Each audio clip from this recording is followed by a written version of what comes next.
Good morning everybody, this is Pounce2K Gaming here, coming to you live in Microsoft Flight Simulator 2020. How cool is that? I can actually say morning to you guys, we're like a couple of minutes early. How cool is that?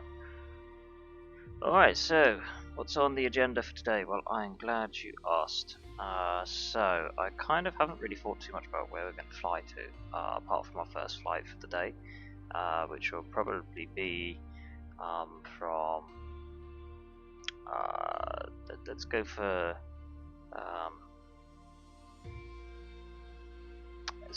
somewhere like London Gatwick down to Jersey or something.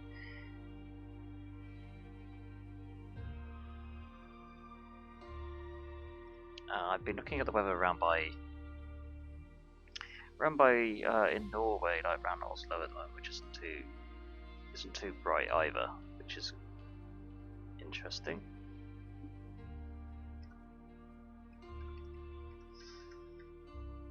Alright, so we're gonna have fun watching for a couple of loading screens, but that's alright. That shouldn't take too long.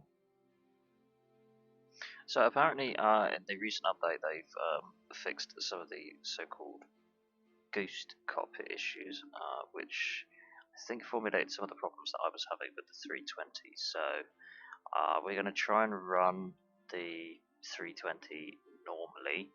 If we do encounter any problems, then I might try something which I think could work. The problem is with the 320, after a couple of patches which effectively broke the thing, I had this issue where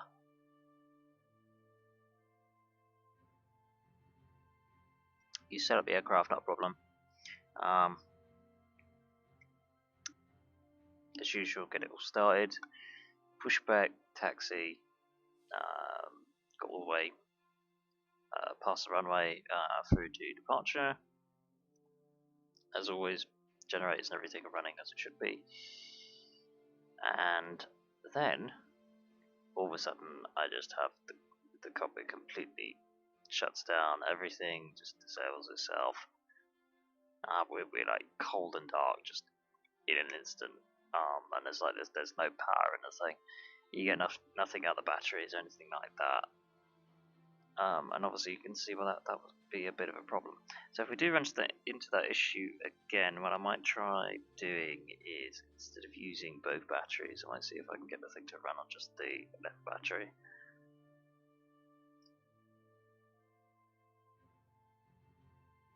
And the main problem is really the realism of the aircraft themselves. They're not, let's just say they're not exactly a exact representation. But nonetheless, they're still pretty good.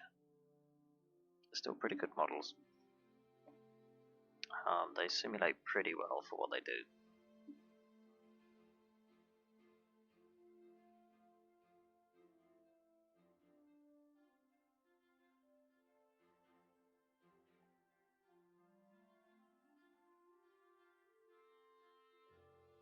I was hoping at some point that maybe we'll get like some sort of like replay mode or something, because that would be like really handy.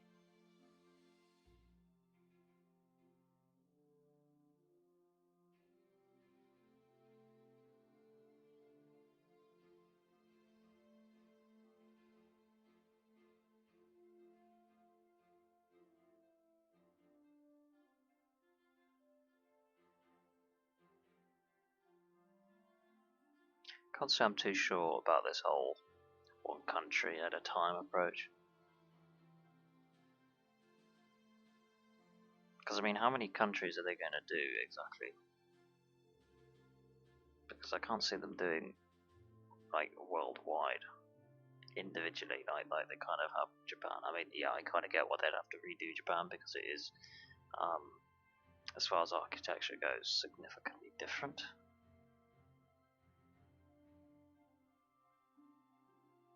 But if you're going to do it for one, then you're going to have to kind of do it for everybody else, and I don't see that personally.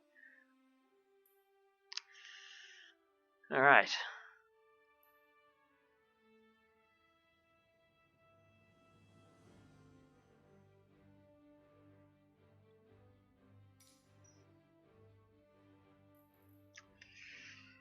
Let's take a little look and see what we have going on.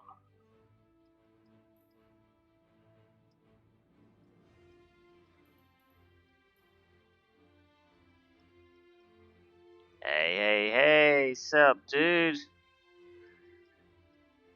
How's it going, bro? And you know, you'll be 100% correct. You are the first to show up this morning. Ah, dang it, I can't say morning now. It's like 3 minutes past 12. So close. Kind of just getting a bit of a look at the weather now, because I mean, I can look at the metars until I'm blue at the face, but I know they don't use that. They use some other third party like forecasting software.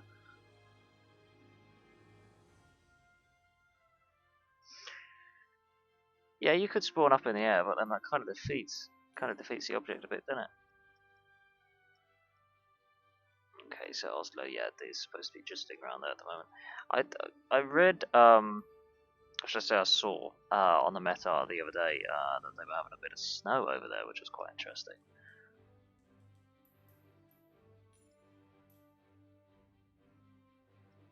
Now I'm expecting the ground winds around my Jersey to be pretty significant. 27. That's saying that's 27 knots.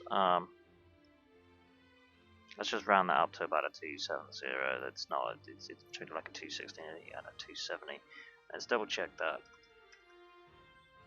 So according to accurate metadata, we've got winds 270 degrees at 21 knots. So yeah, it's not quite the same, but yeah, it'll do.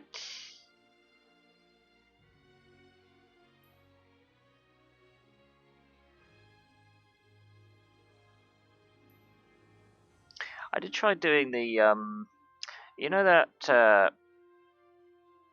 hurricane that moved through what was it like the south of Florida like a couple of months back or something. I can't remember what they called it. I think the engine had a little bit of a difficult time trying to simulate that one. To be fair, that is kind of, I was testing the engine, really. Alright, okay. Let's see if we can get ourselves a flight plan. So, but the reason why I want to do this short flight first is because I want to make sure that the AC-20 works and that they fixed it, because I had the problem last time, like I just said, where it would just completely shut itself down, which is a problem.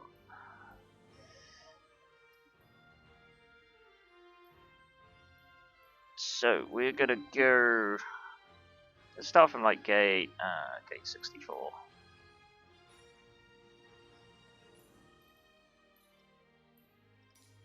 Gate 64, London Gatwick.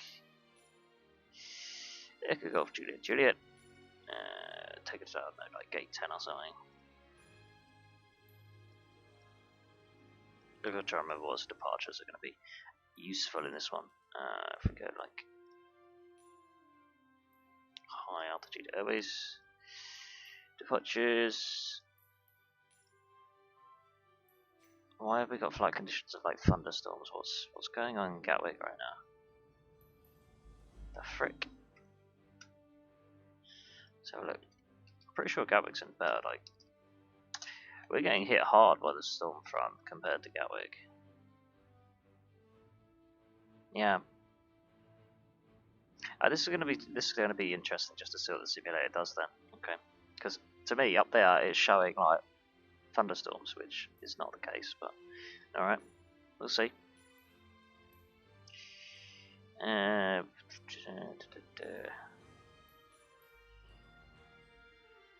What friggin' departure was it?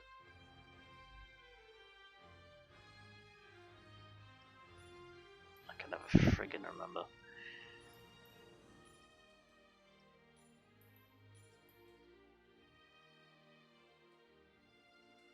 Do you know, I really pleased with how they've done the clouds in this flight simulator.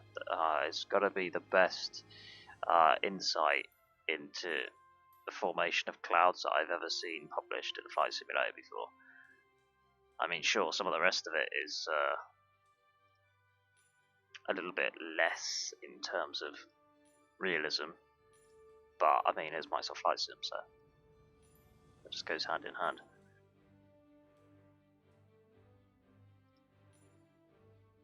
Yeah, I was umming and ahhing about that. It was kind of like, I get. My first thought was just be like bad weather, poor weather, and I just thought, you know what? Let's just be a little bit more sophisticated than that. Makes it seem less boring. Which one is the straight out departure?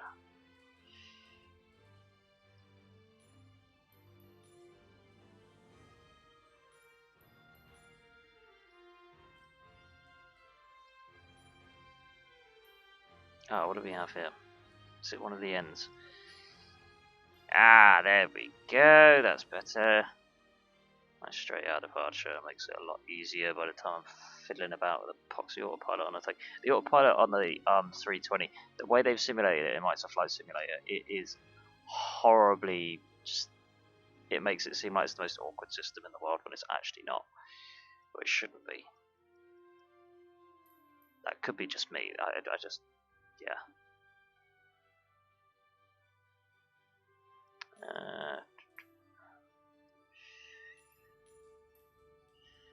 Right, ILS 26. Or possibly not, depending on. Do I have to do the. I think it's the RNAV. That gives me better. Yeah, we'll do that. Much easier.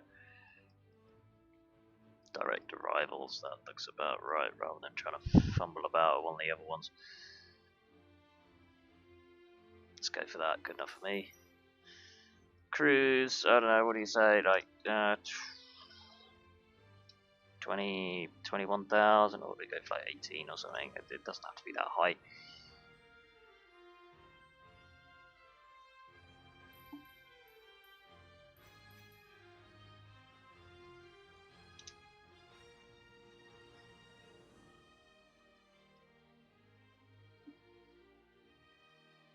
Oh, I mean, yeah, I'm not planning on doing like overly ridiculous. I mean, it's not real world, for goodness sake.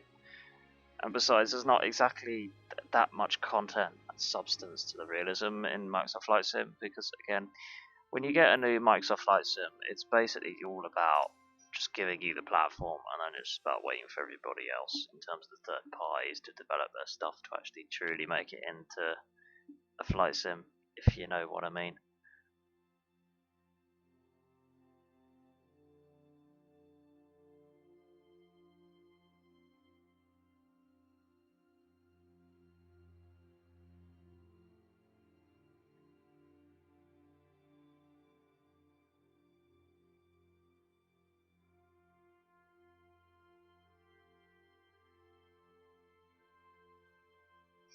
Yeah, I quite like having that little acquisitive side, like in the back of your mind, where it's like you just want to try something out just for the sake of it, for the memes.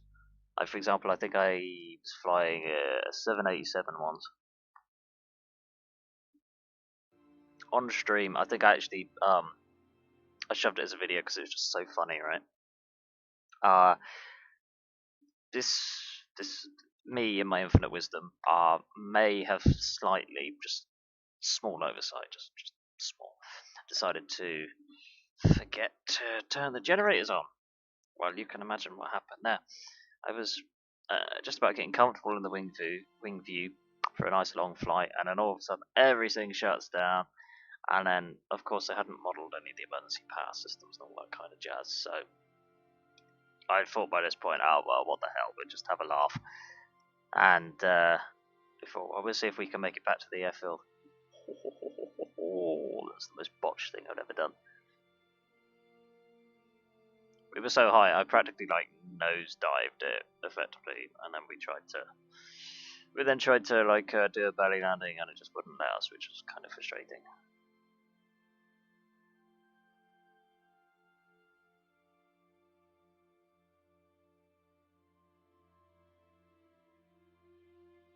I just the one thing that does get me, that kind of slightly frustrates me, is the amount of people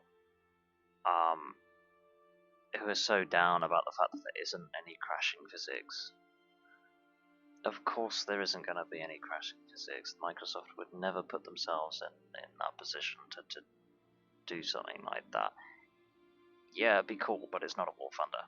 It's not a War Thunder. At the end of the day, it's supposed to be a simulator. It's not about crashing. Yeah, they've never done it in any of their previous games. They're not going to do it now. It'd be a friggin' huge PR disaster if they went and did something like that. So I kind of don't understand why there's like so much hate about that. It's kind of to be expected.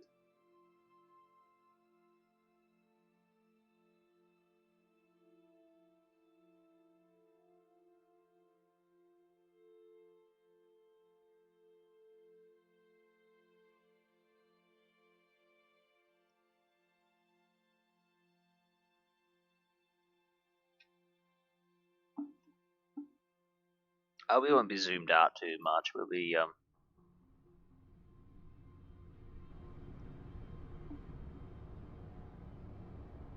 just be using like default views and stuff. We do have some custom liveries working though, which is nice to see. This is the new A320 Neo livery scheme, which I just got working from the massive livery pack that you can get. So what you'll like with this one is that this time, unlike War Thunder, where it's mouse and keyboard, I am actually using effectively some kind of Cessna yoke. I couldn't give you an exact model. I don't know, to be honest. But I've got a yoke along with throttle quadrant. I do have a panel with like quite a few of the switches and stuff, but I haven't got it working with the new flight sim yet. Along with the couple of rudder pedals, which is obviously pretty important as well.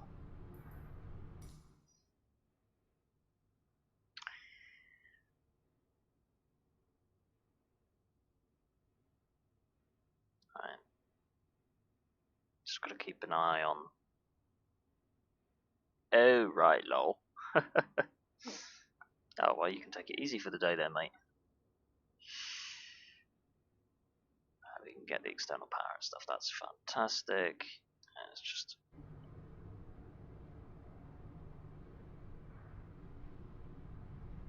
Yeah, that looks okay. I always check the frame rates first because I've sometimes had an instance where there's like been a lag spike for no reason, and a simple restart of the sim just fixes it. So it looks okay.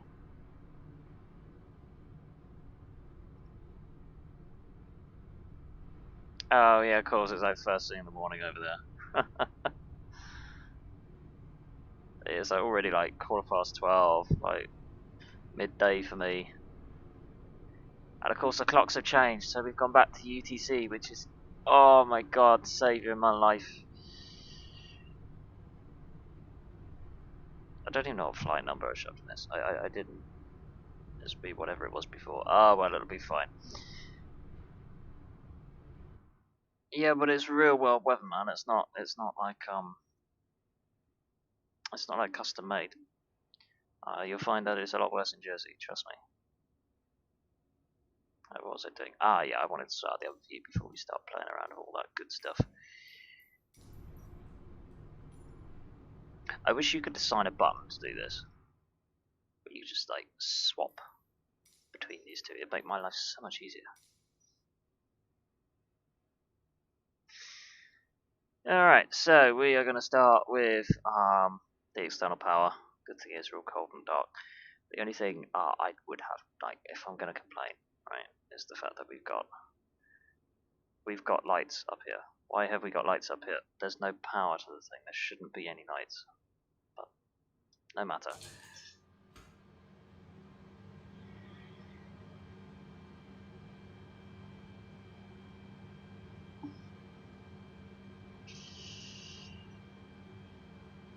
Right, there's the external power connector, which means we can now start talking to ATC, which is fantastic. Let's see if we can get some ground services.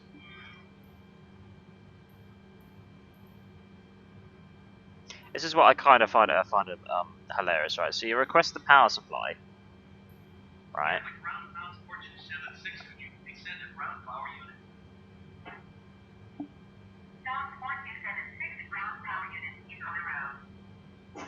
So the ground power unit, right, is what delivers us the external power. But you've got to enable the external power, so you can talk to the ATC to then enable the ground power unit to then connect to your aircraft, which you technically then use to power up from the external power outlet. Just saying. I'm just I know, that's really nitpicky. Yeah, never mind. Moving on.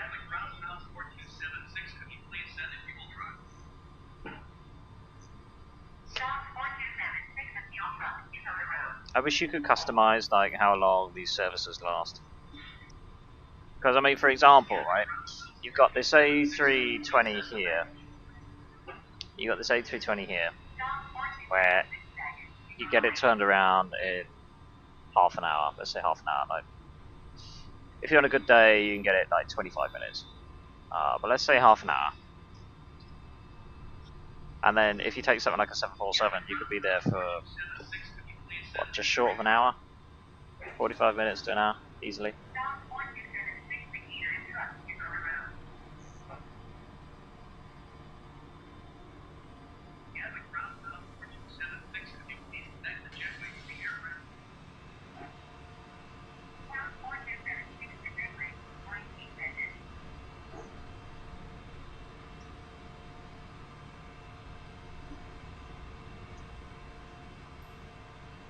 No, we're not going to sit here for half an hour.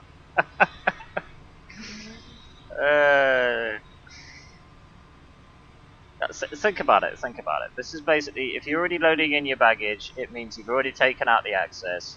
The catering, if that's already going in, it means all of the excess crap has already come out. So you're already halfway through the process. Which by the time you've gone through setting up the aircraft anyway, it kind of just it works out right. So.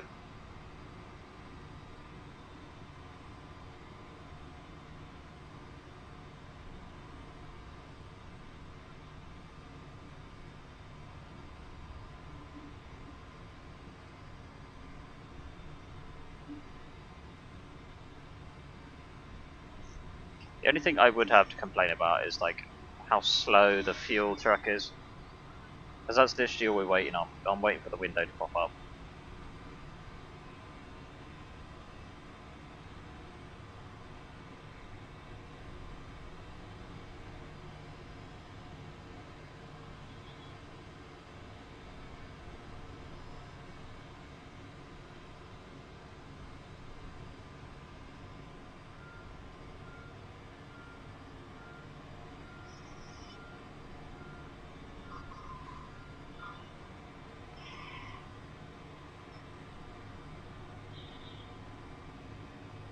Anyway, you'll be pleased to know this is a relatively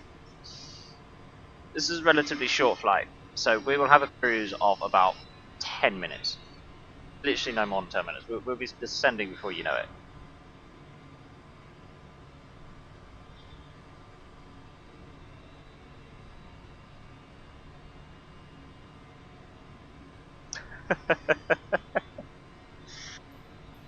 Right. Let's sort out our payloads and shit. 50%, yeah, I'll keep that fine. I might just shove a little bit in the center just for the sake of it. Just because I can. Again, really short flight. We're going to cut the business because who wants business? Nobody cares about them. Out the door they can go. Economy £14,000. Rear, let's go with about 12,000. There we go. That's fine by me. Good to go.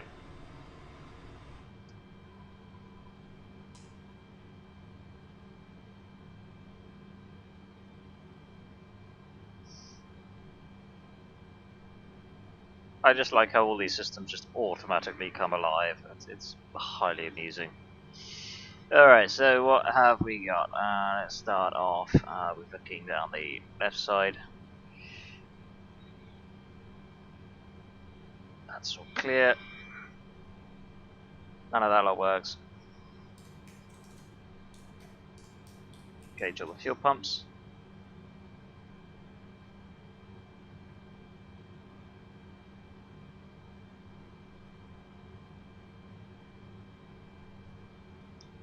Do you know what? it sounds like the sort of experiences, right, that you're having there is the sort of experience I'd have in a helicopter. It does not go well that way.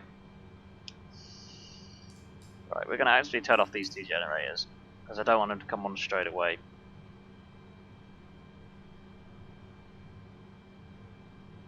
Right.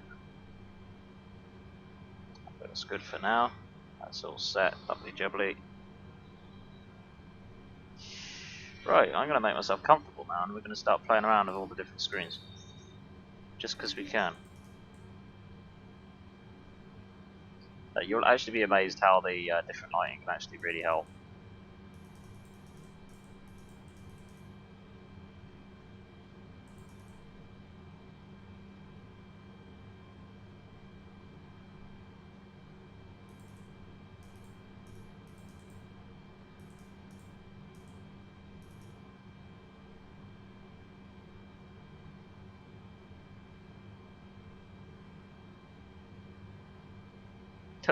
Yeah, designed to be safe, they say.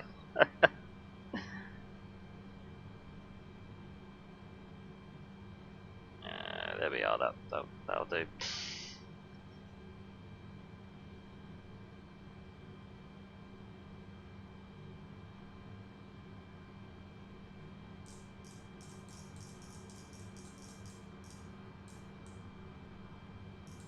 Let's go like 230.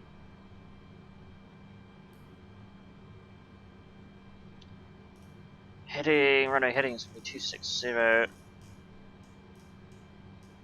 Roughly, thereabouts.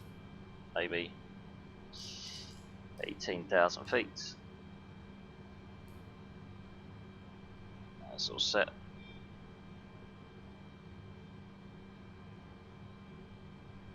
Shame like none of the displays work apart from like one or two, which is depressing, but oh well. APU master switch going on. We're gonna get all that started. I mean, start using the power in the back, get rid of the externals.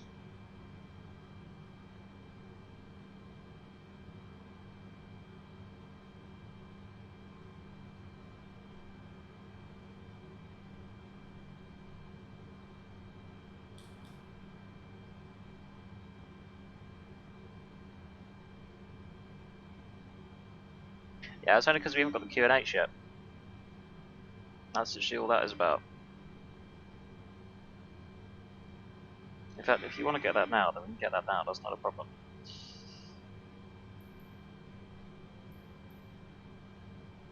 So we got the APU started, because I can just get rid of that power supply right there.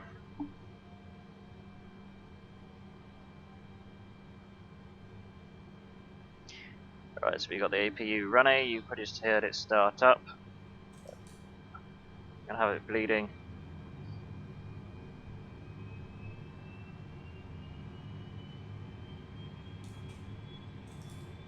I'm going to turn the batteries on now. Again, I'm just trying to mitigate this ghosting issue that I've had, otherwise I would usually like turn them on as soon as the external power's on. It's like one of the first things you do, but again, it's been a bit of faulty. Yeah, the ground Pounce 4276 I have done with power.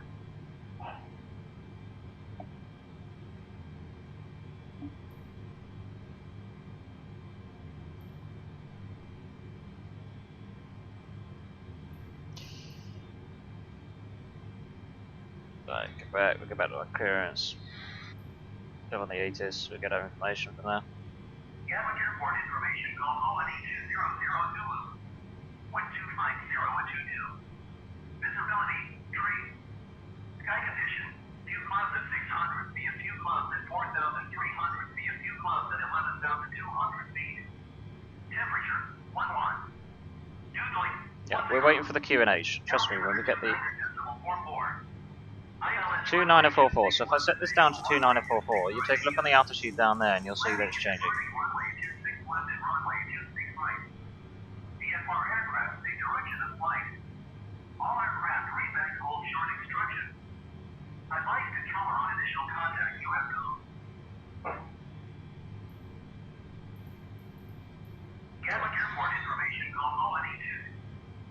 So yeah, we're about 200 feet above sea level. You can quite easily set that. very easily set that to Gatwick ground EVA 123 requesting pushback. That's just radio communication. I thought that might the 8 is kicking in for again for a second there.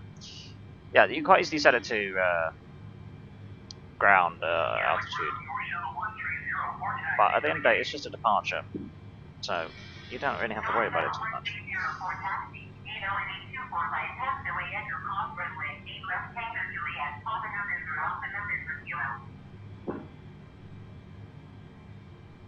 Alright, so while we're here, we might as well get our IFR clearance, to be honest with you.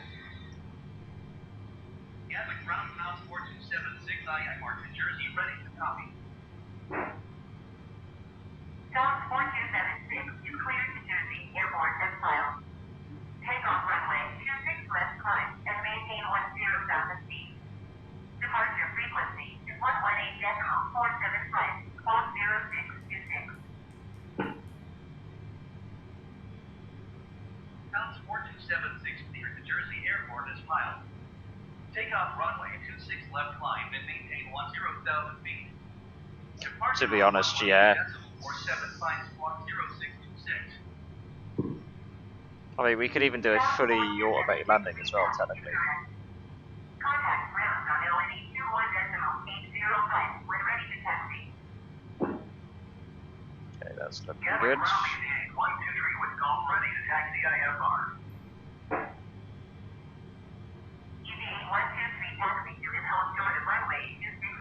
Right, the only thing I don't like about this is while they're busy doing their rubbish, I can't even go to ground services, which is a bit awkward. The only thing we should have connected is the jetway, which is correct, so we just got to get rid of that.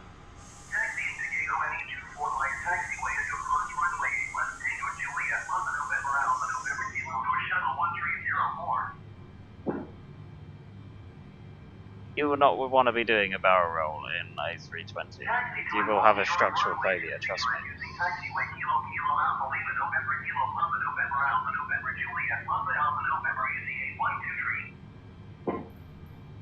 Quick! Haha! Right, I would do the request pushback as well, but I haven't quite sussed out the parameters of that yet, and we're like right next to the edge of the airport, so I'm just going to do it manually from that. Get rid of the jetway, and then we can start getting started. Could you please disconnect the jetway from the aircraft?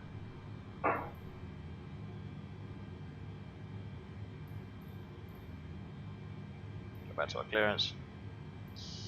Right, we can just get that out of my way.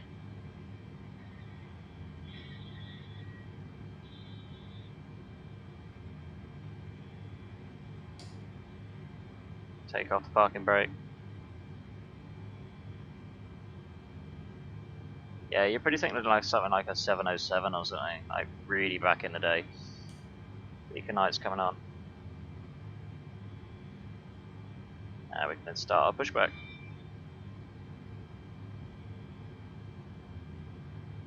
Which I think I set as this button. Maybe. I don't know, I don't remember. Yes, I did.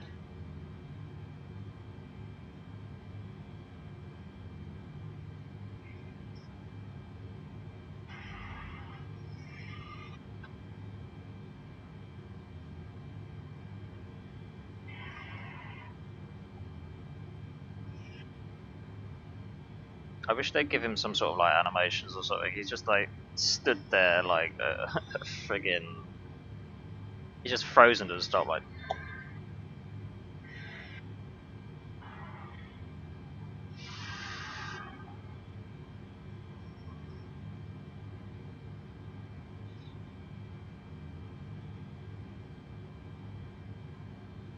Oh, you don't want to get started like the first jet commuters, like then you start moving into the territory of like the comets. Oh, ouch.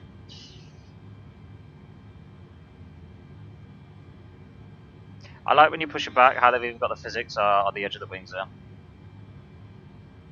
They almost like flap about a bit.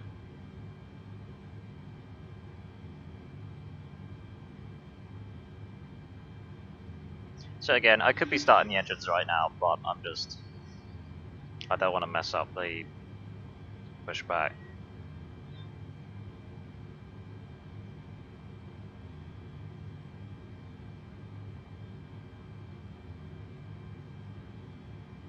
Oh, it was very bad. This whole concept was just bad.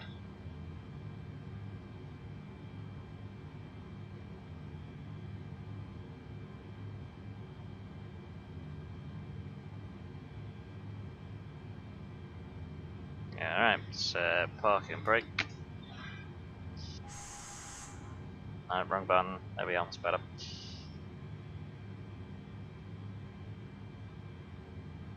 Oh, I did have a good look to it, yeah, I'll give you that.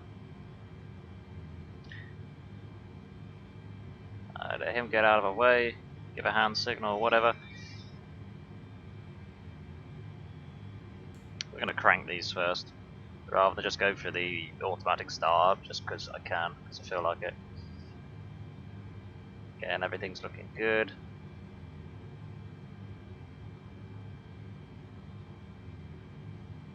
Now, by the time he gets out of our way, I'll shove the taxi on afterwards.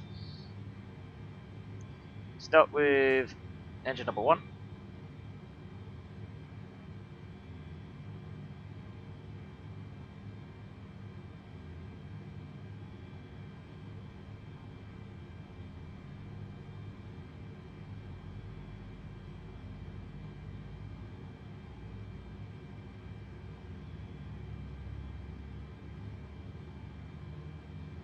North Shuttle 1304, hold position caution, the generic on the taxiway.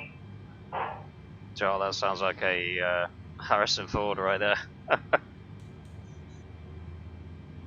Shuttle 1304, continue taxi.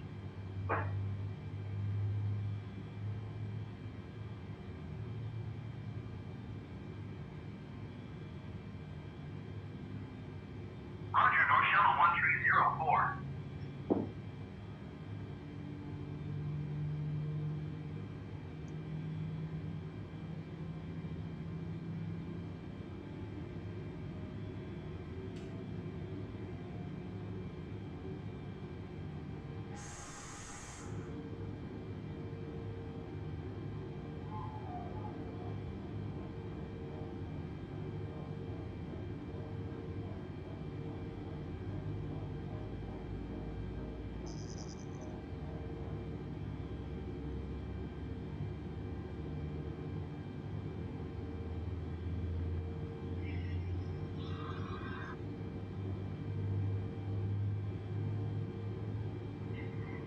Do you know, I am really pleased they included the barking dog there. I mean, it's kind of a necessity, really. For the simple reason that, obviously it's the hydraulic fluids which are all pumping about. Oh, it's the actual physical pump itself that you hear there.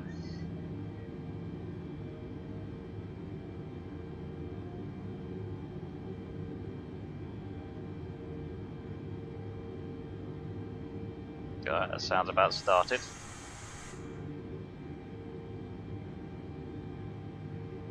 Yeah, you know, the more that you've kind of shown me how my bot works, the more I get tempted to just turn it off.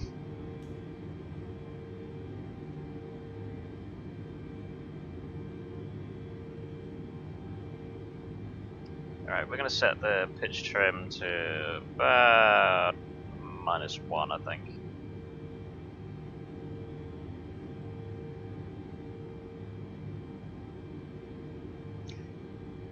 Right, taxi lights on. That's looking good. We're going to swap to generator on to be on. So this is where I had the problem last time. So engine number 1 should now be generating power for the system, followed by engine 2. And then that should allow me to now be able to switch off the APU with ease without having any issues. But we'll keep it running till we get to the runway.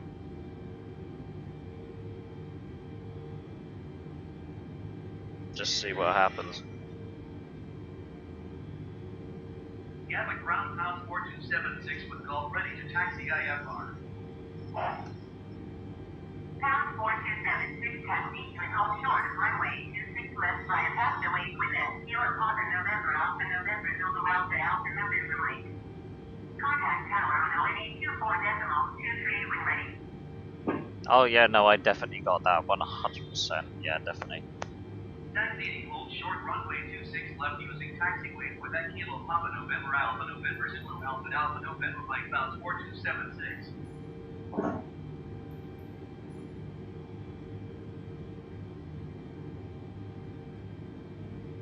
I have a cheat sheet just in case.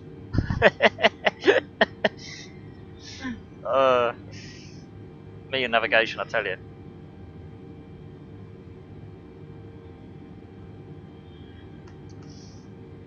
Alright. Let's get rid of the window out of the way. Do you know what, that's actually happened, dude. Not even gonna lie, that's happened quite a few times.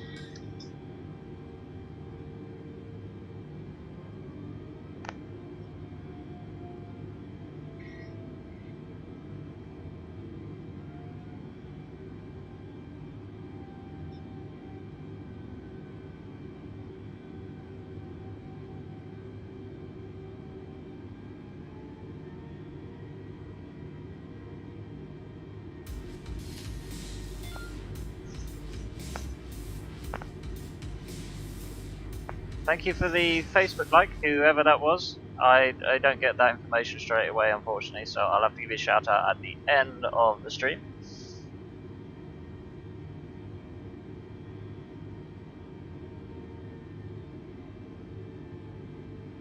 Oh, I love watching those videos,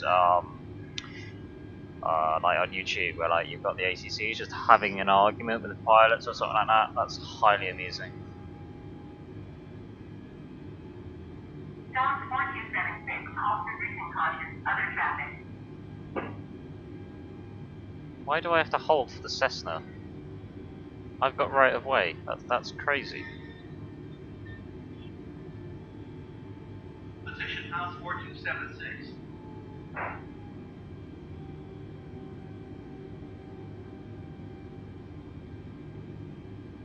Stop 4276, continue taxi.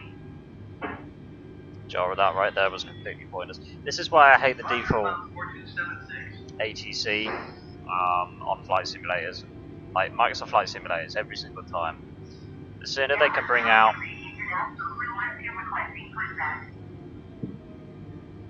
the sooner like they can bring out like a third party ATC thing, I'm so going for it.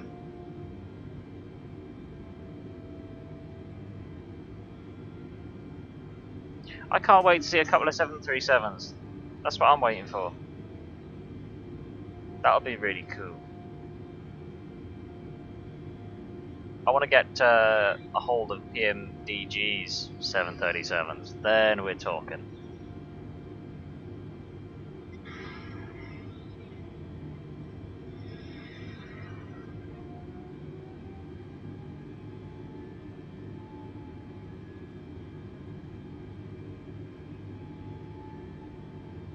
I had heard there is a couple of fighter jets that are being worked on, but I haven't heard anything more since.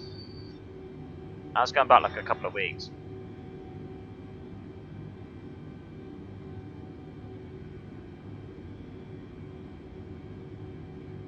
I'm gonna assume it's a right and a left. I think. I have no idea.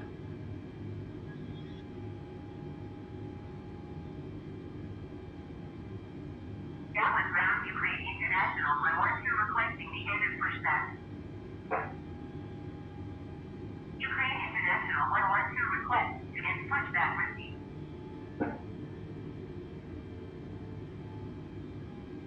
I think if I remember correctly, I think there's some runway markings just by the threshold which are missing.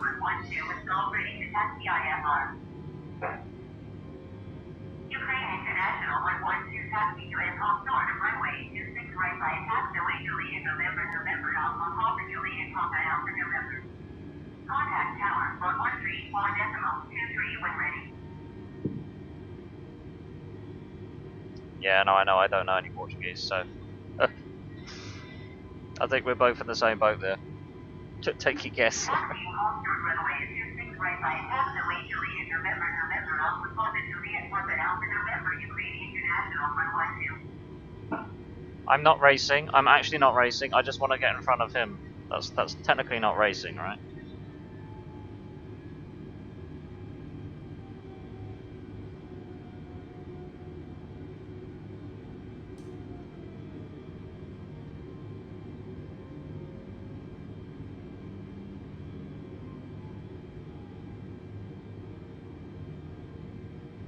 Alright, I think we got in front of him. So yeah, we got to take the we kind of got to take the next one here. I would prefer use the. I prefer use the one right at the very end, but the problem is it's missing the stop markers.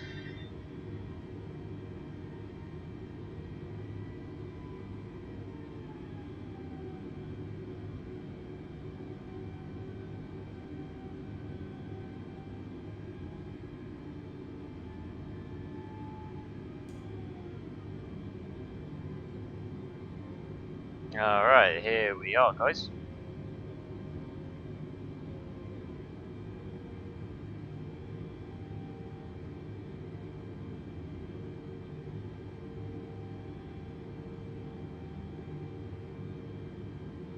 Right, set parking brake.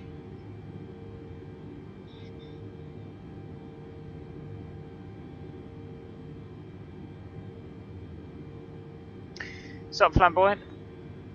I don't believe it is, dude. You're probably just getting confused with the additional filters that I use. You know, disable that. Don't need any of that. I just hope we don't get the issue and that they fixed the power glitching problem. I hope. Right, let's turn those off for a sec.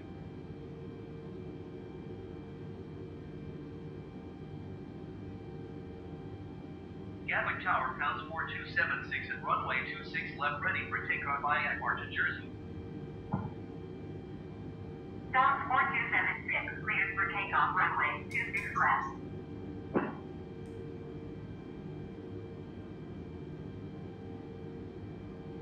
Cleared for takeoff, runway 26 left, Pounce2K. Alright, we're gonna go for 2-stage flap takeoff.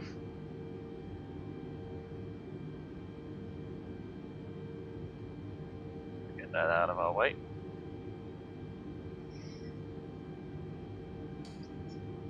Parking brakes off.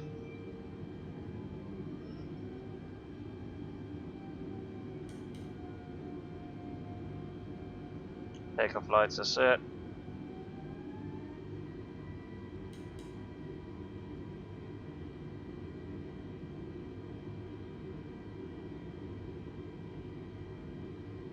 I'm just hoping that power holds. I really hope they fix that, otherwise we're going to have a problem.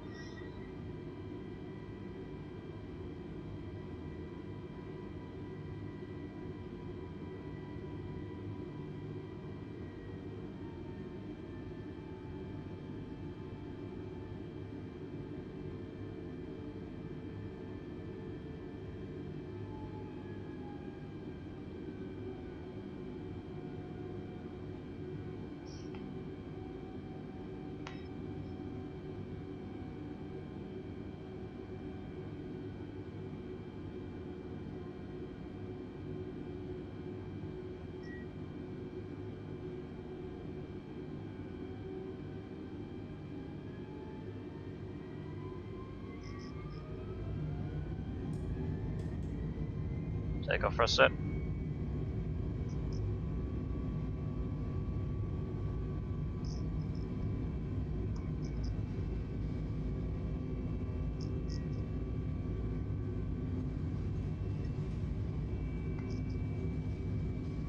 D1.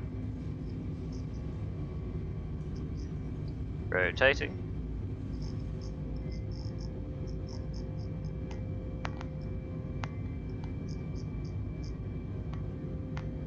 Positive rate, gear up.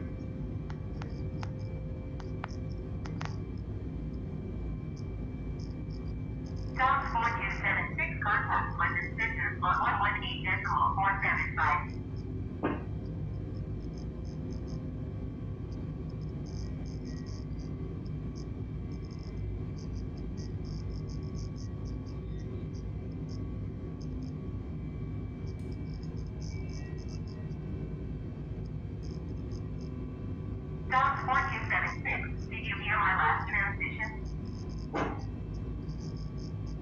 I don't know what call sign she just called me, but it definitely wasn't Pounce. 118.47 flight for Pounce 4276.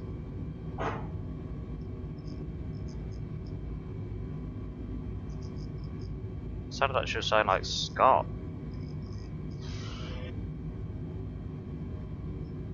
London Center, Pounce 4276 is climbing through 3,600 feet for 10,000 feet. Pounce 4276 London Center, continue to KKW07 as planned. Altimeter 29.4. Let's get that out of the way. 4276 speed below 250 knots. Do you not think it would make more sense to tell me that in the original communication? Flight 0 knots, Pounce 4276. I'm sorry, I'm being really picky with the ATC. I know I am.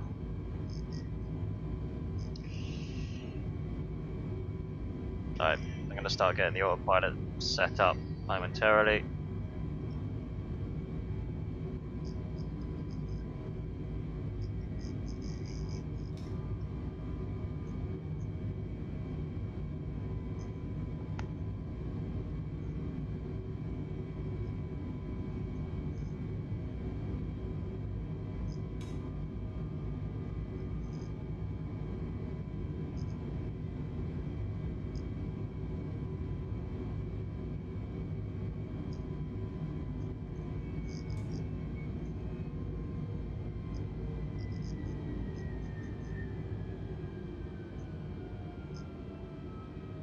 Alright.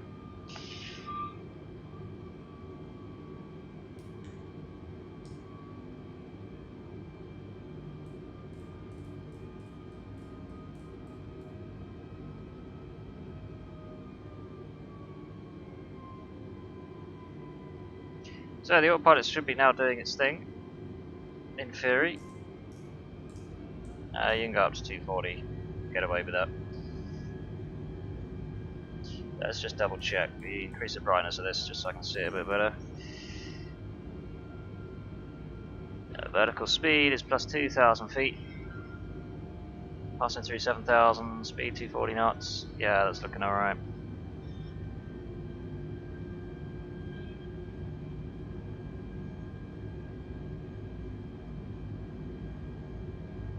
That's basically our whole job done.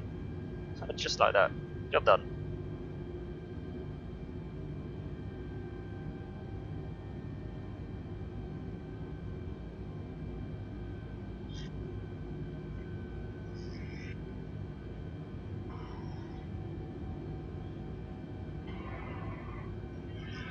Alright, let's bring that up to, well, about 80 nautical miles.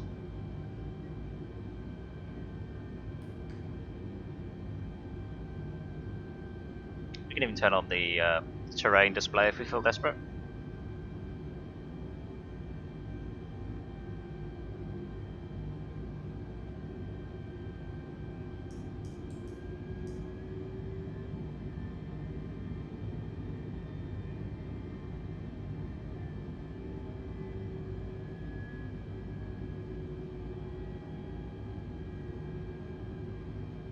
Pounce 4276 climb and maintain flight level 180.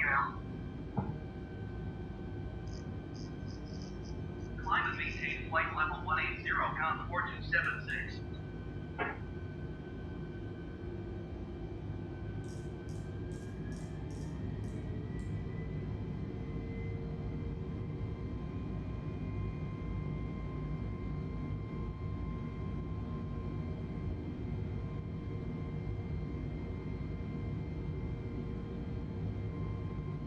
Alright, that's basically the end of it, effectively. And we can probably get away with 315.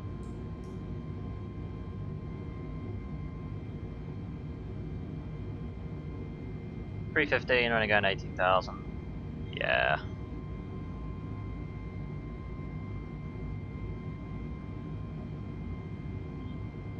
Oh, that's good to hear, flamboyant dude. I suppose that makes more sense.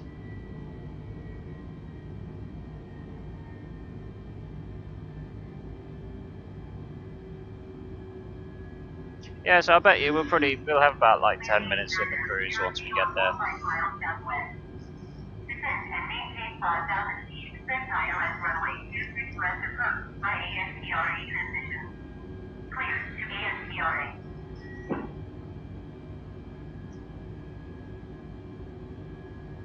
So we've just taken off from London Gatwick Airport and we're heading across the channel over to Jersey. 3,000 feet percentile at runway 26 left approach by ASTRA transition. Clear to ASTRA EZ 902. Conditions over in the UK similar right now. I can get a quick weather update for Jersey just see what the weather's like.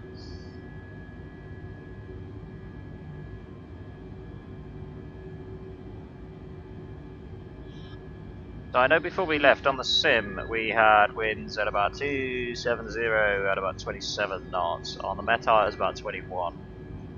That still seems to be the case. So it might be 21 by the time we get there, possibly. I mean, we could be facing anything from 22 knots at 270 to gusts of 35.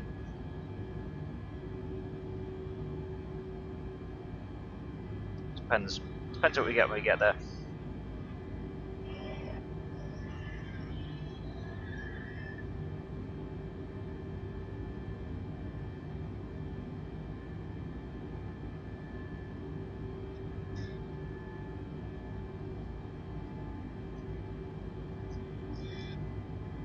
Oh yeah, well the 320 is relatively simple get going. It's kind of just like an on-off switch, but it's like there's not many physical buttons to it. It's kind of one of those where it's like easy to kind of learn but hard to master at the same time.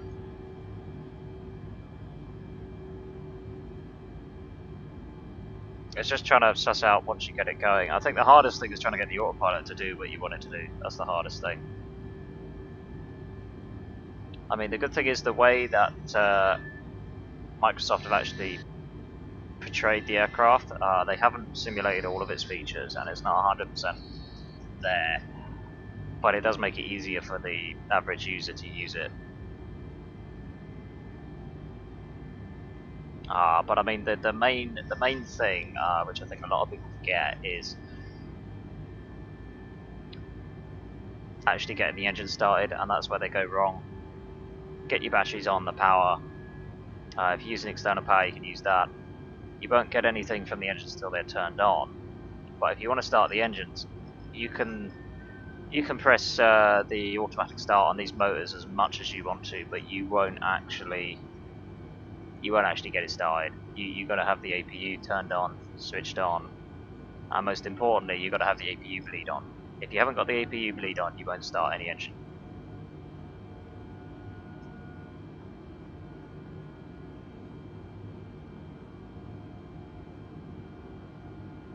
And there's no seatbelt sign button, which is like really frustrating.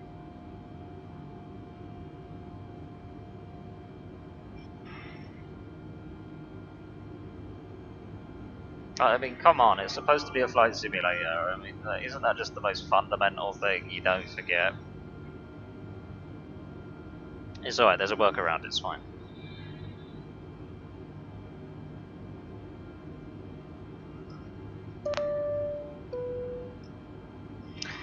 Ladies and gentlemen, this is your captain speaking. We just reached our cruising altitude of 18,000 feet. We're just flying past the Isle of Wight right now, and the cabin crew is coming along with drinks and snacks. I've just turned off the seatbelt sign, so do feel free to move around the cabin. Although, do bear in mind there may still be some unexpected pockets of turbulence, so when you are moving around, please do take care, and if you don't need to be up and about, then I'd recommend you remain seated with your seatbelt fastened for the rest of the entire flight. I will give you an update to the weather as we get closer to Jersey.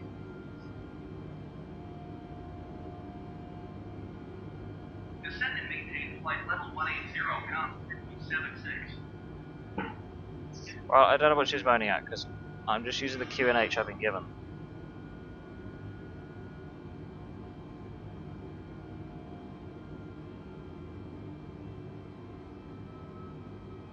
You're not the only one. Honestly, dude, I did the same thing. I did the exact same thing for a while. I just kind of kept pressing buttons and just trying to find out what worked, and in the end, you just get the APU bleed going, and then boom, started.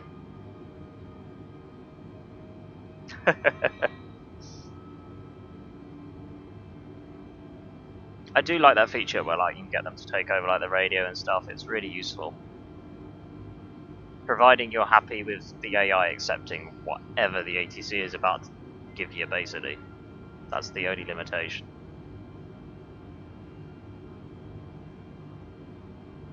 Pounce2K, you are 400 feet below your assigned altitude. Climb and maintain flight level 180 altimeter 29.52. So I used the default sim, which is 2902, and doesn't like that. I was only on 2944, yet it seemed to reckon I was 500 feet above my assigned altitude. What have they done to ATC? They've completely broken it.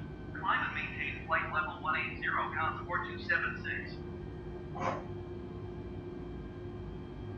Hey France, long time no see, dude. So, we are flying over to Jersey, doing a short flight just before we go for something longer. That's primarily to make sure that they've fixed the A320 with all the bugs and stuff. And so far it seems to be working fine. Apart from the ATC, but oh well, nobody listens to them anyway. I mean, what?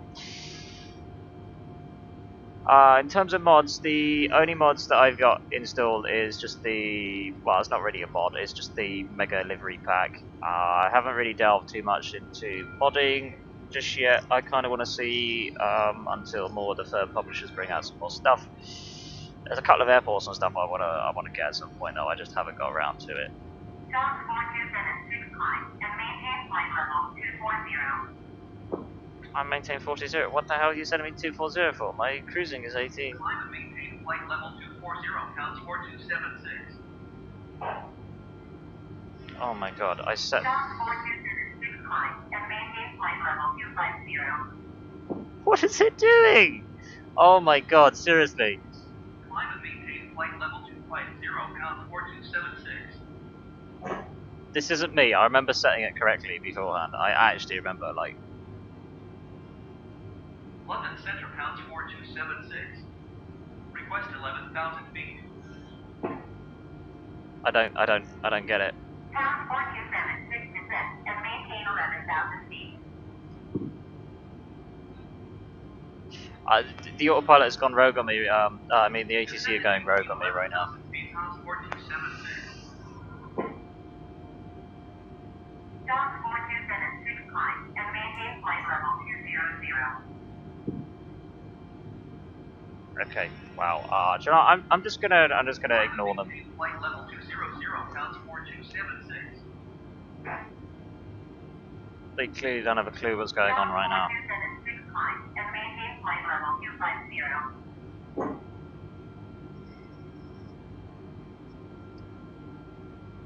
Climb and maintain flight level 250, Pounce 4276.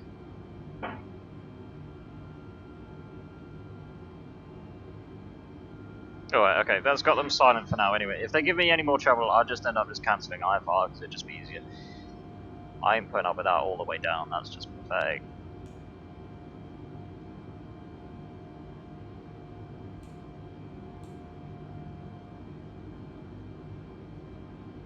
We're going to start our descent when we get to the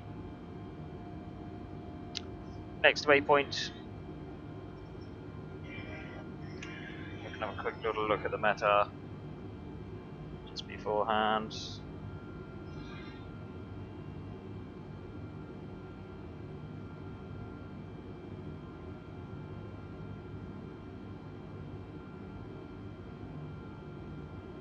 Okay.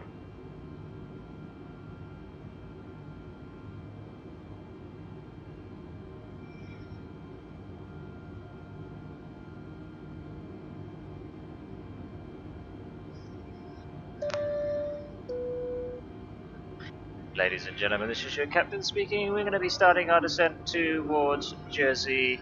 We'll be landing in roughly about 10 minutes time. Therefore the cabin will need to prepare the cabin for landing, and I have re-switched on the seatbelt signs.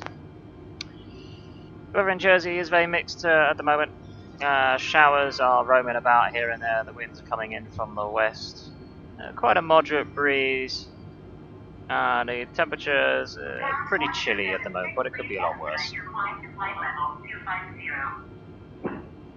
My god, that ATC, I could kill them. Dock 4276 climb and maintain flight level 200.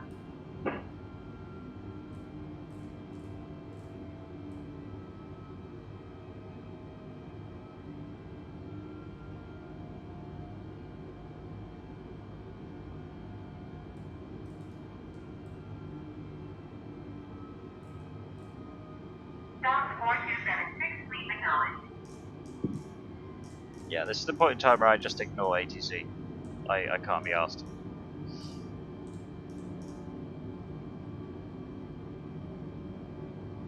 Supper Riot TV, how's it going, bro? Dock 4276, acknowledge. Last transmission.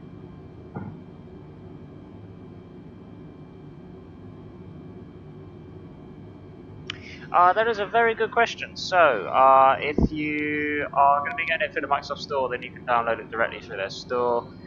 You can get it from places like Steam, where you just then download it from Steam.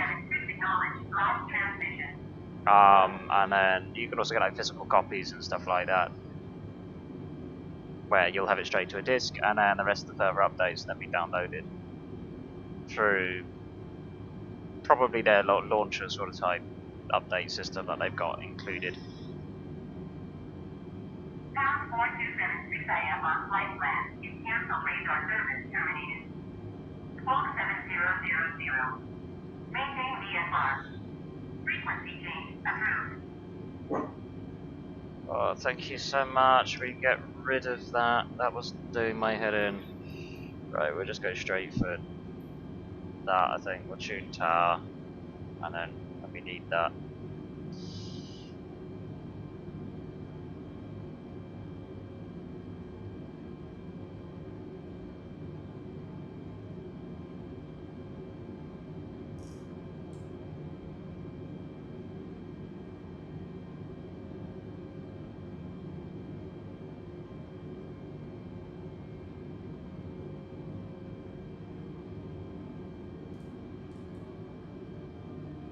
Okay, that's looking good.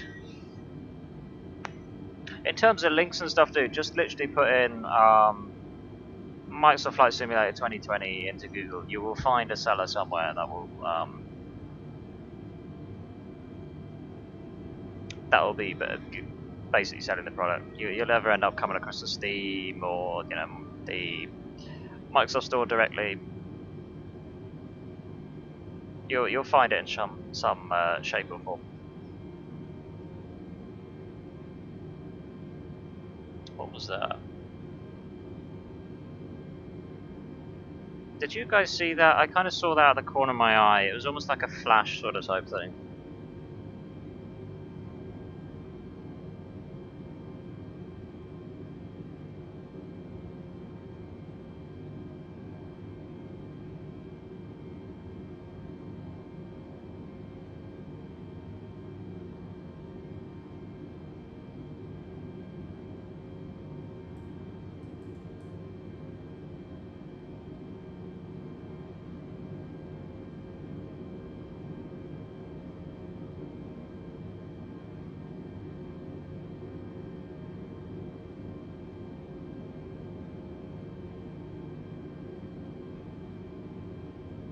Yeah, it was like a little flash on the window again.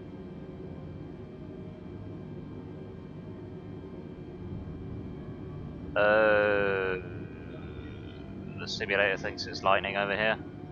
Oh dear. Oh dear. Oh, okay, right, okay. This is going to be interesting.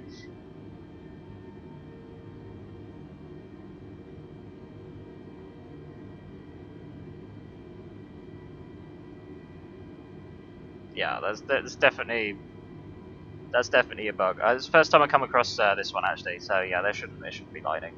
But oh well. Still, it'll make for an interesting way in, I suppose.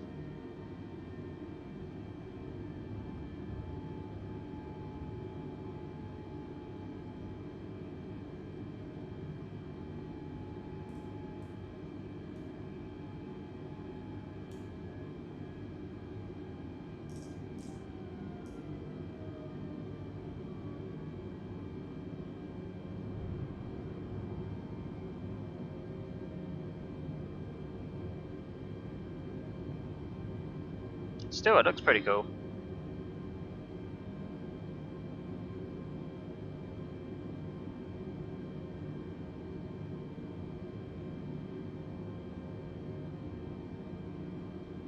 So what if you even set the weather yourself? Is it just automatically spawning in like effectively thunder and lightning?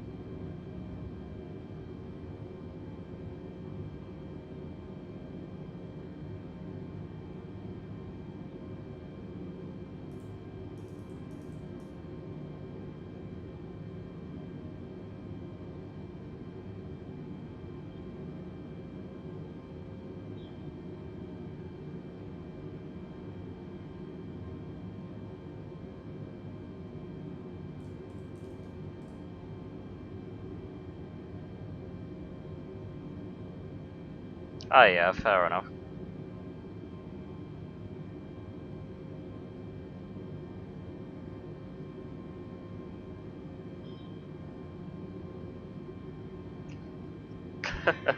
Well, gotta love Microsoft Flight Sim.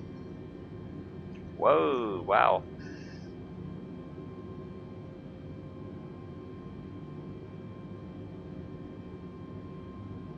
I wouldn't even think that would be possible, you know.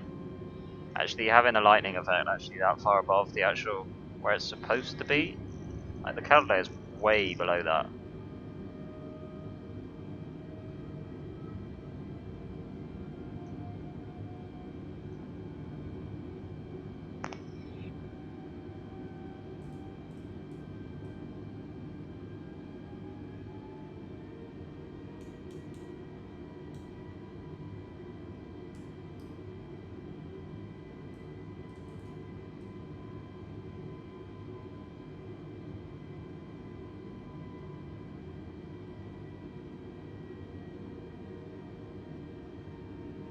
Well, this is definitely going to be a bit more of a challenge than what I was expecting, especially considering that the airport we're landing at, it's a 5,597 foot runway, which for a 320 isn't massive.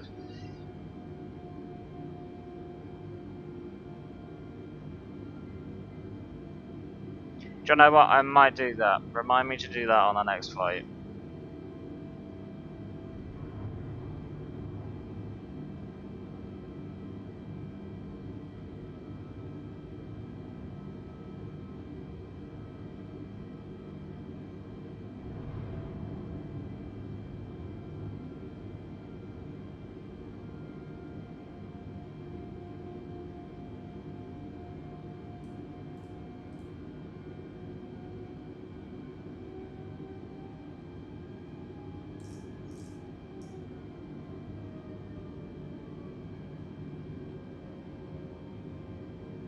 Let's increase the brightness of some of this stuff.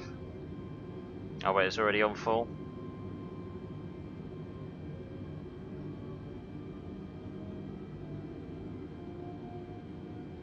Not my ideal kind of lighting, that's for sure.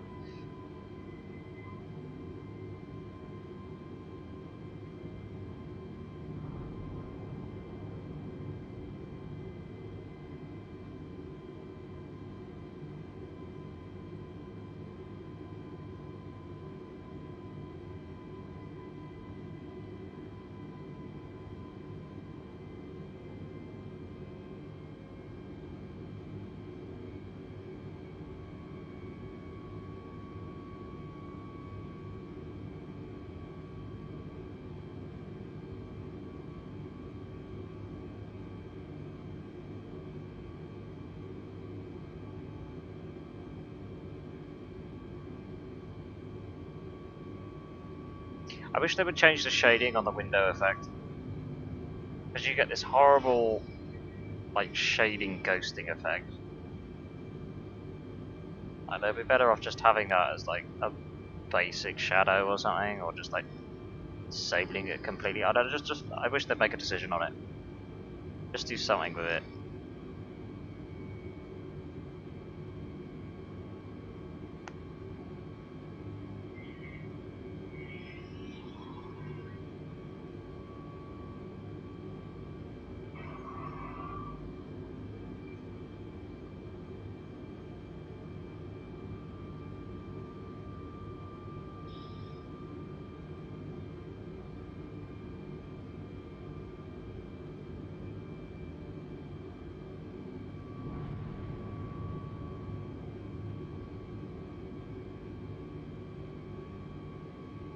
God, these conditions are actually just funny.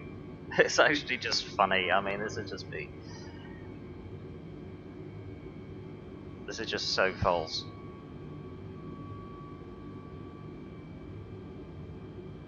I mean, there's not even enough cloud coverage for a storm as vigorous as this.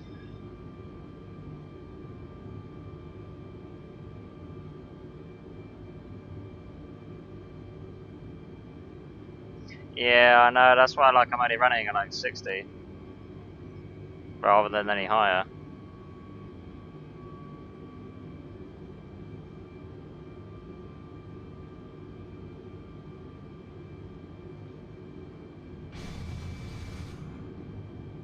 God, wrong button.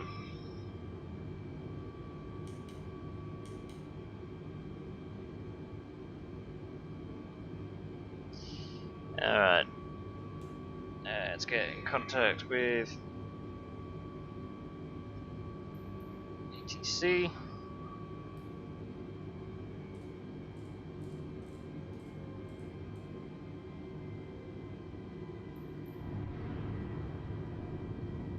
Jersey Tower, Pounce2K is already 2 miles northeast with Oscar to land. Pounce2K, Jersey Tower. Make straight at runway 26. Altimeter 29.61 with 272 at 42.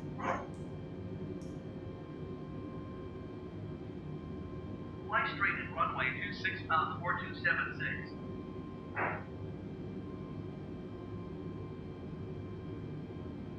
Oh, this weather is horrible. This is really nasty.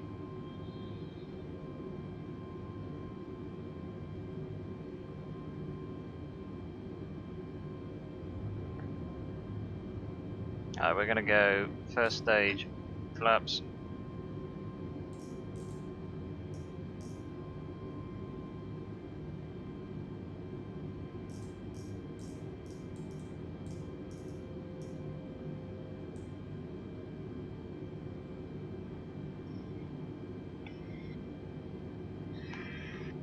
I got my cabling in the way.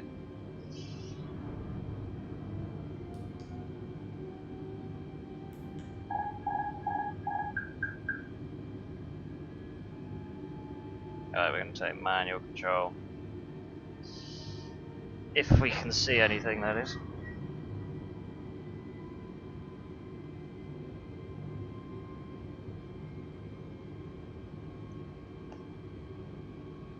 Although I don't think we will.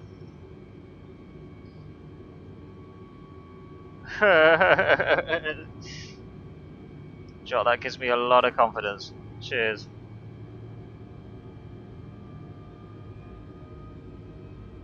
Alright, let's get rid of that.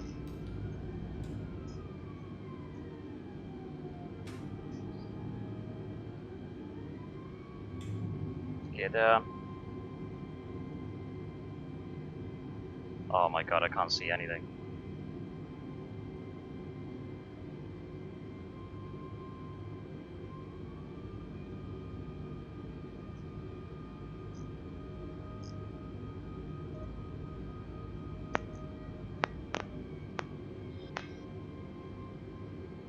Hang on, hang on. I think we're gonna get below this.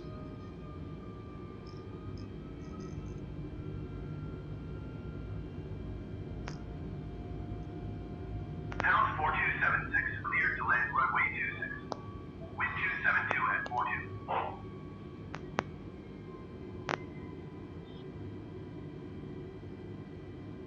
Cleared to land runway 26, Pounce2K.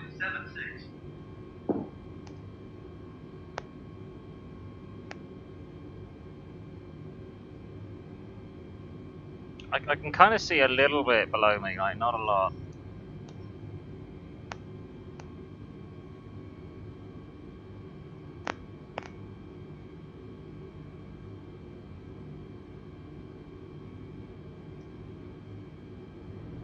Oh, can't see enough.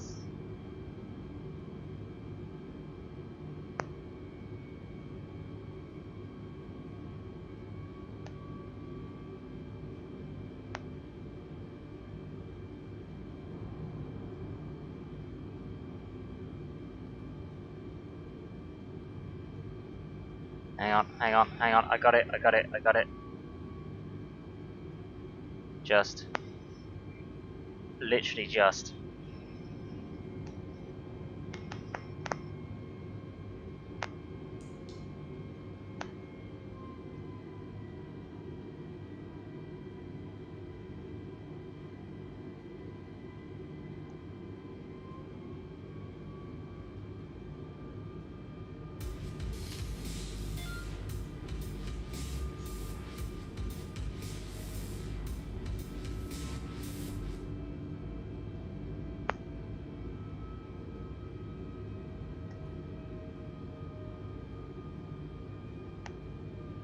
Oh, don't flash now.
Ah, that reverser button is still dodgy. Pounce2K, turn next taxiway.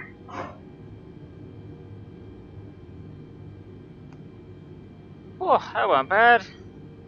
That weren't too bad. Pounce2K, contact ground on 121.9 right.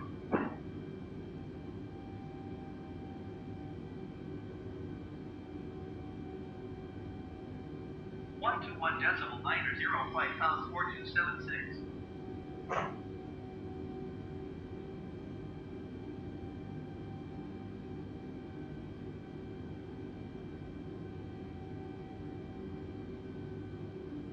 Oh yeah, I forgot the taxiways are like really terrible in terms of the elevation.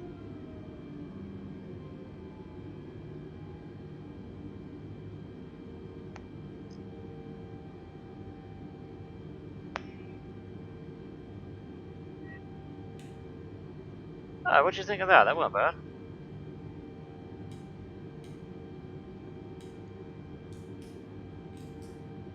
So we'll get that started, because there won't be any ground power here, or there should be. But there isn't. Ah, it's just going to tell us to go to parking. I don't want to use that ATC more than what I have to.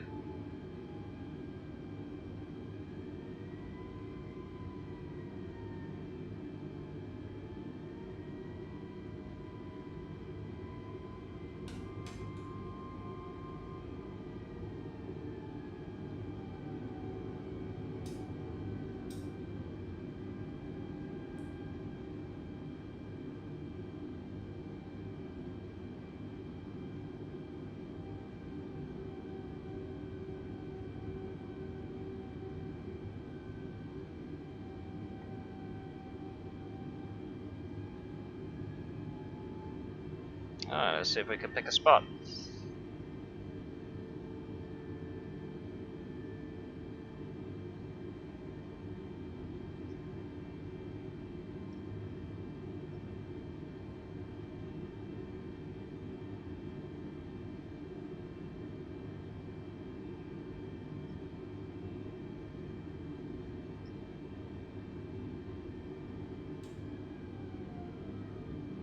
You know what, guys, I hate this bit. I really hate this bit. Me and parking, good god.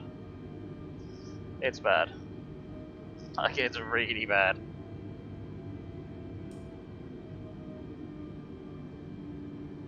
Oh god, we'd be lucky to find a spot.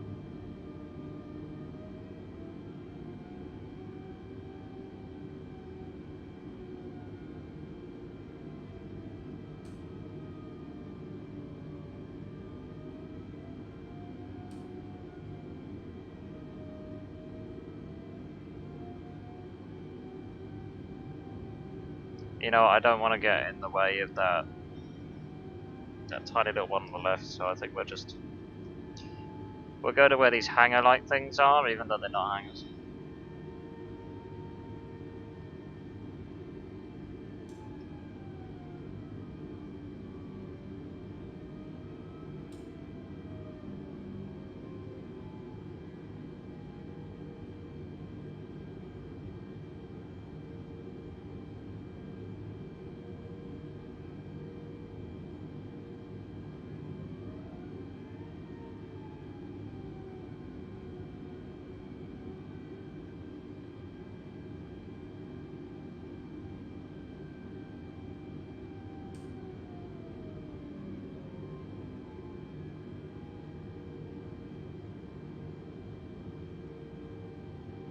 Alright, park and brake, sit.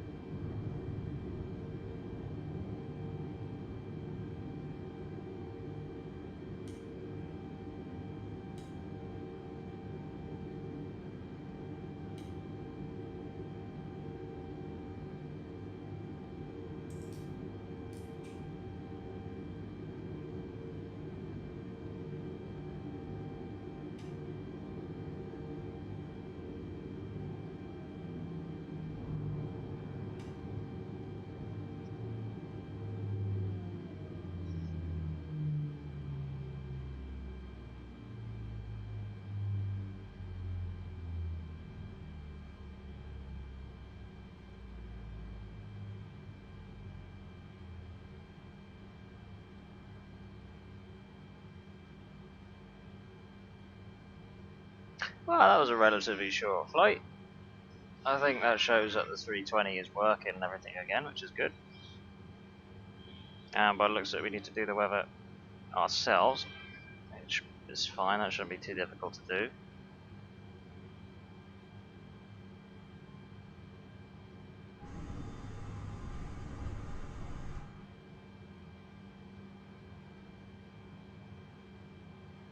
Looks like all the power is generating as well, which is good to see.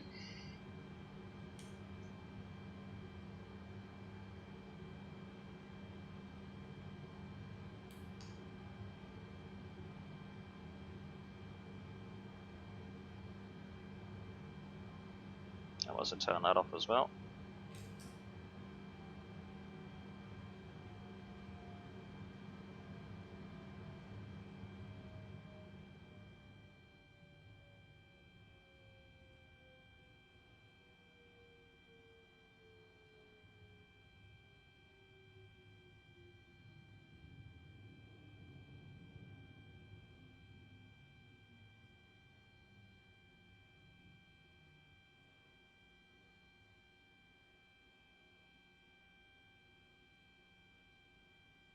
I don't know about you guys, but that drop in the battery levels seems to drop very quickly.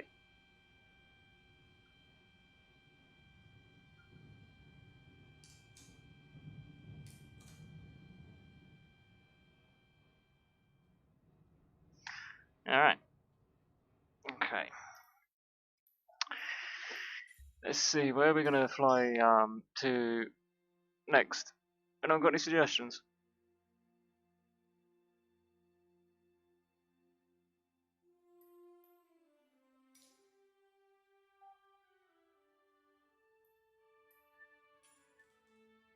I mean, I'll just use I'll use it to kind of give me an idea of what sort of weather's kind of doing, and then we will like kind of work it out from there. If anyone's got any ideas.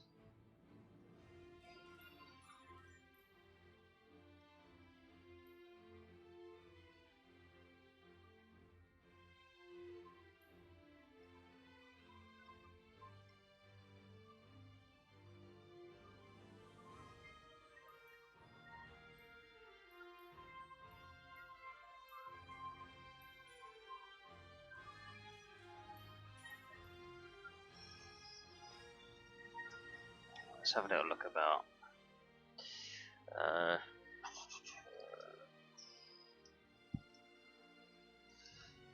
think it's ENGM, I think it is for Oslo.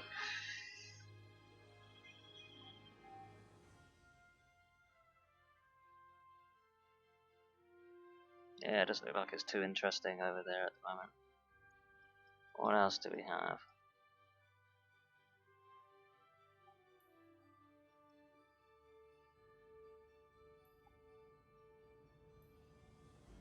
What about this one here? Let me come into you guys a bit more. Easier, I can rest a bit. Haha.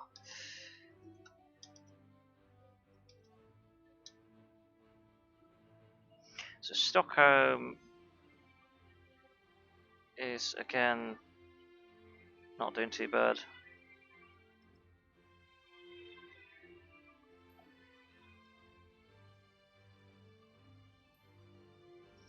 What about someone like Innsbruck? How are they doing?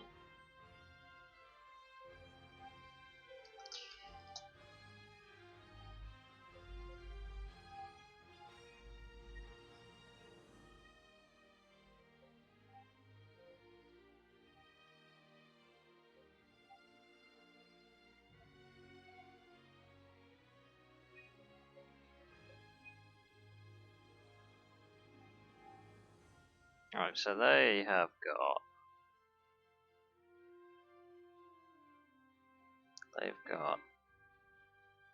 visibility down to 4 kilometers.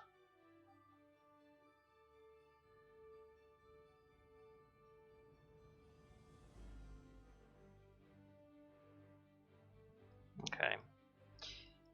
That could be something, potentially.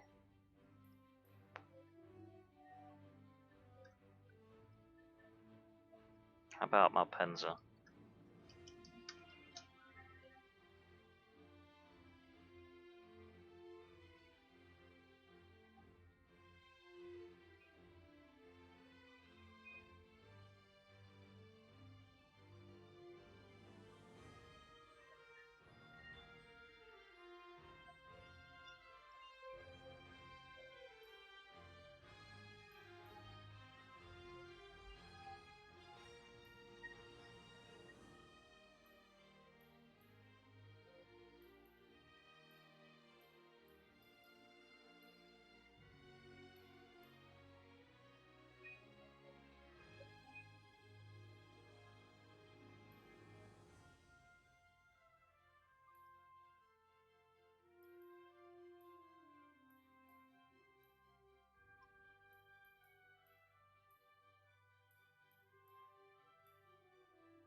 I think the Innsbruck one sounds kind of interesting, actually, come to think of it.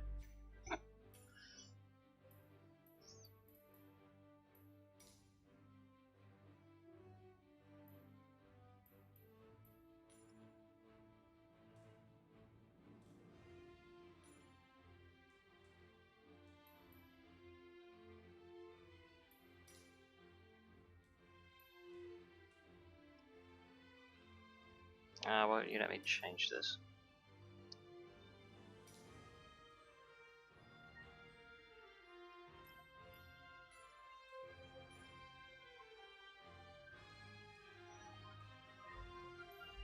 Okay. Yeah!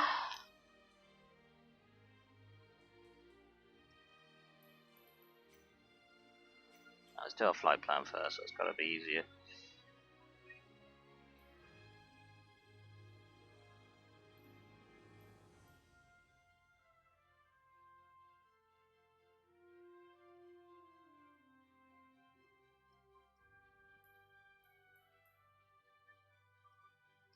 So, more of the point of where to fly to and from.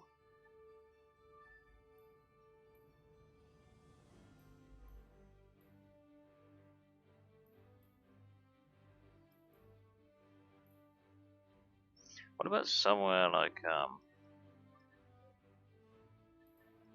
what about somewhere like Cyprus?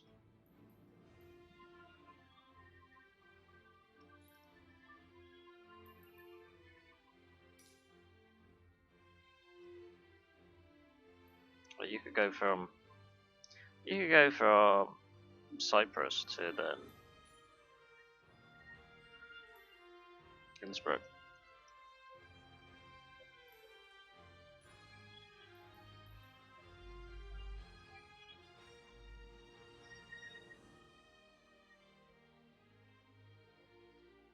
This is anywhere a bit closer, I don't know.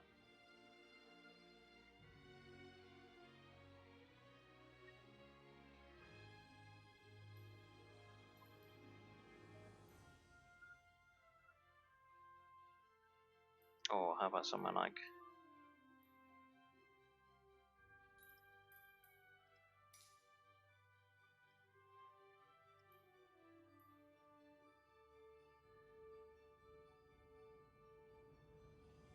yeah, that's not too bad. That's like 2.5 hour.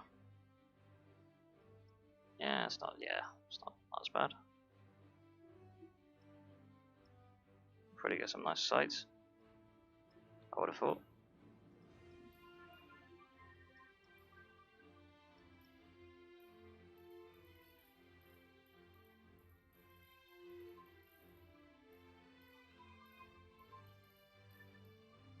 Do we go for like that one?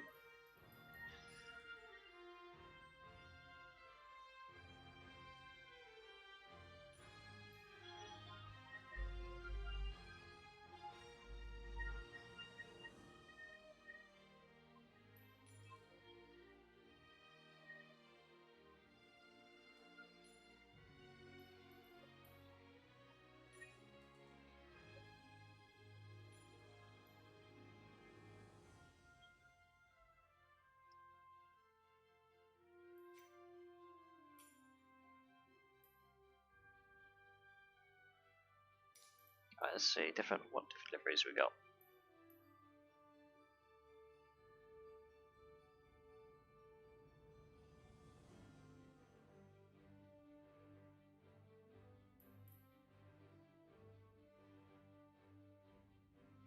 Could do British Airways.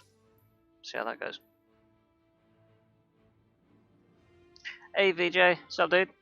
How's it going? I'm thinking of doing a flight from Athens down to Innsbruck. I can just see how that goes. What if we go for 6298, something like that?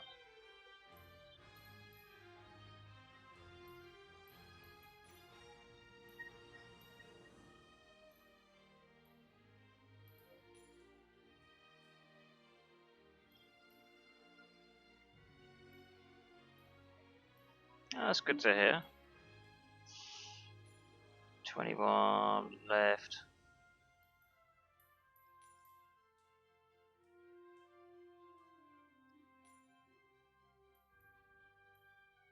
I think that'll probably be alright.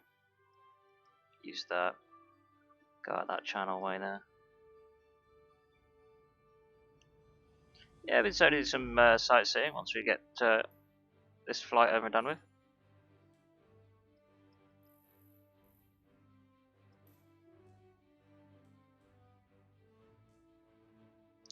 Let me just double check the conditions at Innsbruck.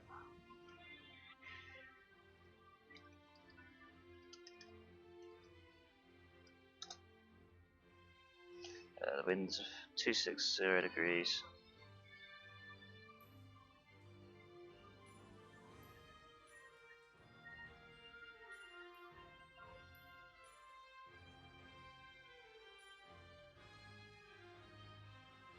Okay, that's not too bad. If we could come in from like around this angle, it would be better.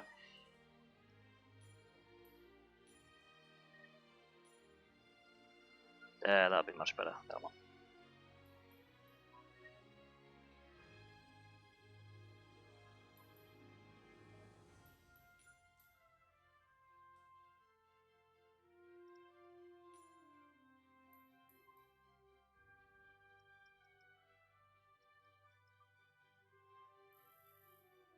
Yeah, that's good. We just got to sort out the weather and stuff now.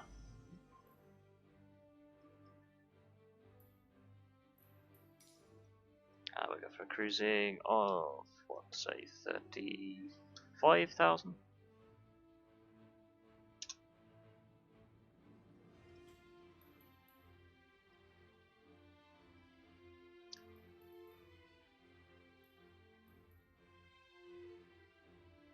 Or GAV.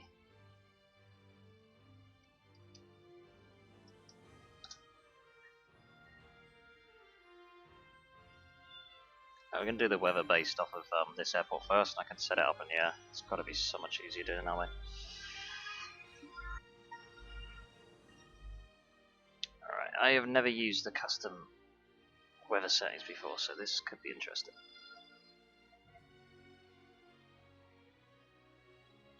Just shove that slightly in advance for now.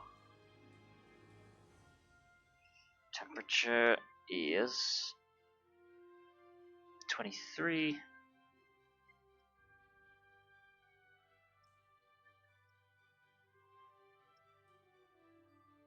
Yeah, 2.8. Pressure is 1015. Ow.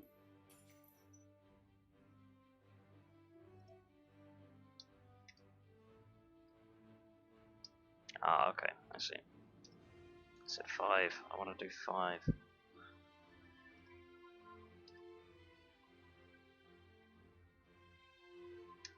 5.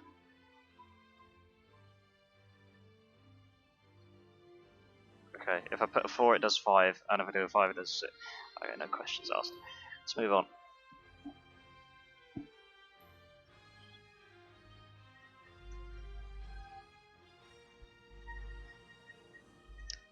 $70 degrees at 8 knots.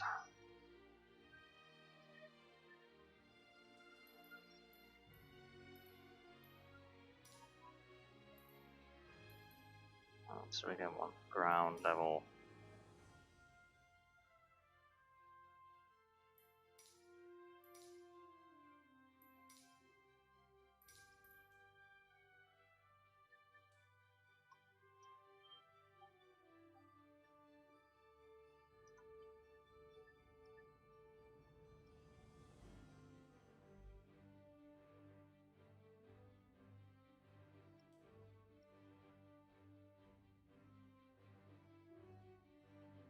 Is it 8 or 9? I can't remember.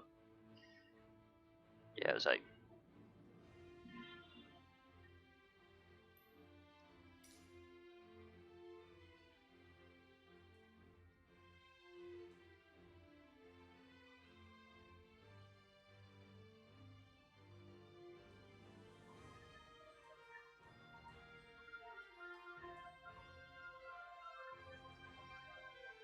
Okay, that literally doesn't tell me anything. Alright, let's just go with something like that.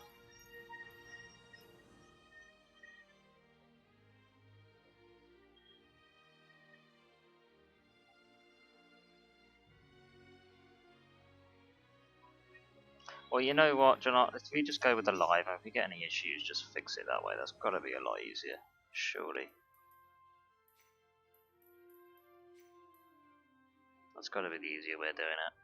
If we come across a bug, we'll just then do it manually from now.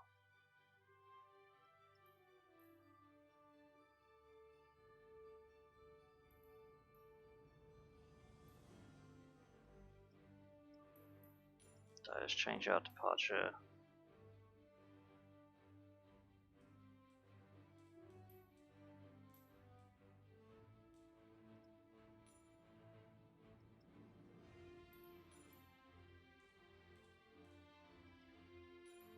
And we're probably going to 103 right, I presume.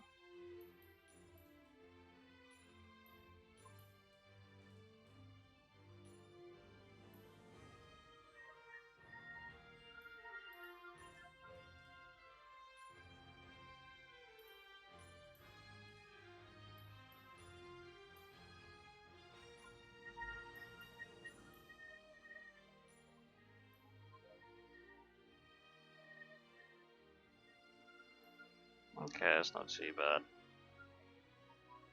We can make that work.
Yeah, looks like when the remote's down.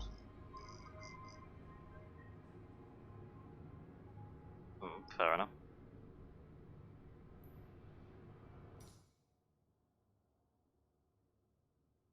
At least we can get brown power, so that's something.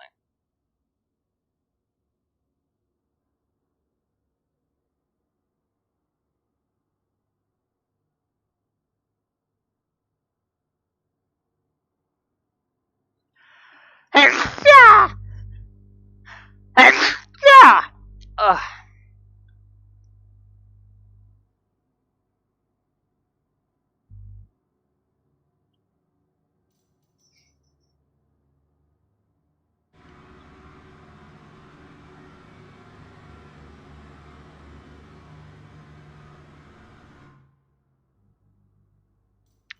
Okay.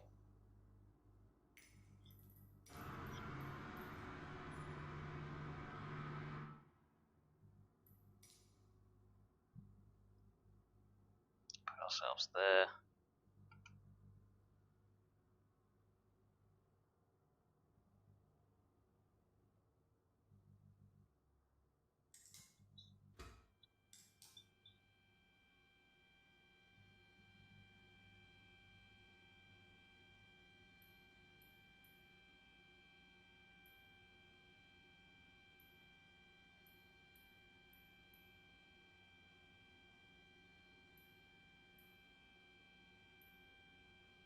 Ground Pounce2K, can you please send a ground power unit?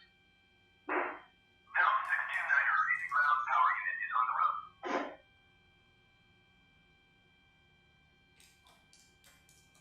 Alright, the pump's going on.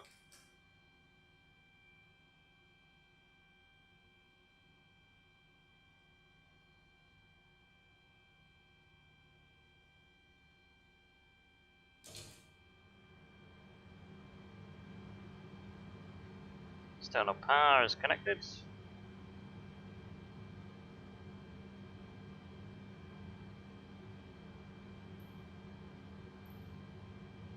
Ground Pounce2K, can you please send a fuel truck? Pounce2K, the fuel truck is on the road.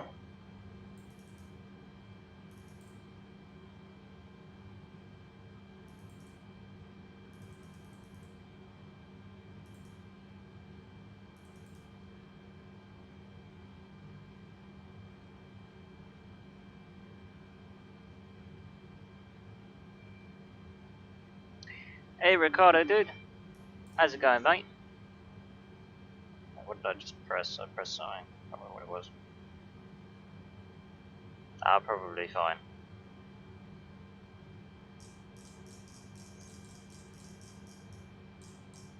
Set of speed, let's go back to 30.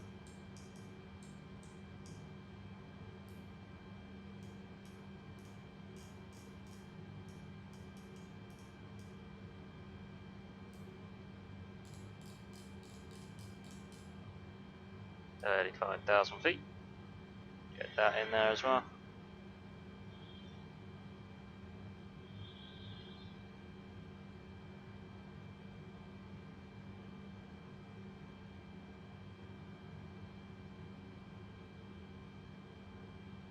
That looks good. Let's get our clearance and everything sorted while we're here.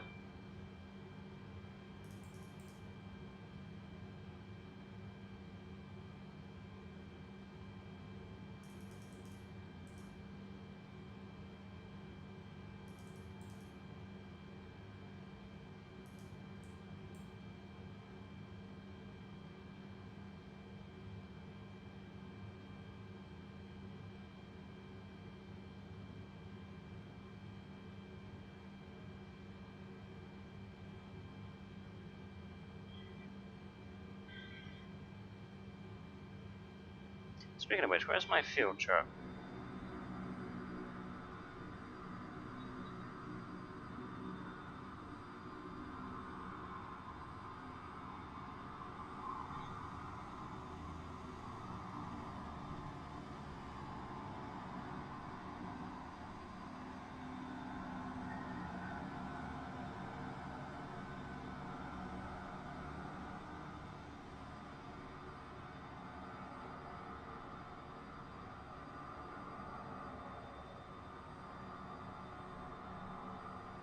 I think it's slowly coming, it's taking its time.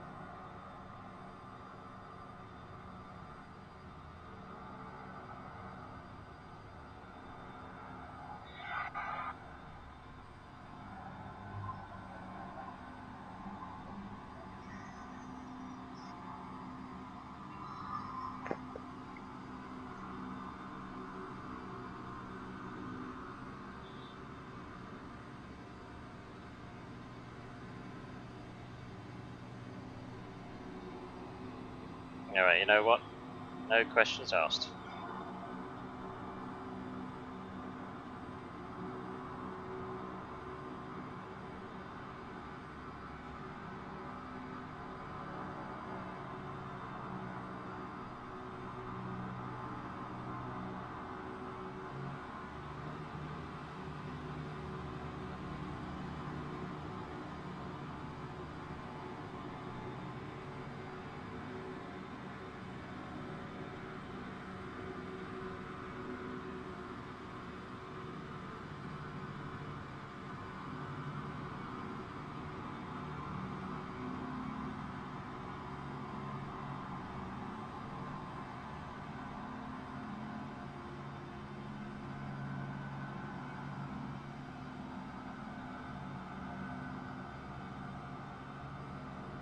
Hey, you mod dude, how's it going, bro? Yeah, we're getting there. We're definitely getting there, that's for sure.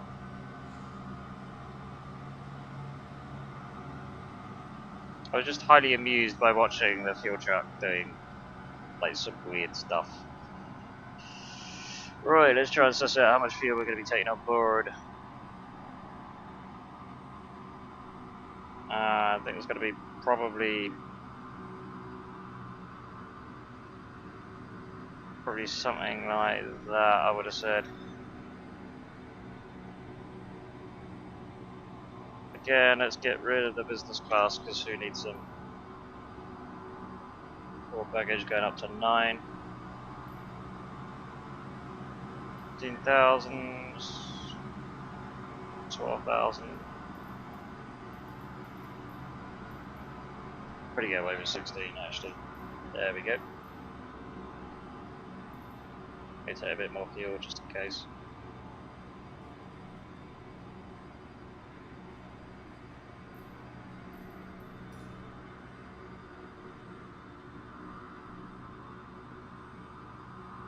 Alright.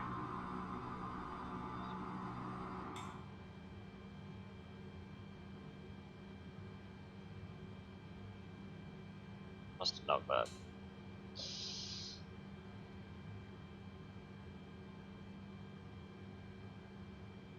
Yeah, that fuel truck is really bugged. Oh well. Alright, it's looking okay. Let's get our APU started.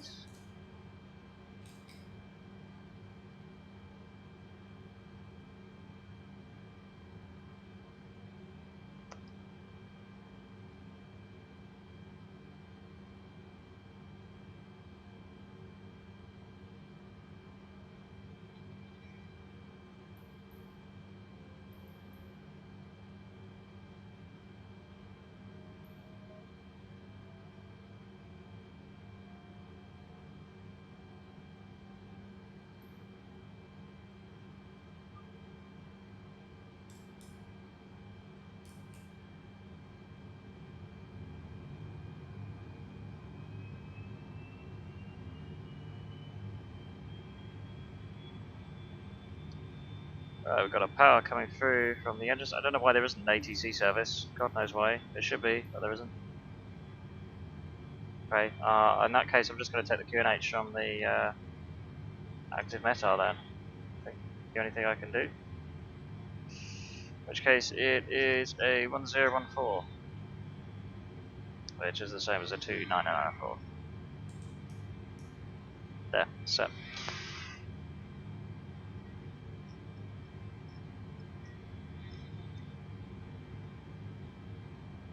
Why that isn't working the 80s, I don't know, but it's not. Pounce2K ready to copy IFR clearance to its route.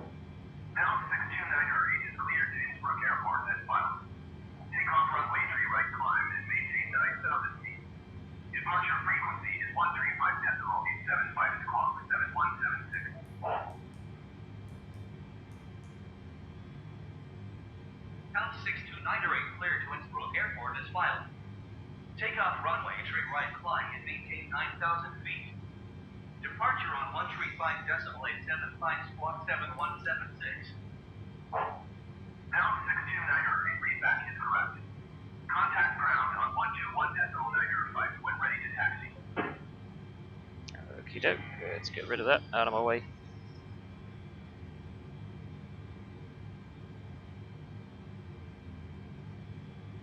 Okay, everything's looking good, that's mostly set for the most part.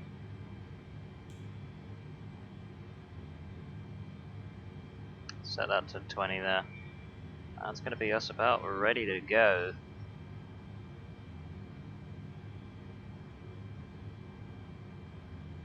Yep. We're going to take off the parking brake, start a pushback.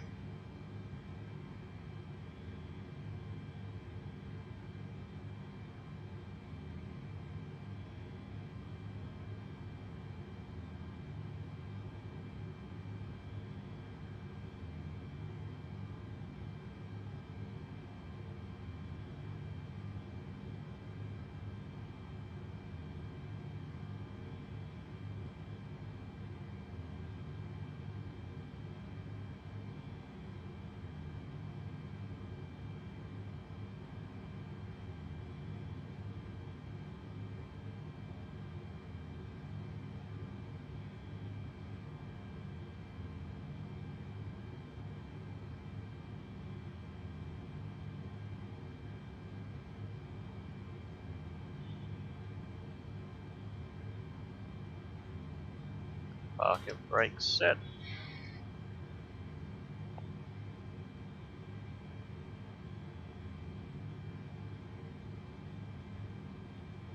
That much better. Why don't I see that panel? See, I really frustrates me when it keeps blocking between the two of those.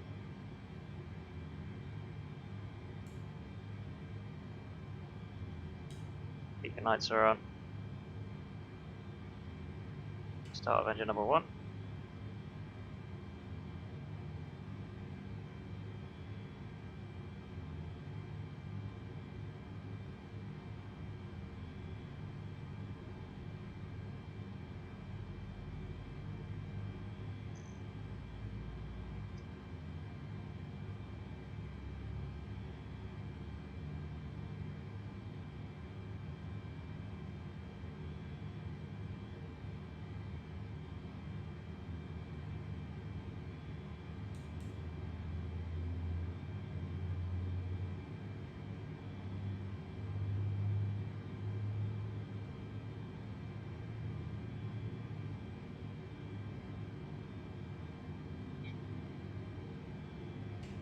Start to number 2.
Both engines are set.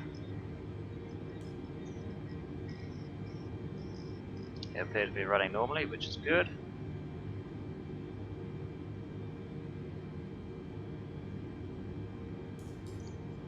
Start making them generate our power. We can come off the APU.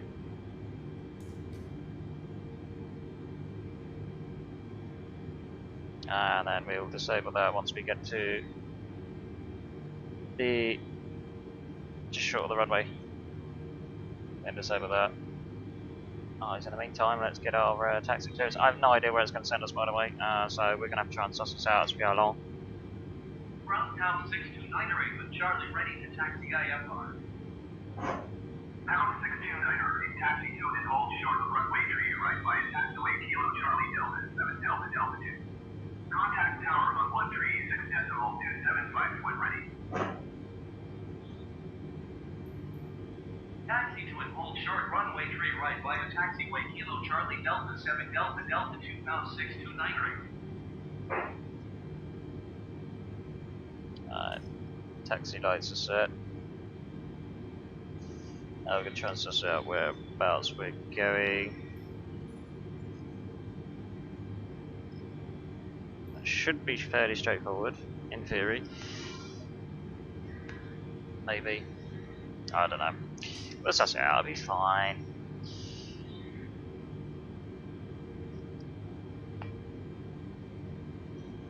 I've got cables everywhere.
Alright, so looking at this,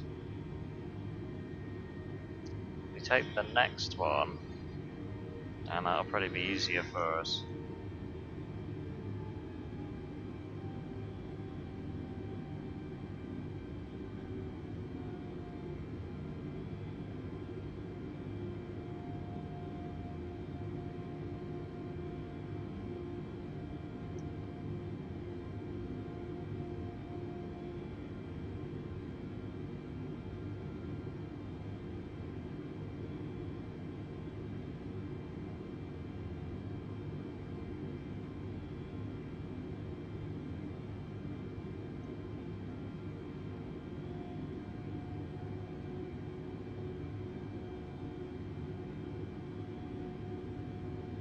Alright, looks good.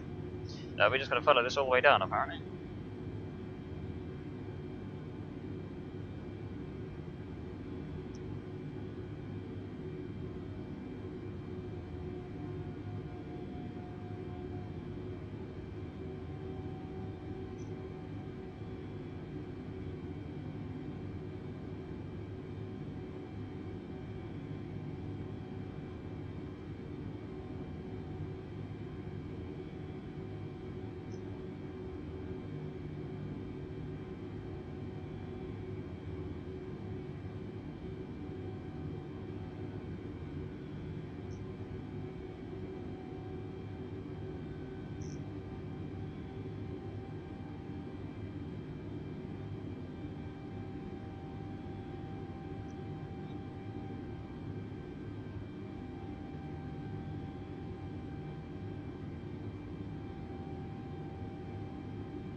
Parking brakes set.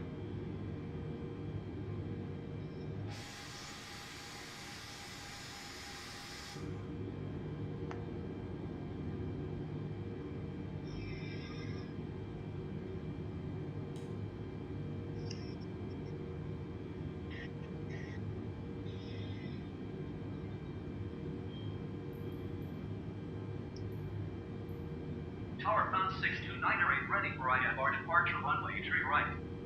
Pounce2K, hold short runway 3 right. Traffic is generic on the runway.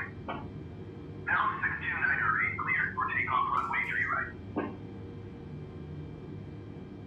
Cleared for takeoff runway 3 right, Pounce2K.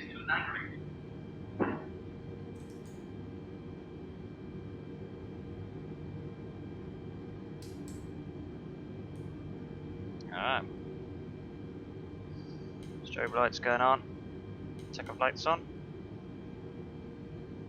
That's good to me. Everything looks good. That out of the way.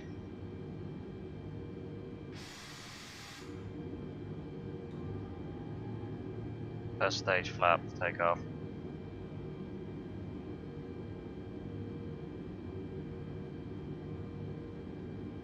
Parking brake off.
Alright, is everybody ready?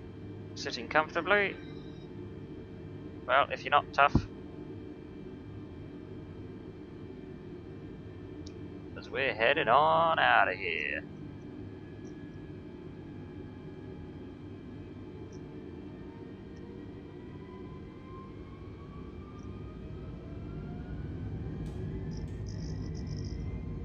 Takeoff thrust set. 60 knots.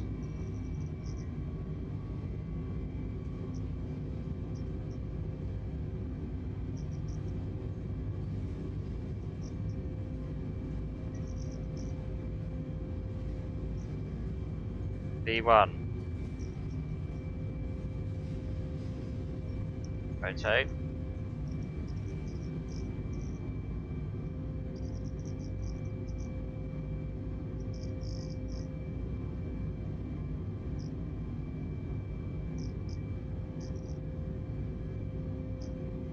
Positive rate, gear up. Contact happened at terminal 135.875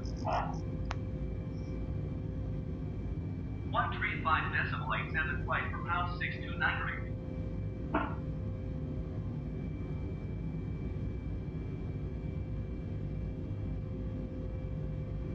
Avid center Pounce2K is at 2,300 feet, climbing 9,000 feet.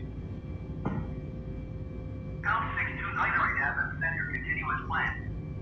Altimeter 29.902. 2992.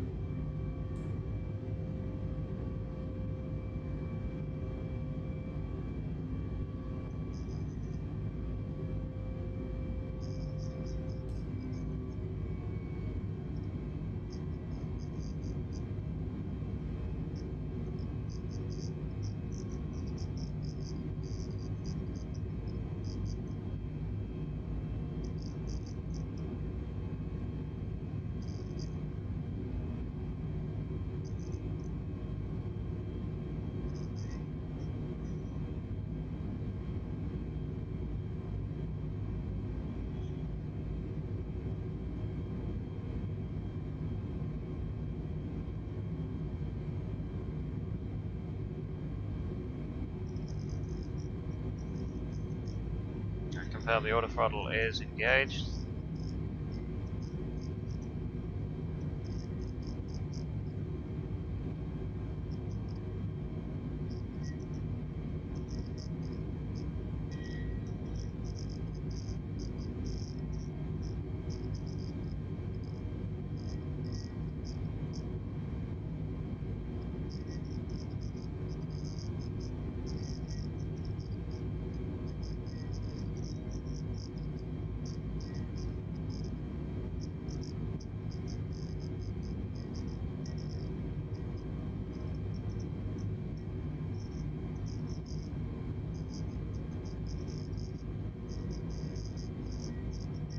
Pounce2K traffic is 7 o'clock, 4 miles at 5,800 feet generic.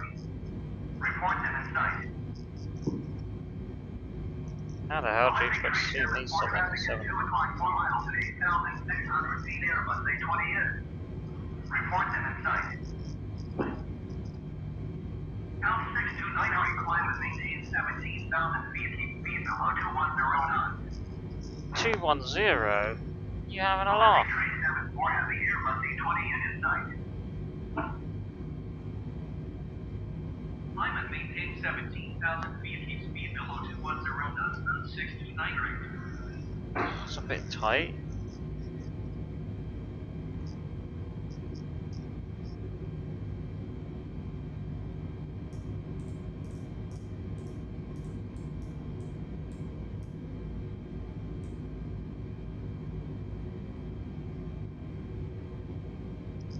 Like, seriously tight.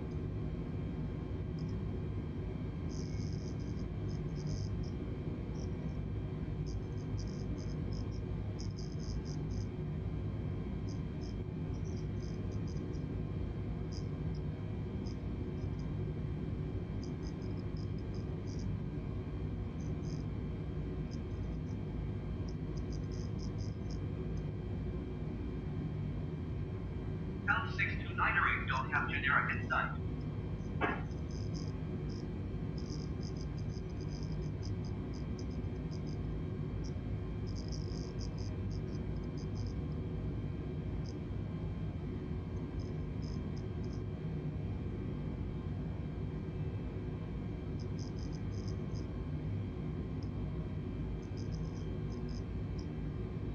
I would have swapped this over to the autopilot by now, but I don't know what a speed of only like 210. That's not a lot.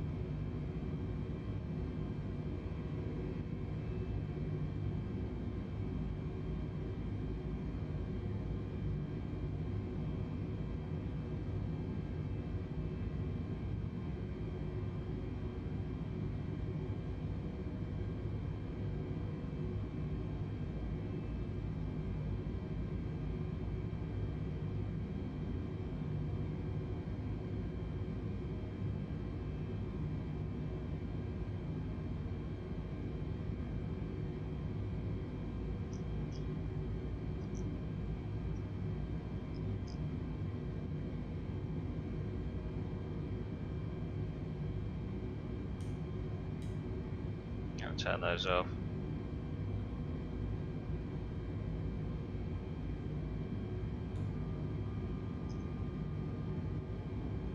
Perhaps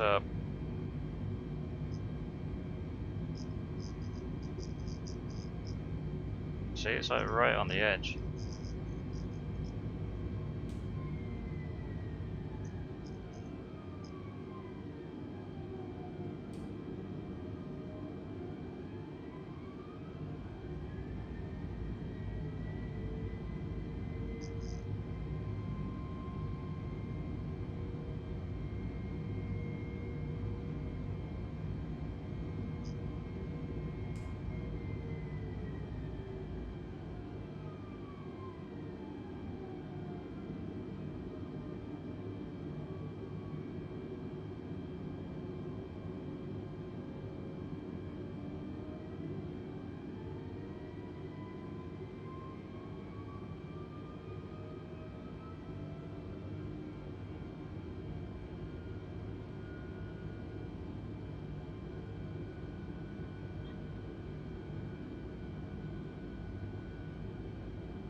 How does this autopilot doing?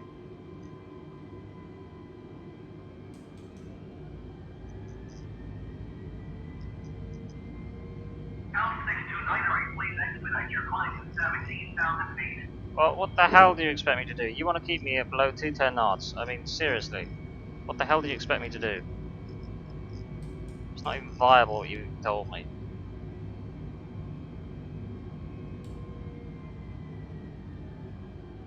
It's actually not even, it's not even viable. It's not even viable.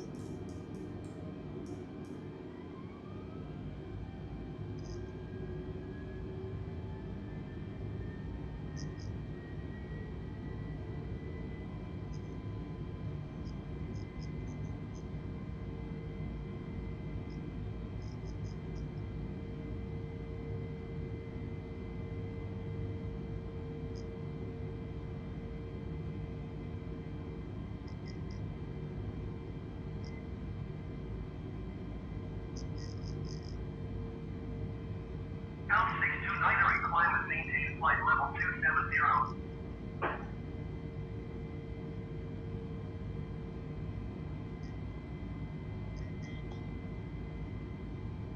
Climb and maintain flight level 270, Pounce2K.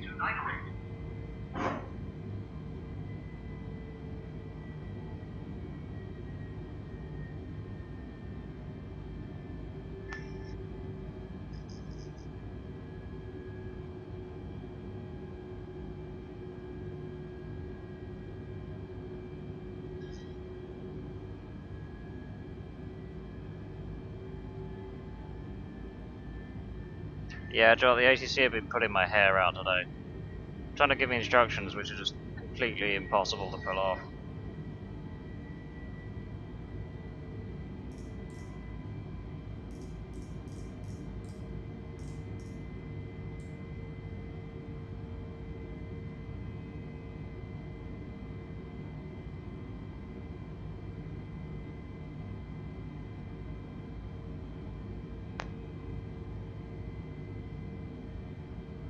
Yeah, dude, it is literally the ATC. It's pulling my hair out.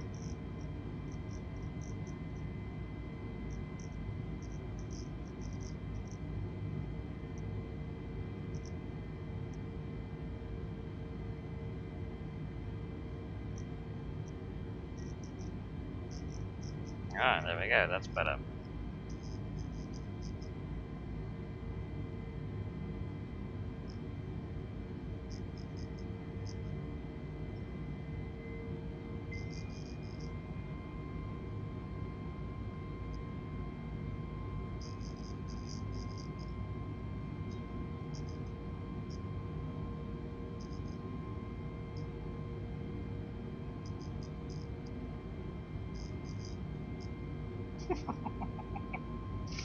Oh man, you and that Streamlabs, man.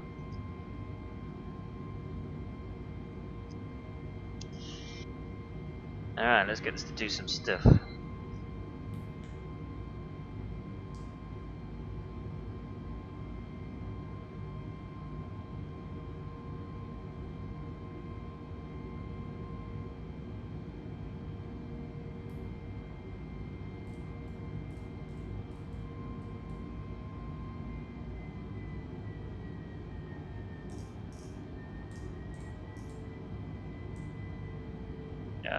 Let's go. We'll go 300 to start off with. And we'll see how long we can push that for. Active center right, Airline 2 is climbing through 1,100 feet for 1,000 feet. Right, Airline 2 has a center continuous land. Altimeter 29 decimal 93.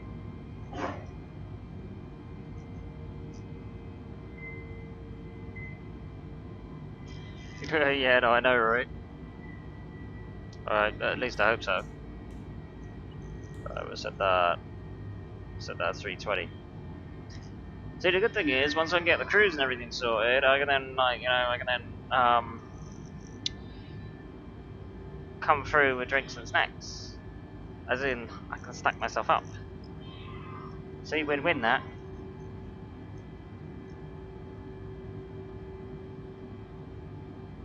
You know what? We'll do this at like 1,000, I think.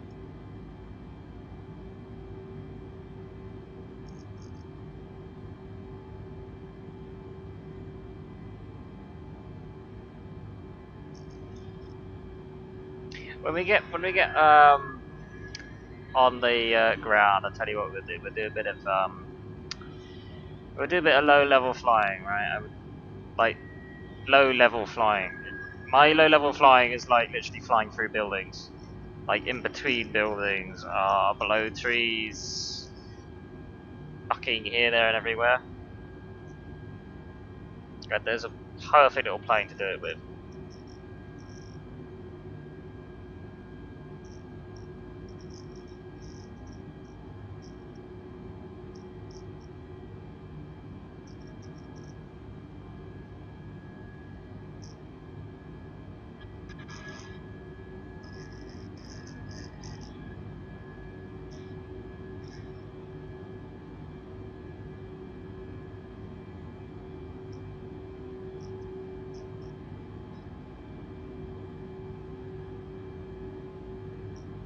Yeah, but the difference in War Thunder is it's not real physics.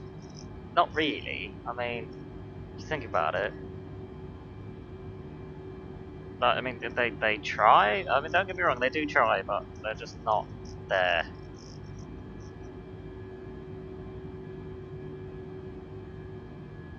Apparently, the weather in Innsbruck, where we're flying to, is gonna be nasty, like really nasty. And they don't have an ILS, so we're completely on our own. Oh, and did I mention there's no go-arounds because, yeah, you can't really go around. No, I don't play much Sim at all. I hardly played it. Hardly played it.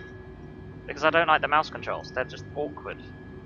I get they're trying to like replicate the whole like stick movements and stuff, but you can't do it with a mouse. It's just meh. Really, nah, it's nasty. It's just nasty.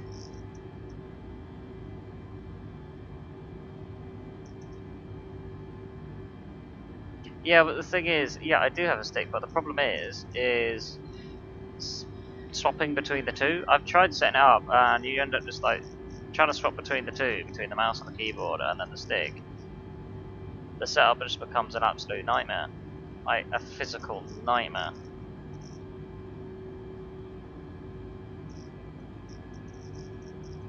Yeah, let me guess. You're talking about using that auto configurator engine thing. It don't work. Don't bloody work. It's useless.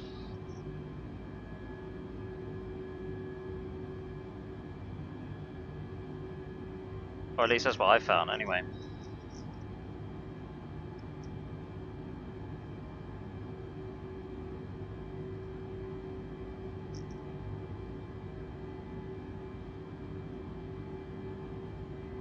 Besides, I mean, I kind of decided to do this because I was just looking for I was looking for something to fill for today's stream. To be honest with you, I just wanted something that was a bit easygoing.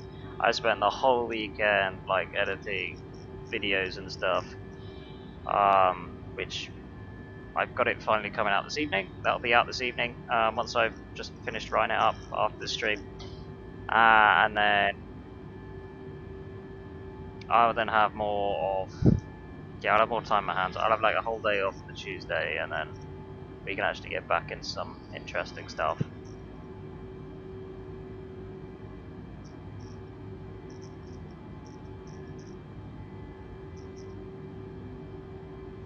I know, dude. I know. I've literally just been so up to my ear and just so much stuff going on, and not just towards the channel either. I've had outside stuff. Um, we've had a few security issues recently, which has required my overnight attention. So yeah, it's been really hectic this week. Pounce2K climate maintains flight level 340.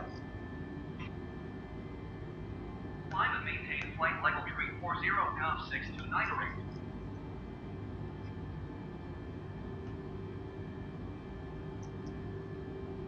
Ah,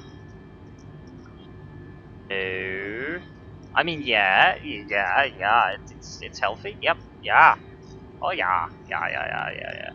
Totally. Yeah. Yeah. Yeah.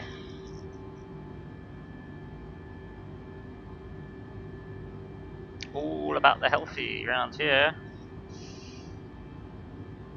Oh, I know. What? I'm addicted to caffeine. I can't help it. It soothes my caffeine addiction. It could be worse. It could be coffee. To be honest, I can't stand coffee. It's horrible. I prefer a good old cup of tea, if you know what I mean.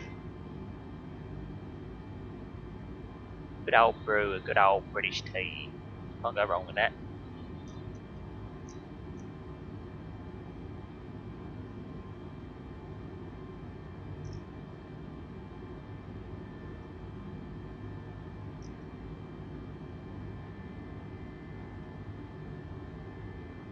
I think we're pushing it up to about 35,000.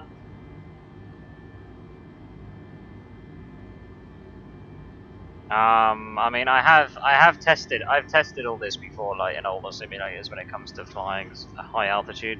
What you'll get happen is you will get, um, effectively your stall speed increases, right? So obviously, as you get higher, you then transfer to, rather than flying under IAS, you fly under Mach, right? It's basically how speed is calculated at altitude, effectively, based on the pressure. What you'll find is that the IAS stall speed will effectively um, increase as you get higher up, because the density of the air and all that kind of jazz. So what you'll find happen is you can try and climb out to the highest you possibly can, and you'll notice that the engine RPM will just go higher and higher and higher until to the point you can't generate any more power. You end up getting to the point where you're effectively almost stalling the aircraft. You kind of reach a point where you end up reducing your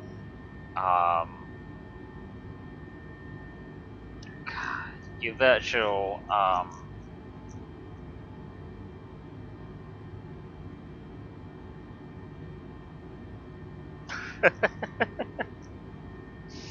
yeah, so basically your vertical speed, right? You'll end up reducing to like 500 feet per minute, and then you get to the point where you're just like going from like plus 500 to then nothing, then try and go plus 500 again. You're trying to not stall that, and you get to the point where you reach that limit, and then you just kind of like come back down.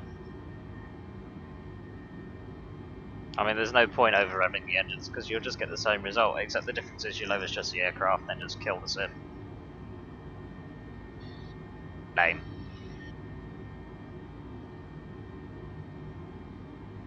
You know what I'll be interested to see, like when they bring out a fighter jet, just to see if they mimic the, and just how they do the physics of the sonic boom. You know what I mean? Like, you know how War Thunder's done it.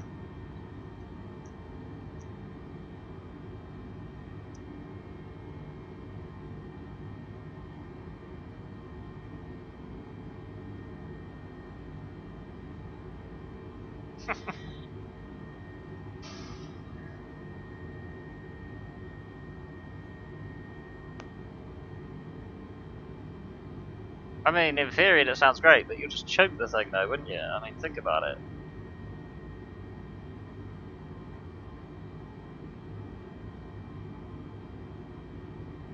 Yeah, and how much was the SR-71 to run? I mean, come on, logistics. I mean, take Concorde, right? There's a reason why that died out. Yeah, sure, you had the crash and everything, but that wasn't the death of Concorde. They just wanted a way out because it was far too expensive. Yeah, sure, you could get like the West Coast in 4 hours. Easy. Yeah, sure. What profit? Like next to nothing. I mean, yeah, everyone else would be happy with that, but I mean, meh.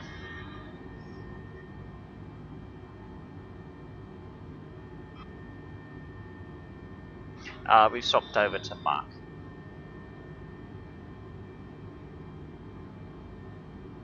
Yeah, because their priorities are different, right? Their priorities actually care about the defence of their country, unlike every other idiot out there. I mean, take Britain.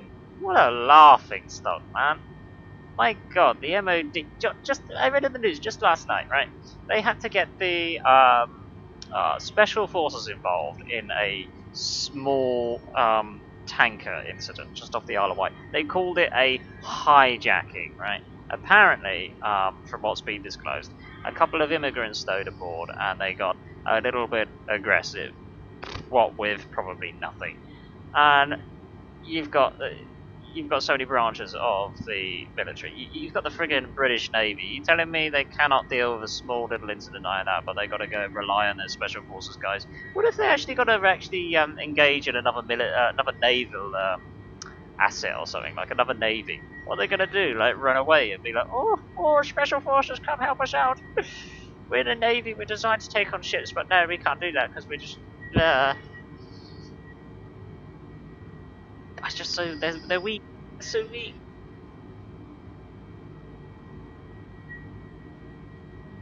The RAF, they're getting weaker by the day. The Navy's virtually non-existent. The Army is just, well, I mean, it's not as if they'd be able to do much. I mean, I feel sorry for America. I mean, if they ever got dragged into something, I mean, because they're the only ones that would have the who would have the capabilities. Pounce2K climb and maintain the flight level 350. They're the ones who would have to come and bail everybody out. I wish you could choose the voice of your pilot. That would be pretty cool.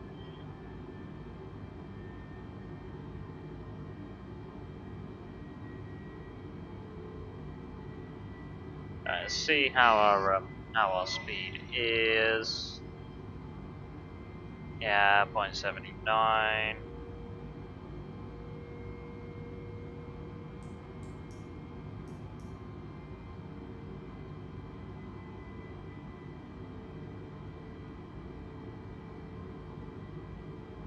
Right, that looks good.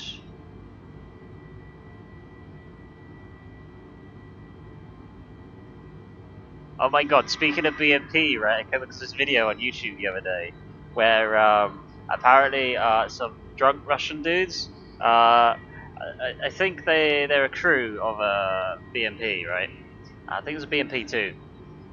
They got drunk, they got completely pissed, and they decided to, in their infinite wisdom, to drive their BMP2 to what looks like a military airfield, right? Because just looking at the CCTV that they had, the fencing around it, it was like full on like concrete pillars, ridiculous amount of barbed wire, and God knows what behind it and stuff, right? Yeah. They they drove straight through it. There's a wall here. Ah, sod it. We're gonna go straight through that. They completely demolished it. I tell you what, it was highly amusing. I bet they got a bollocking for it.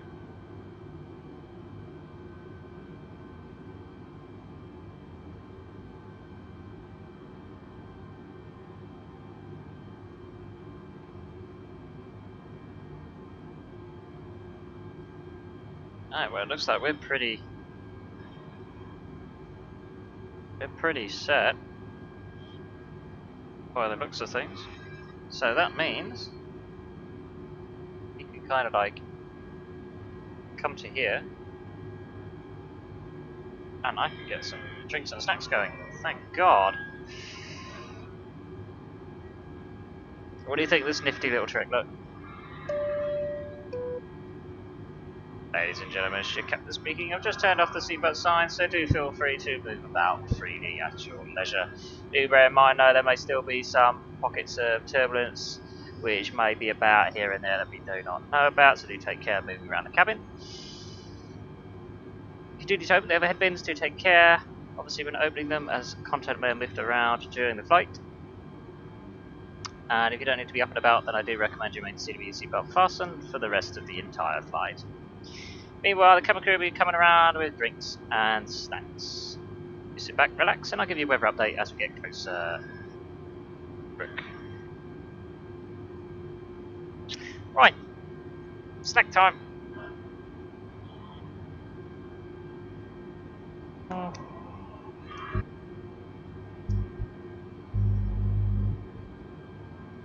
Every time I see that abbreviated THICC, I think of that, what was it, the thick case from Tarkov?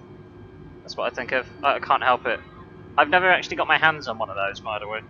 I just see them in the flea market. It's just a nice little thing that exists.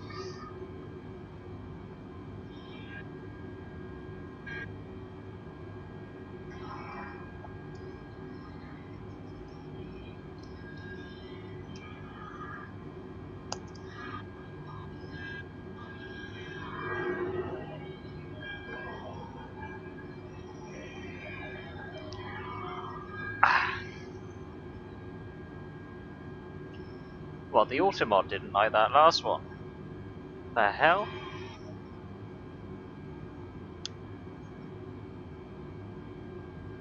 Joy, you and that Automod, right, is just like... literally just like this.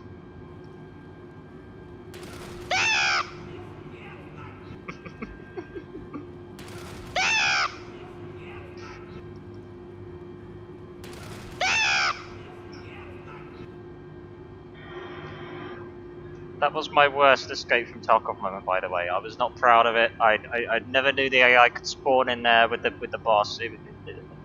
I had the fright of my life. There was like a split second that the server delay gave me the split second to just look at them, and they looked at me. And then I tried shooting, but then I was dead. I did. It was horrible. It was nasty. It's horrible. I've had PTSD to going through that door ever since. I really have. It's just, oh, it's nasty. Hate it. It's horrible.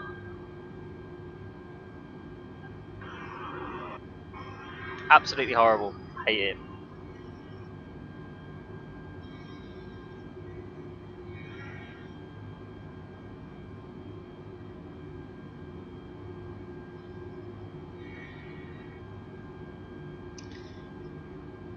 Right, I'm gonna go get some drinks and snacks. I'll be back in like a minute. Have fun watching the airplane. If anything goes wrong, do give me a shout. You know, give me a good scream or whatever. I mean, I won't hear it. It won't do me any good, or you for that matter. But shits and giggles, right?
I see you found my on-stream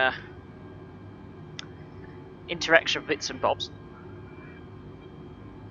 Yeah, I kind of got somewhere to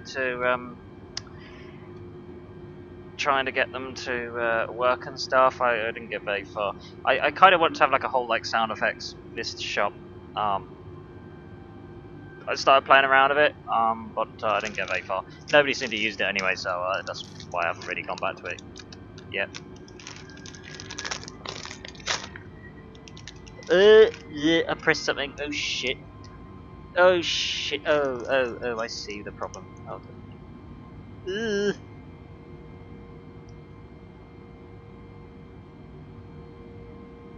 Oh, it's fine, everything's fine. Small little setback. Everything is absolutely fine. Just... I didn't actually press anything to fix that. I actually didn't. The airplane did it itself. How clever is that? That's how clever the Airbus does. It just does its own thing. It's fine. Yeah, I accidentally pressed that button on my thing, and it did something.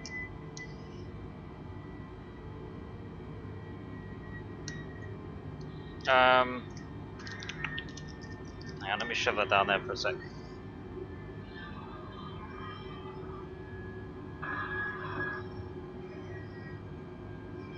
Yeah, no, because I put together a list of all different sound effects. Hang on, I'll see if I can find them.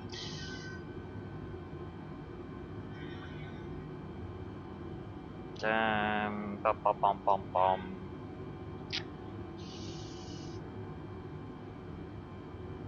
Yeah, we got a little bit of turbulence. That's nice.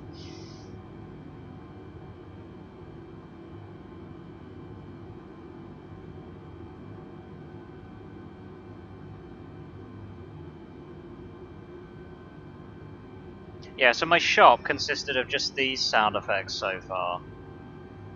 I kind of put them together myself.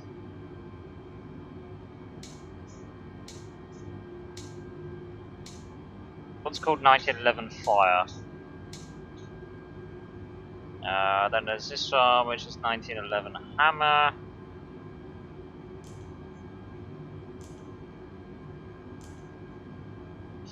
1911 New Mag.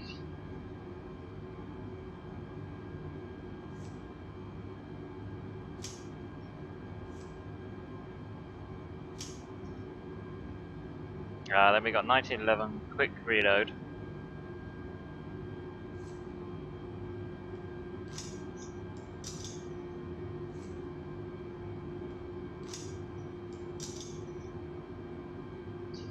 There we got 1911 Reload.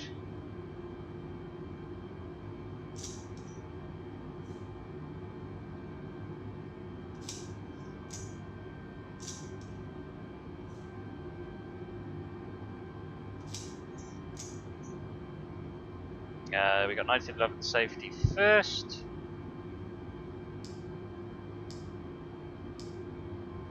And then finally we got 1911 Slide.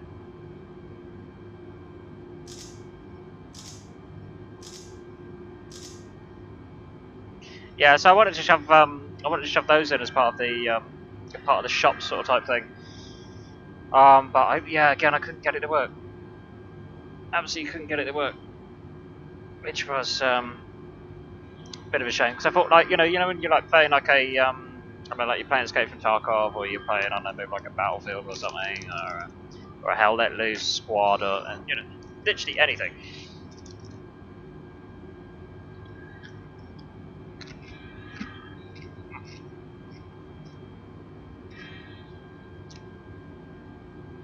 Welcome to watching me eat and drink simulator. FYI. Have you heard of a game called Scum? Because I was wondering whether to perhaps do that for on Wednesday or not.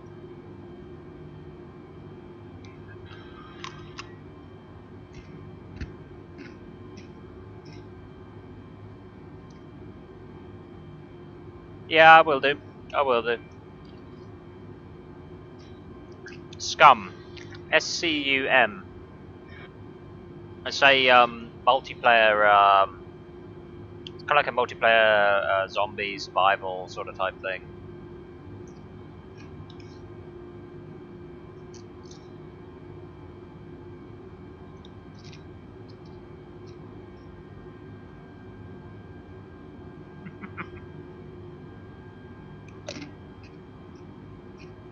Yeah, I got that. I got the standalone version on Steam.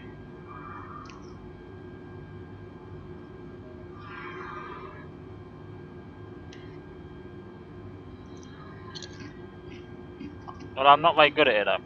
I always die. I'm lucky to even find a gun.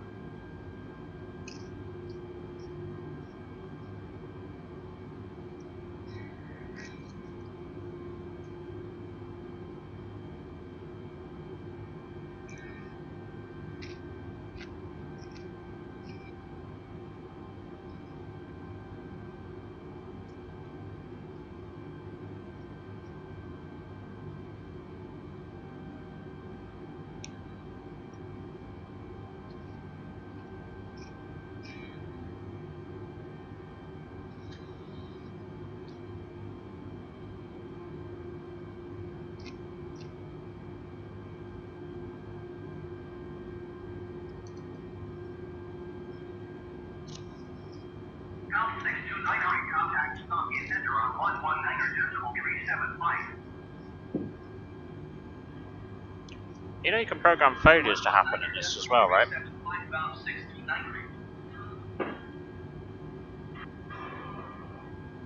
The only thing is it's not very good because you haven't got any of the safety systems, so it's a bit pointless.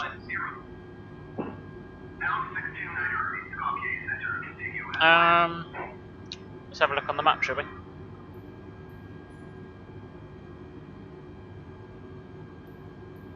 Right, so we came from down here.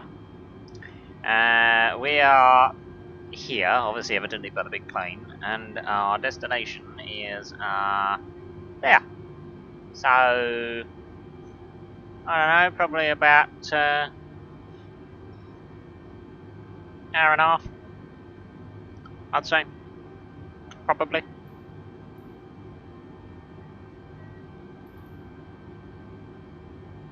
We are going full speed. We're literally almost on the edge. We're going like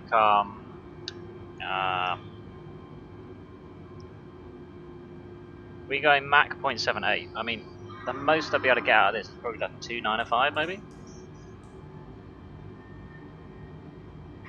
Because the overspeed indicator isn't quite correct.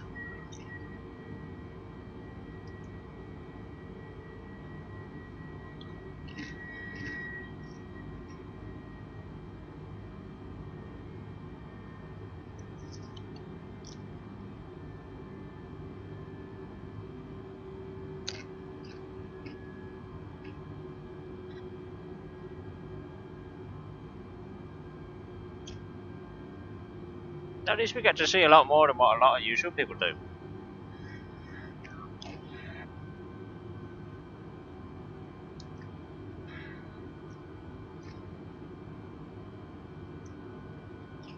Yeah, good eh?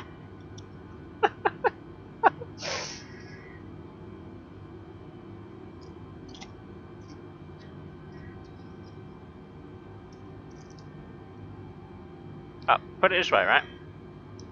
It could be a transatlantic flight, in which case I'll just go bugger off to bed, it's easier.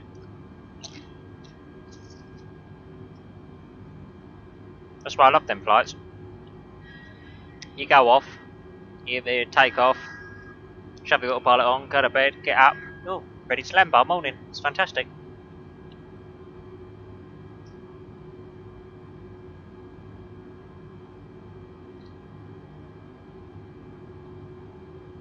Besides, I've eaten all day and it's the perfect time to grab something to eat.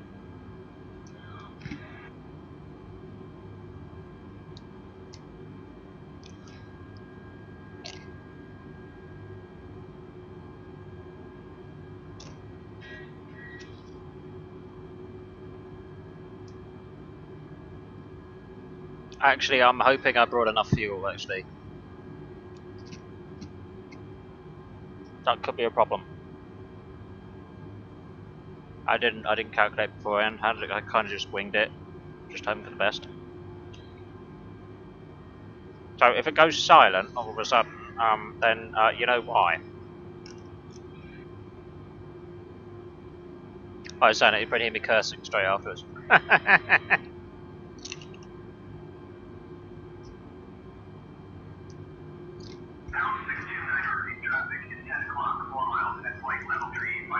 Oh my god, Jesus. There's a traffic alert right now.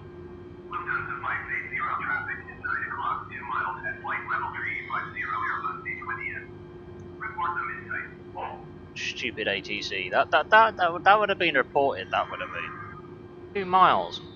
Complete violation.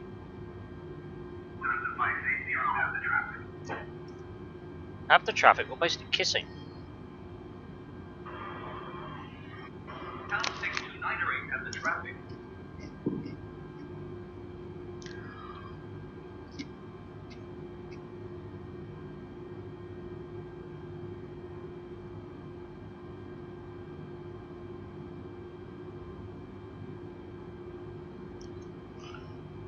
Well, yeah, I suppose. I mean, we are only going Mach 0.8. I mean, we're not supersonic.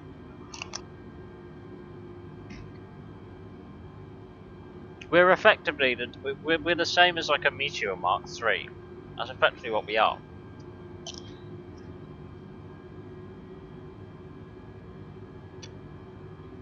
Difference is we can go for longer.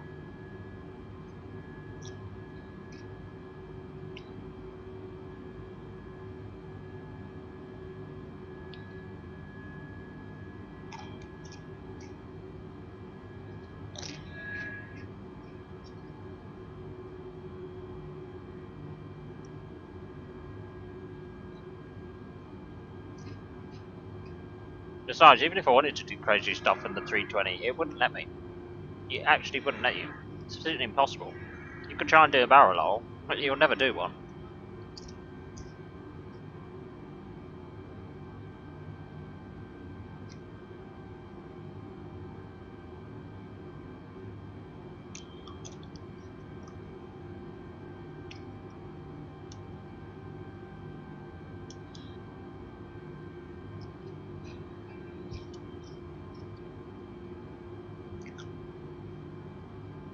I don't find the Meteors struggle that much recording. Don't do too bad.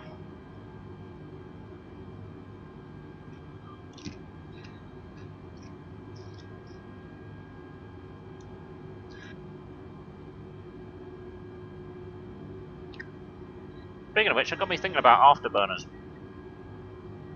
You know, they did a, I think it's the US, US Air Force, right? US Air Force that was doing a test on a business jet, and I think they gave this business jet a couple of afterburners.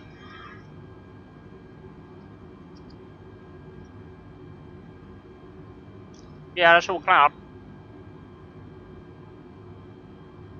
The more clouds you see, the closer we get to our destination, because I tell you what, the weather in Innsbruck is shit. In fact, I wouldn't be surprised if I probably have an accident, to be honest with you. The visibility is nothing, there's no ILS, there's nothing, so. And there's no, there's no, like, there's not really many options. You can only kind of, like, go around in front of you. It's just, it's not an easy airport. It's quite dangerous.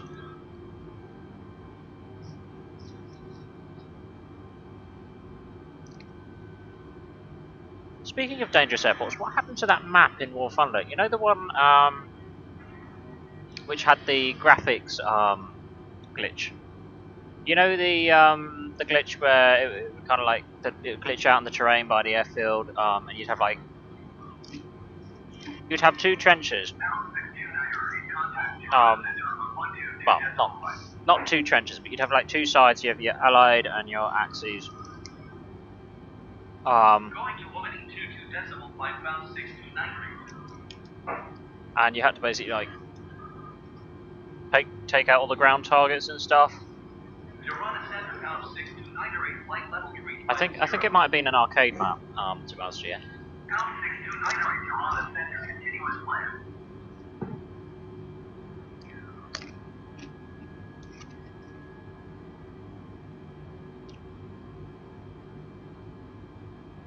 Did it also have like not just a graphical bug, but it also had like a terrain deformation bug as well?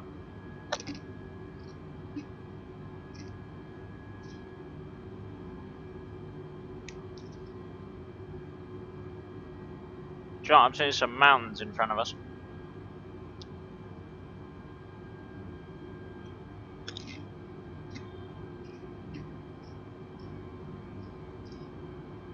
Yeah, that's a different view for us.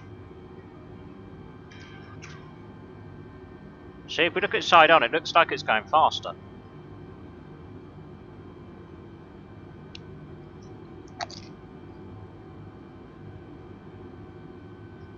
Why do you think you hear pirates overshooting their destination all the time? Because they fall asleep.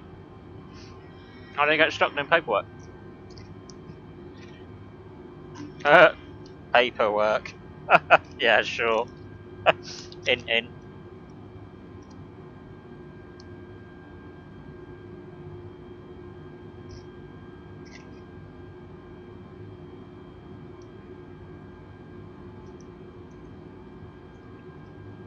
Yes, yeah.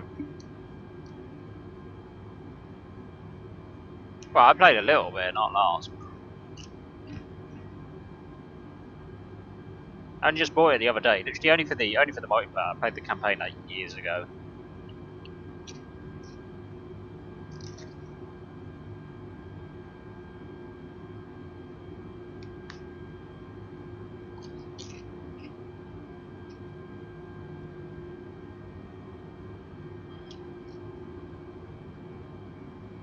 You know, it'd be really cool if War Thunder did some sort of like icing thing. That could be an interesting mechanic.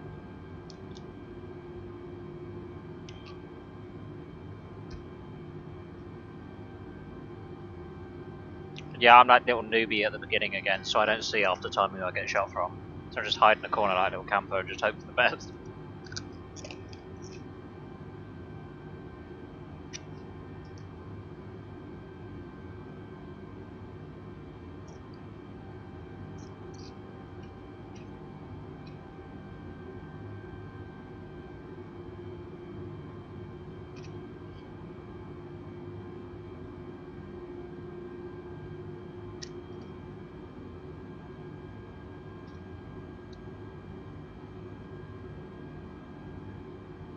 Oh no!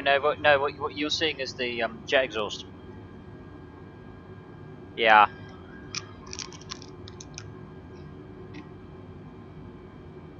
I found that was really cool. Like seeing that is so cool because like it's actually it's a thing. It's an actual thing. That's why it's cool because it's a thing. I think I do. I haven't played around with the view modes too much, so yeah, I don't want to mess it up.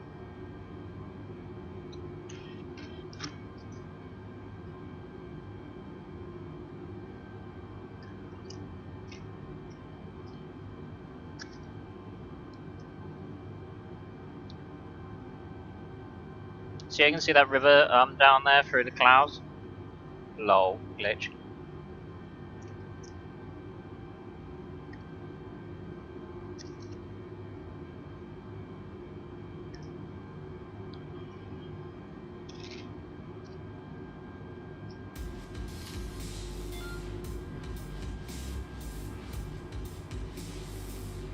No, it is a glitch. You wouldn't be able to see a river that clearly like that.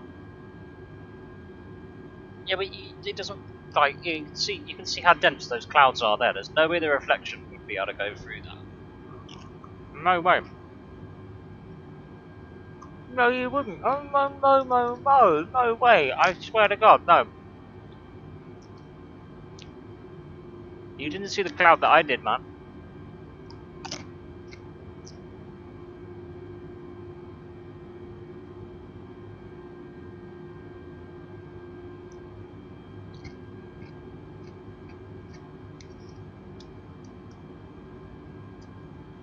Light and puffy. You know, like all clouds can look like that, right?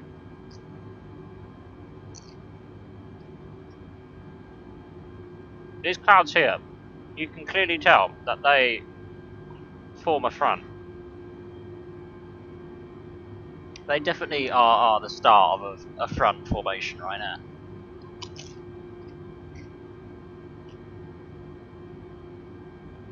Well, no, it's not a storm or anything.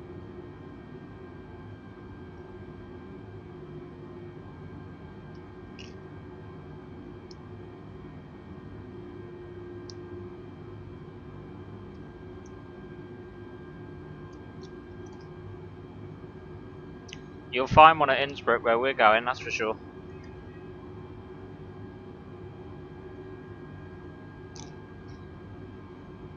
Oh, trust me, there's nothing but clouds when we get there.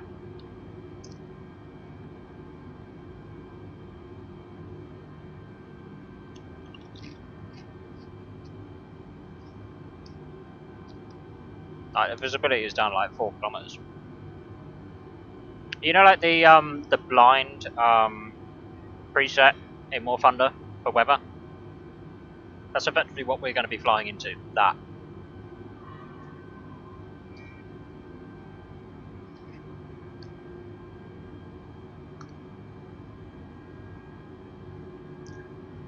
Oh, we're getting a bit of turbulence.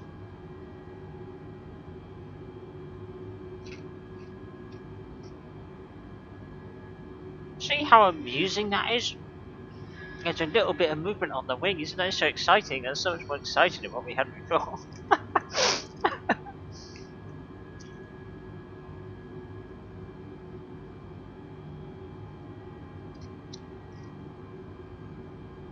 Tirana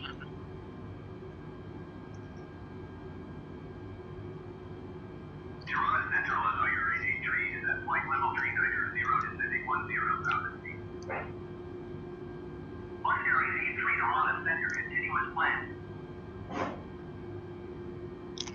See, I find this rather therapeutic, to be honest with you. Not gonna lie. I mean, oh look, there's an airfield over there. Look, you can see the lights flashing. I mean, actually being on an aircraft, it's pretty uncomfortable, dull, and boring. But that's probably got something to do with the economy class, to be honest with you. 120.42 Belgrade, I recognise that. What country is that? Where the hell's Belgrade?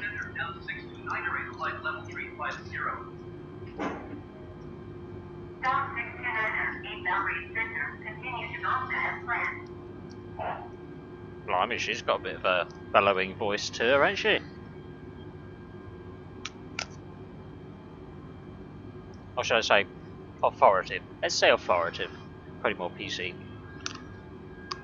No, it's not a country, but it's a city within a country. I'm trying to suss out what said country of said city is from. I think it might be Romania, but I'm not sure. No, wait, that's Bucharest I'm thinking of, isn't it? Belgrade.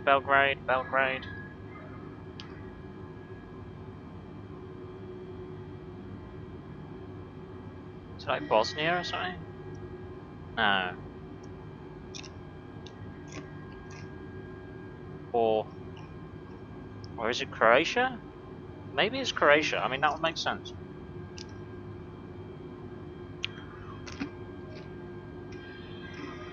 Should do.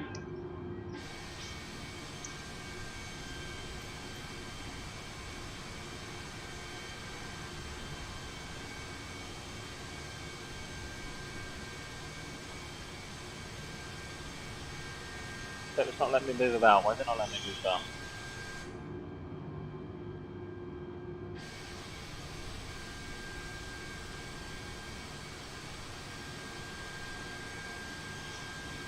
Yeah, it's definitely contrast there. I'd expect it to be more apparent than that though, but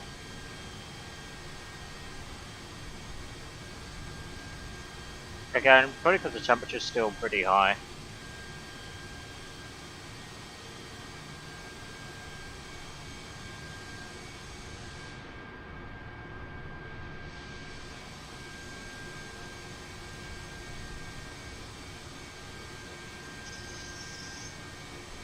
They should be at 35,000.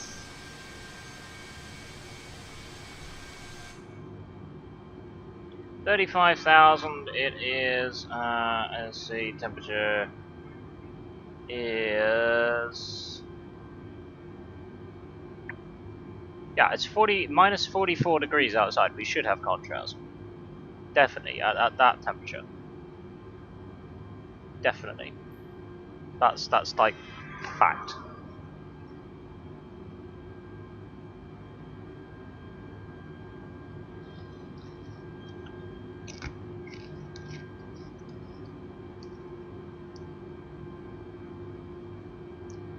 What's 6,000 meters in feet?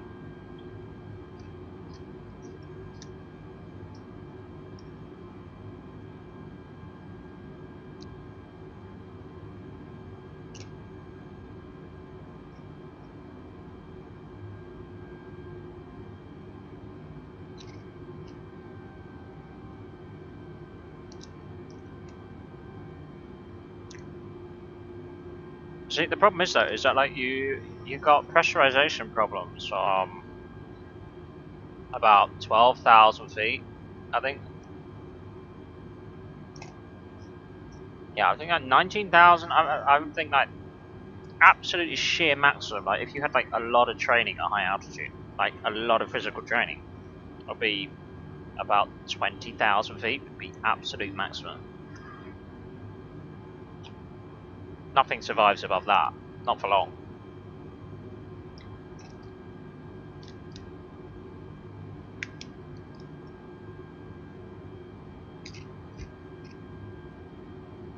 So in comparison, we're probably about 10,000 meters up.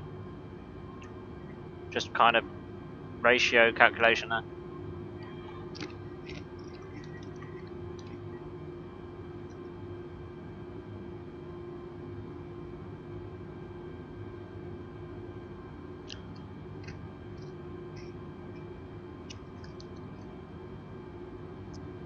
I'm surprised how they were able to spot anything from up there, to be honest. Like tiny little biplanes that they had, like really tiny.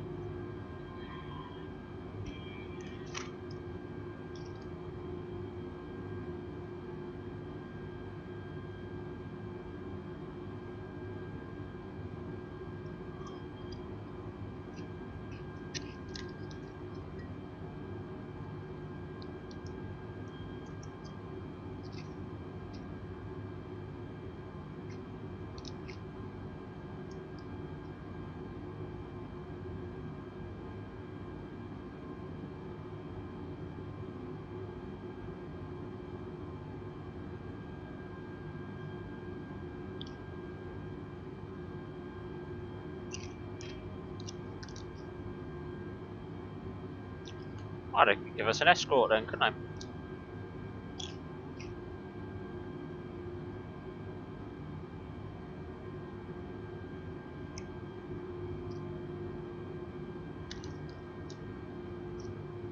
Yeah, it's still weird to think of the concept that we haven't moved on.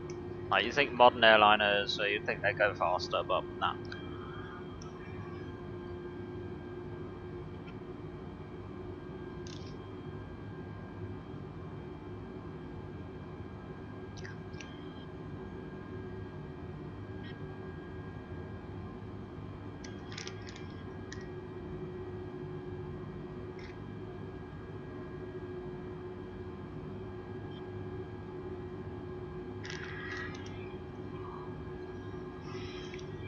Those were nice though, well.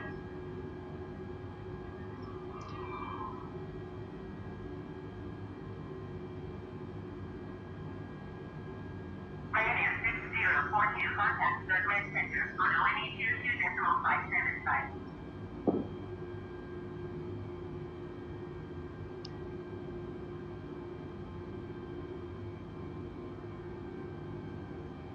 Going to ONE 22.575 Pioneer 6042.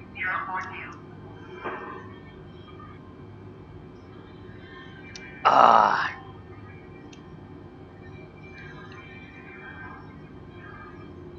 Alright, hang on, I'll have a look.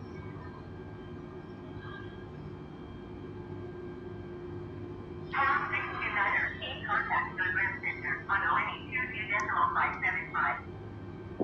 I could handle a little Griffin Spitty in this thing. 122.57 flight for Pounce2K rate. Oh, Zagreb, that's definitely Croatia. That's Croatia. Zagreb. Flight level 350.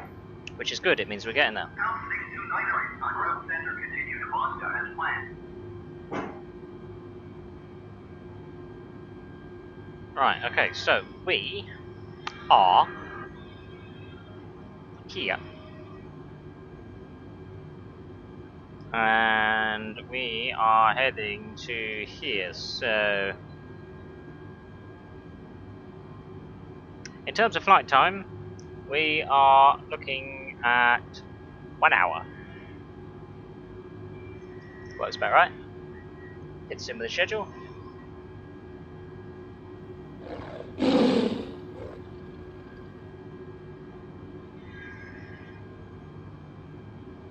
I wouldn't be so sure about that. I mean, nah. It wouldn't just explode. Nah, I wouldn't have thought so.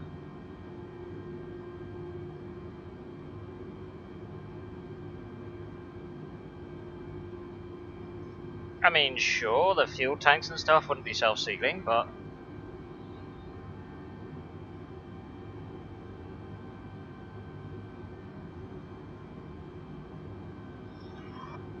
Well, yeah, but I mean, electrical fires are very rare these days. The electrics themselves are fireproof. Insulation is heat resistant. The engines, well, yeah, alright, yeah, they don't do well to blimey, a bit of turbulence around here.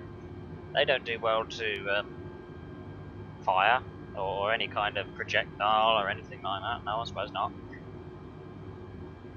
If you could get the hydraulics, then you've got a very good shot. Very good shot. Because the whole thing works off of hydraulics. You might as well, you lose your hydraulics, you might as well just kiss your backside goodbye, because you ain't going to be seeing it again.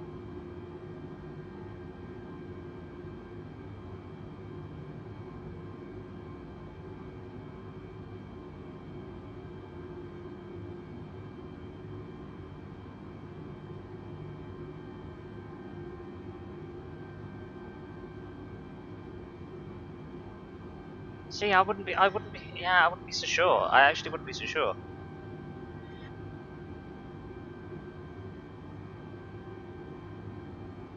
Besides, like, your biggest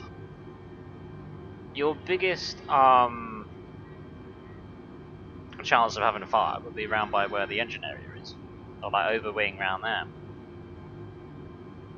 That's where the most flammable stuff is going to be. I mean, sure, you get like the tiny little wing tanks on some aircraft, but I wouldn't be surprised if they burned through, you know. They burned through before you'd have any significant issues.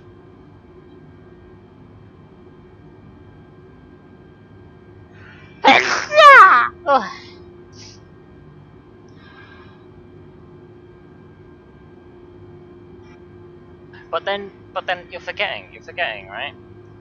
The engines have a fire retardant system. So, you know, there is a fail-safe there. I mean, yeah, sure, you could do the argument of, you know, repeated follow-up fire, but then by that point you've already shut the engine down, so you could only really try and exploit any remaining fuel in the unit.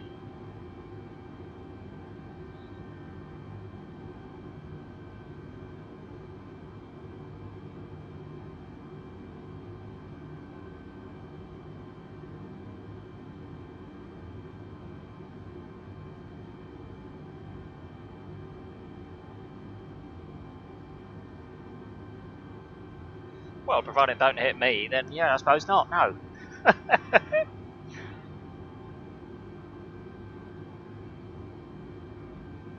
It'd be interesting to see, like in theory, how far a 20mm would go through the entire fuselage then.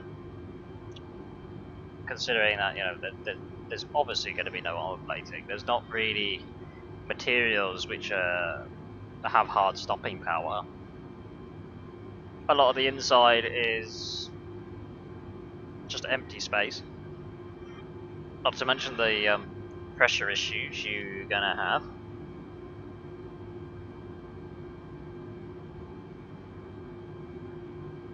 In fact, that's quite an interesting question. I did have an add-on back in the old FS9, the Flight Simulator 2004, where there's this add-on called FS Passengers, and it also had this feature where you could have war zones, and you would make more money if you flew in a war zone.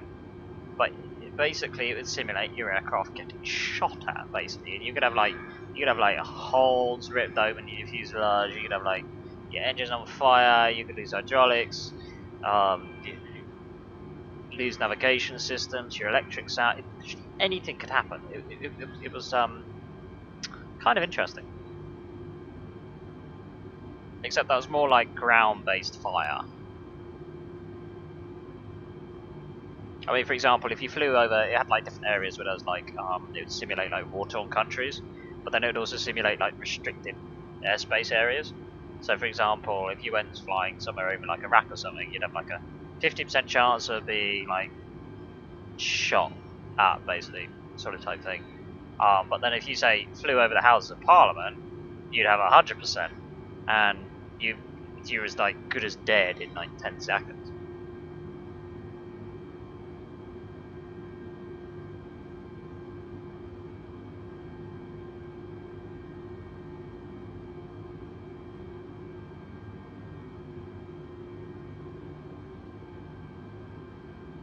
You want to look at how effective SAM sites are, then just look at MH17. Prime example. That did the job. That more than did the job.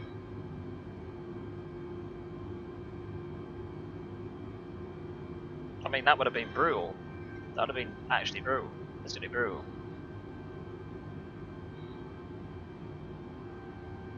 Which is another reason why I'm dreading SAM sites to be added in War Thunder.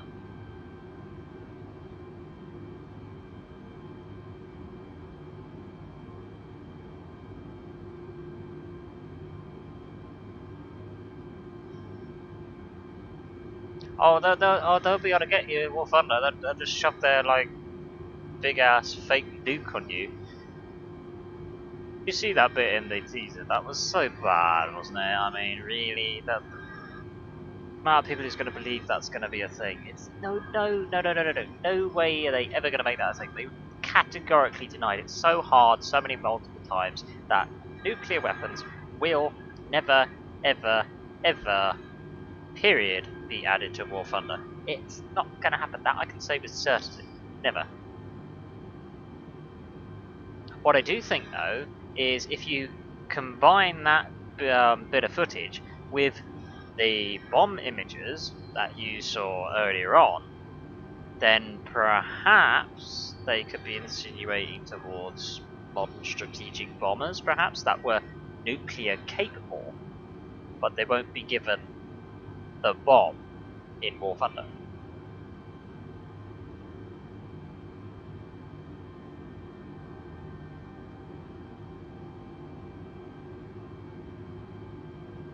But again, they would have no reason to add MOABs, because why would you add that? Like, take ground forces. Can you just see what chaos that's gonna do?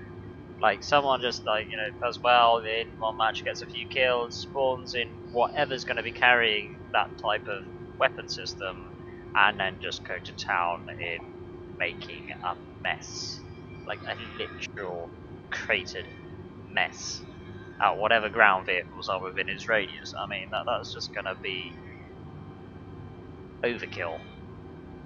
It's going to be way too overpowerful.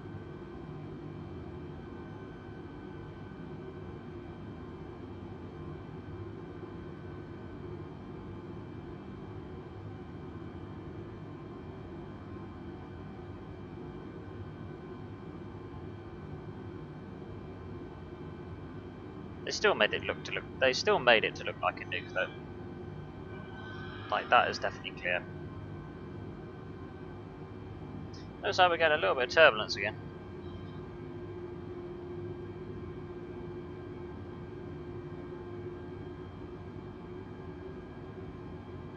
In fact, you know, we should get a weather update in regards to what's happening over at Innsbruck.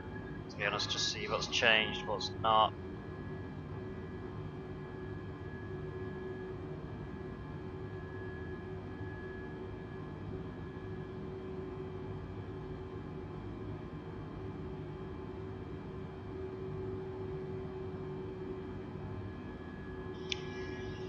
Right, so they've got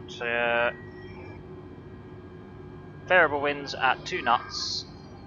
Visibility is 10 kilometers or more at the moment. Few clouds at 1200, scattered at 2200, broken at 3500.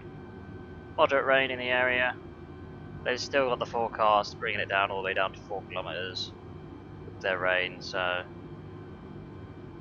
yeah, there's a lot more in the TAF which is still valid. So we're just keeping an eye on that.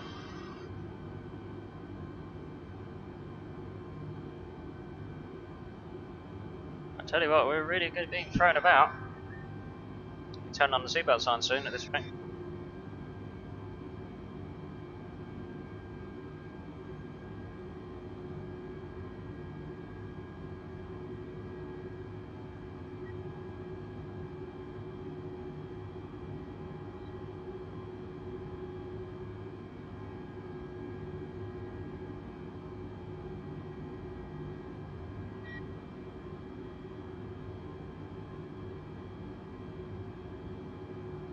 You know, one thing I haven't factored.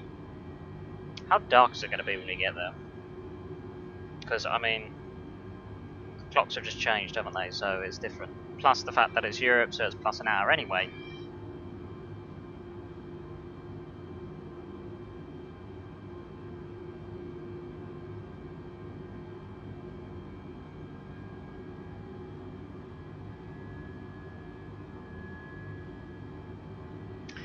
Okie doke. That's enough for my liking.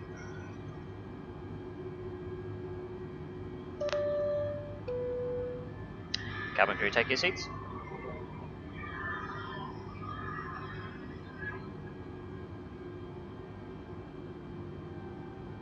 I'll let them do the announcement. That's what they're paid for.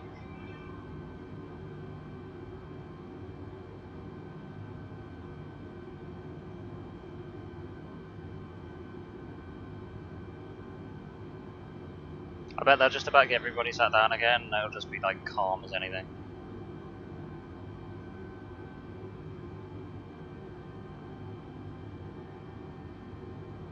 What about up front? What does it look like up front?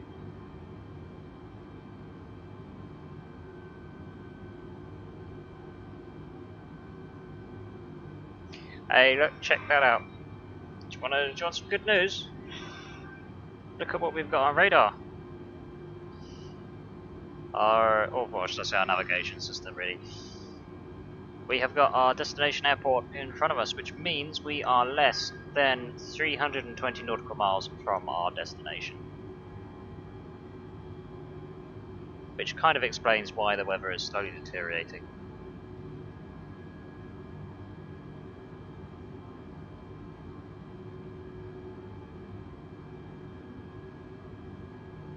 We have another little look on the map.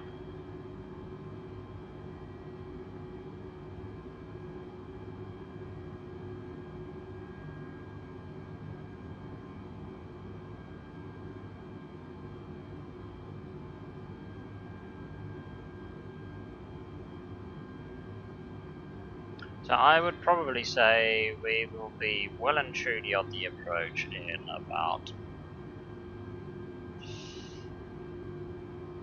half an hour's time. 25 minutes maybe, if we're lucky. I'll be able to expedite the descent somewhat. Just have to see what happens. Pretty about 25 minutes to half an hour.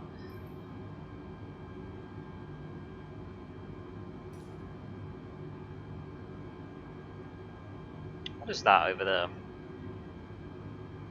Can you tell what that is? Is that like farming or like water? Or I don't know. No idea.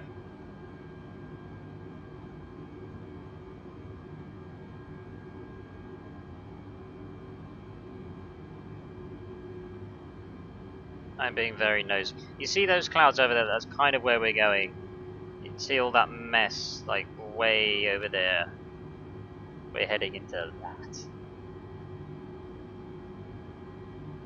Effectively.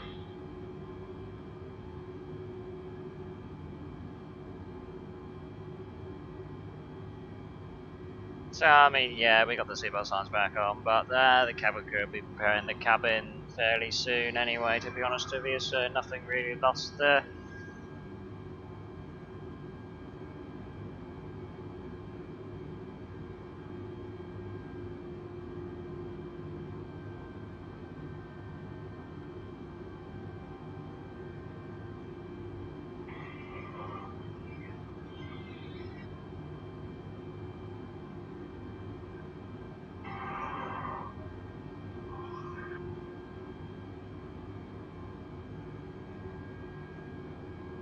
I just hope we don't end up in a tailwind.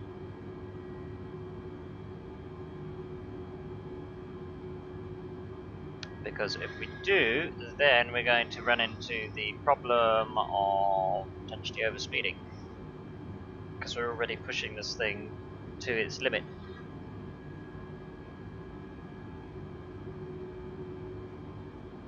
I see better now from the side. I think it's water. Looks like water. I don't know, lakes. Not lakes, rivers, sort of like, I don't know. It's water. It's some sort of water. Looks man-made, I would say. Reservoir, maybe? Or collection, reserve, I don't know, something like that.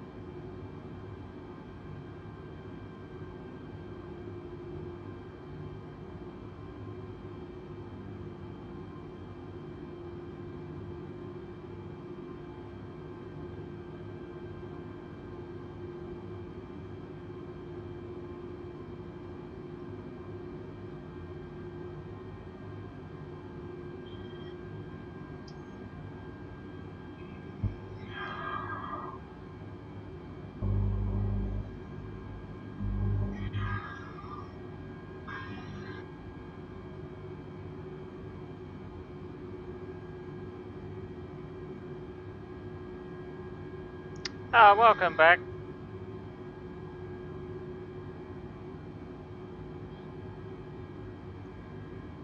Oh.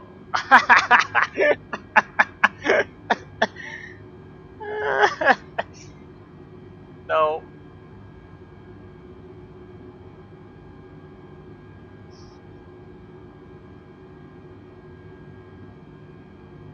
Yeah, so you haven't missed too much. We just turned the seatbelt signs due to the turbulence.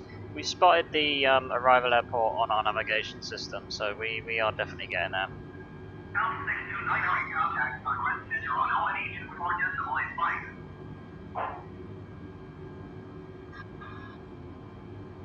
124 decimal 85, Pounce 629 direct.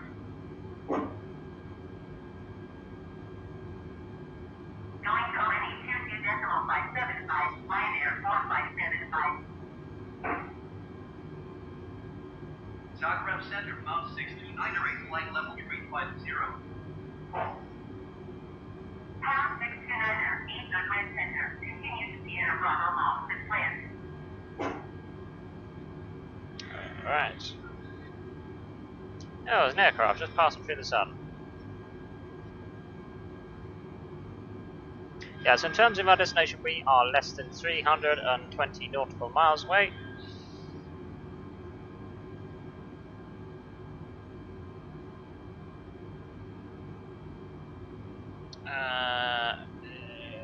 In fact, I can probably give you a new measurement if I bring it down to 240 nautical miles. Yeah, where those clouds are is the nasty weather that we're heading towards.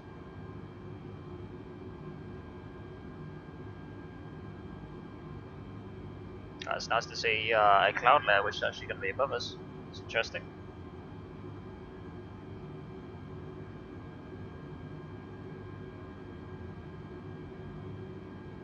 But yeah, we're going to be flying into that. It kind of starts over there and it doesn't stop, put it that way, until we land. I mean, you think that little bit back there is going to be bad? Or was bad? Nah, it's not going to be as bad as what this is up ahead. Northwest Center Ryanair 6042 establish flight level 400 feet. Ryanair 642 Northwest Center, continue as planned. I always find it very amusing, right, where you can see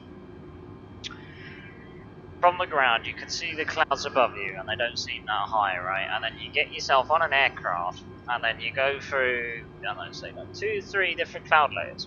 Then you get to your cruising altitude, and then you just see like next to nothing below you, yet you passed like cloud layers before. It's like they physically disappear.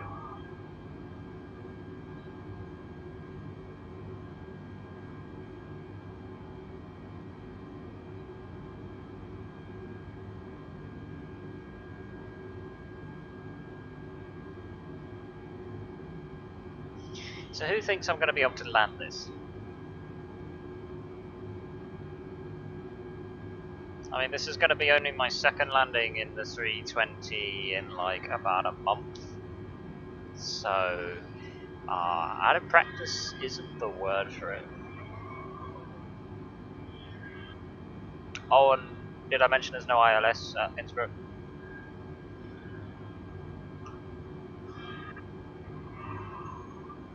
Probably be fine, right?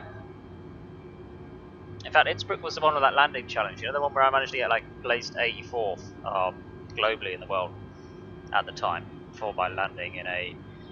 It was a 747 in the landing challenge. And it was you could tell that my control setup wasn't properly set up, like the sensitivities and stuff, whereas it finally is now. So, whereas I had an excuse back then to mess it up when I was basically flawless, I don't have an excuse this time. And I really don't have an excuse because it's a 320, not a friggin' 747. Visibility is decreasing. So we're definitely getting that.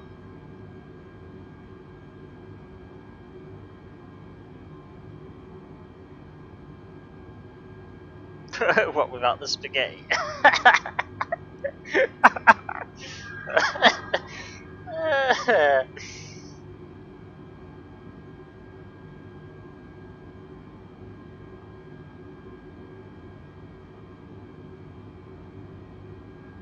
Oh, come on. You can't class that tiny little bit of mountain you can see right there as, like, visibility.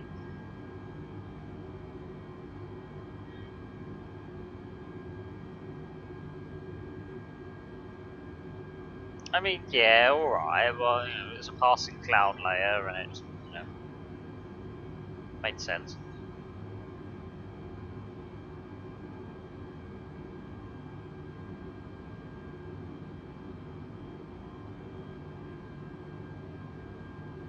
At least as turbulence has died down a little bit.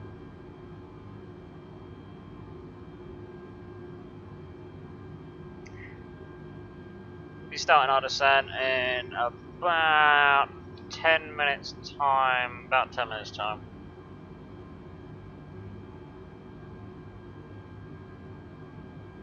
Into that. It's going to be fun.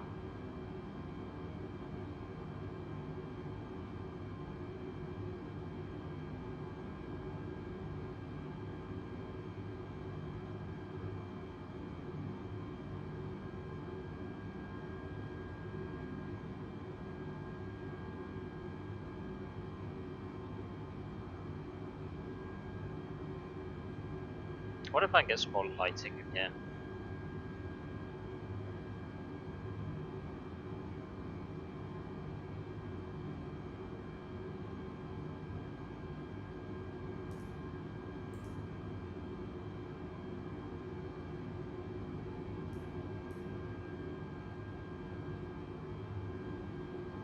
Let's bring that down one.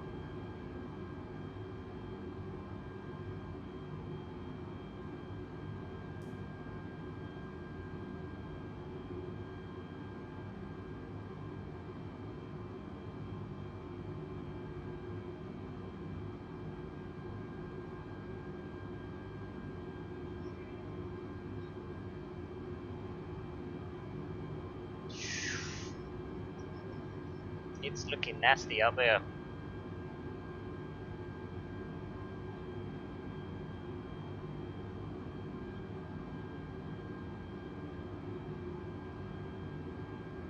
$172 Gs.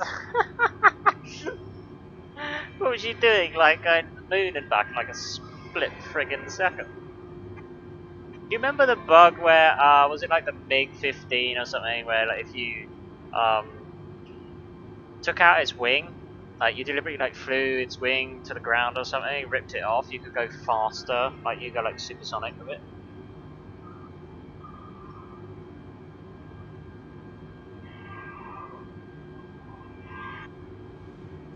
Oh my god, Jesus. I'm so glad I put on that seatbelt sign. Oh, tell you what, if they'd been moving about, that would have been a problem. That would have been ouch.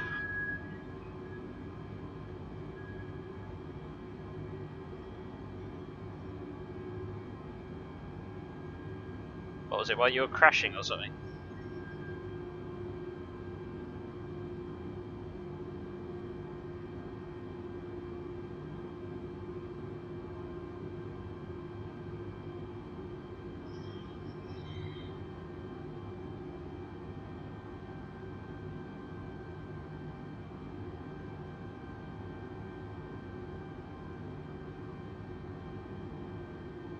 Oh, I think we got past whatever that was.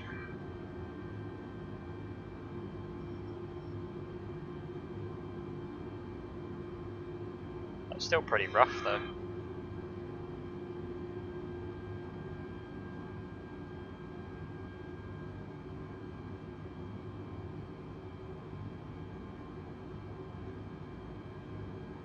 Huh.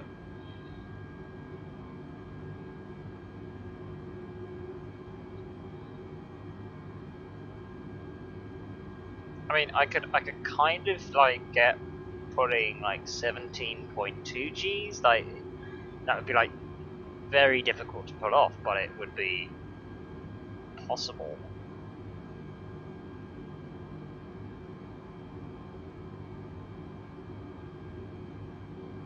Are you making a mess again?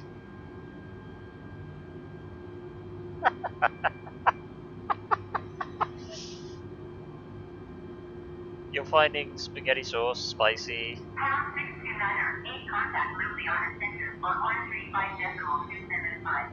You lightweight. You lightweight. 135.275 for Pounce2K right.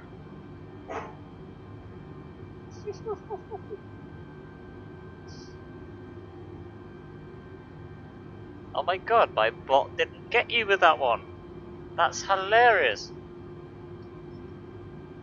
Lucy on the center, Pounce2K right, flight level 350. Pounce2K, 8 Lucy on the center, continue to Sierra Bravo off as planned. Oh, this turbulence is getting bad again.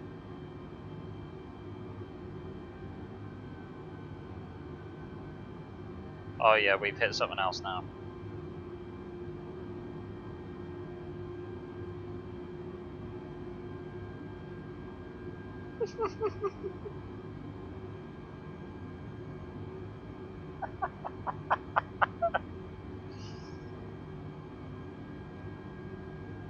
Oh god, you lightweight man.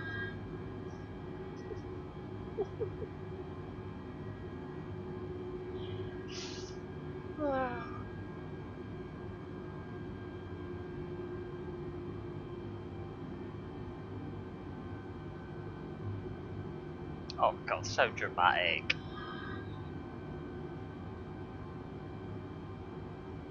Man up, boy.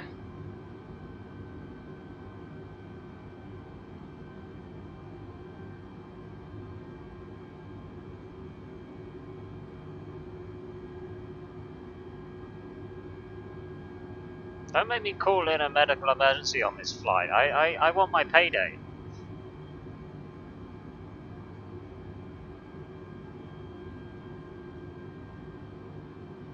I'd do that, sure. Go, give me a whole chili There you are. Shove a chili in there as well. Happy days. Friendly on Ascender Ryanair 6042 is at a flight level 400 for 10,000 feet. Ryanair 6042 is Leon Ascender. Continue as planned.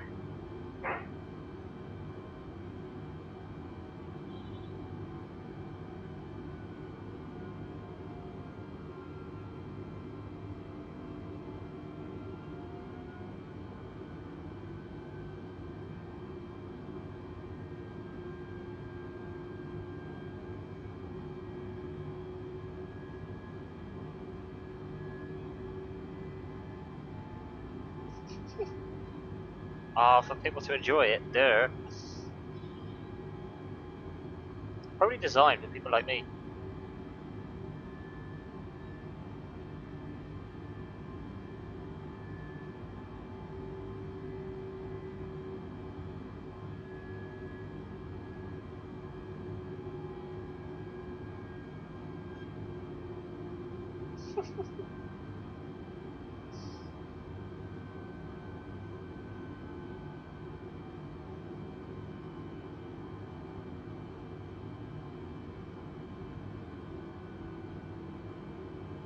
Is that like homemade stuff, or did it come from like a tin? Because it's homemade stuff, then you know the second time that you heat it up right, it's gonna be more spicy. You know it's a fact, right?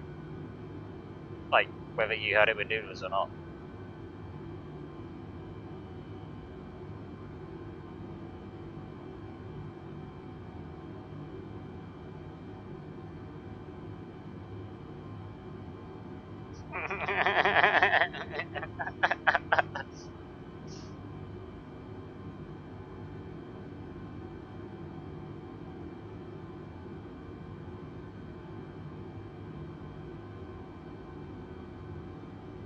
Oh, I thought you were using a play on word for like Walmart or something.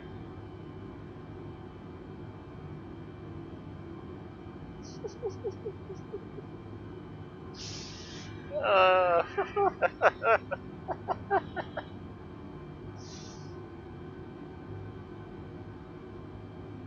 Oh, you want a little bit of milk with that?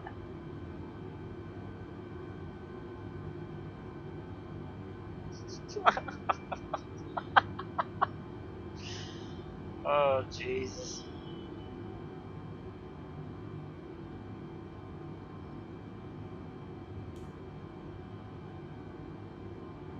Dom 629er, 8 contact Vienna Center on OME 2.4.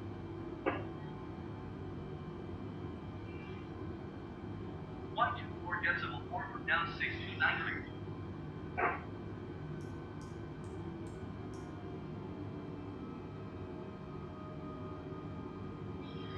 Vienna Center down 629er, flight level 350.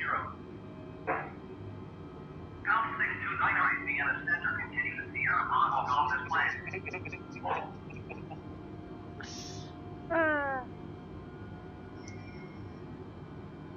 Right, you're gonna start our descent now.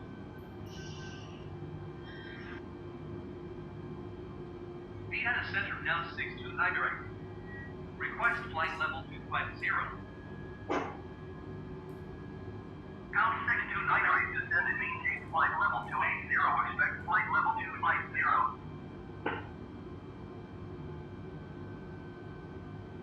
Descend and maintain flight level 280. Expect flight level 250. Count 629er. Dude, trust me, it's not that bad. It's not that bad. I mean, what's the worst thing I think I've ever done? You know that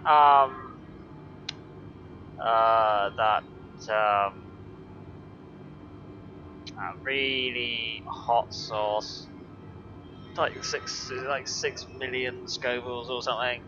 Now that's a challenge.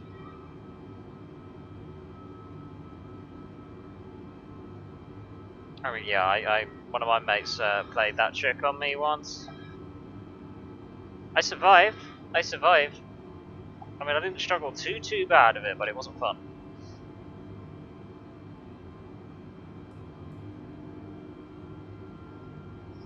So we are now beginning our descent down to 25,000 feet. wind speed down to 280.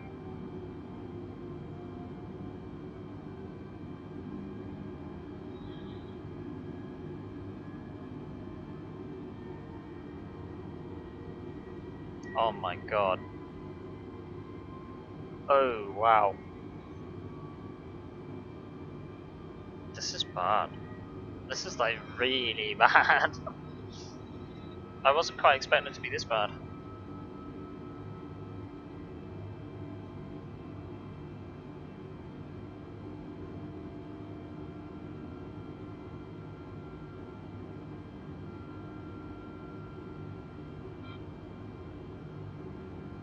I'm kind of just dreading this because it's between not only the visitor. I know, I know. I wish I went a little slower with that speed change right there. I mean, that's not a sound you want to hear.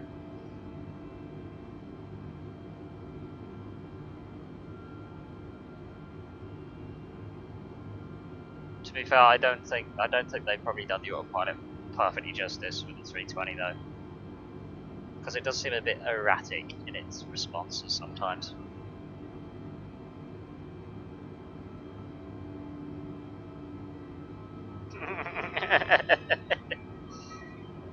It'll be fine. I know what I'm doing. I know what I'm doing.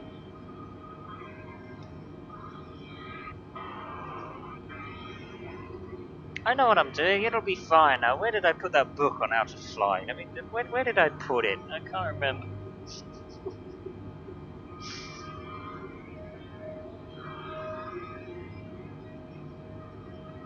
I hope not. I really hope not, because I have guessed it. I have actually guessed it.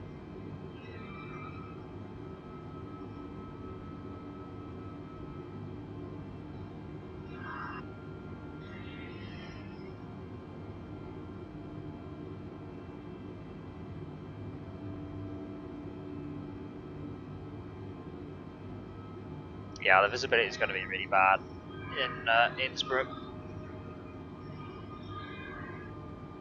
I don't need 600 pages. I don't need like 7 volumes of books just to know how to fly. I just, it's simple, isn't it? You just up for up, down to down, right, left, flap your wings, job done.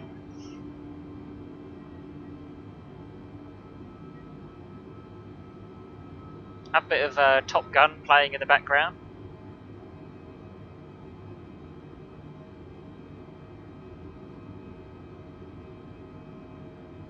I mean, it's like map navigation, it's fine, just get your map out, put your finger on point A, finger on point B, put it up against the windscreen, and we'll be like, right, that direction.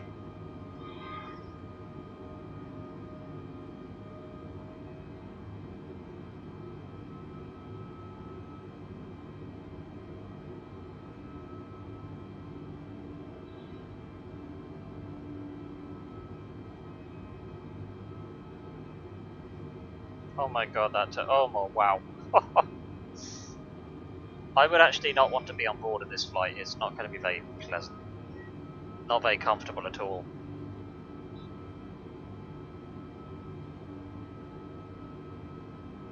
I can just imagine you, right, on board here with your little bowl of sketty sauce, and all of a sudden you get a straight out the window, all over the bloody shop. It's so spicy it just burns a hole in the window. Everyone gets like sucked out like nothing. It's alright, everyone. Let's put your oxygen.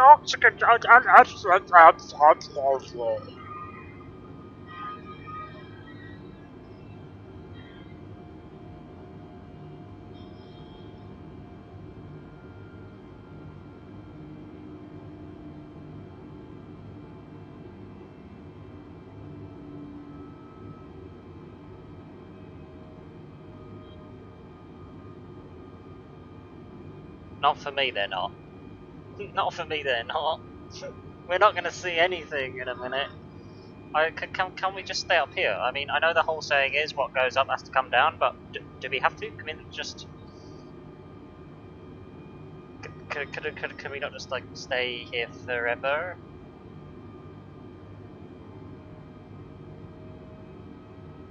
You know, you technically could. Unlimited fuel is an option. Aha! I'm knocking things again. Alright, where are we at?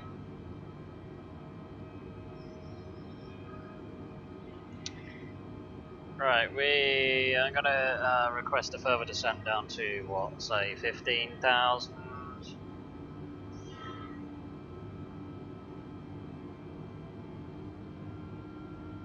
Vienna Center down 6 to inaugurate. Request 15,000 feet. Pounce 6 to inaugurate, descend and maintain flight level 280, expect 15,000 feet.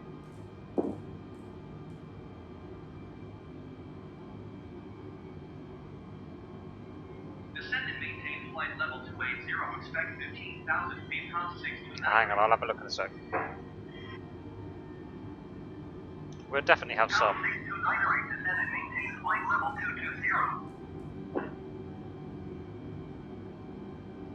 I hate it when the autopilot does its own thing.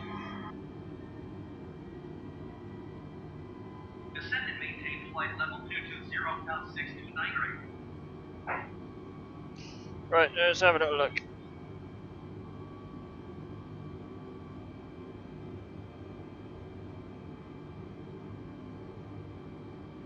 Yeah, we definitely got him.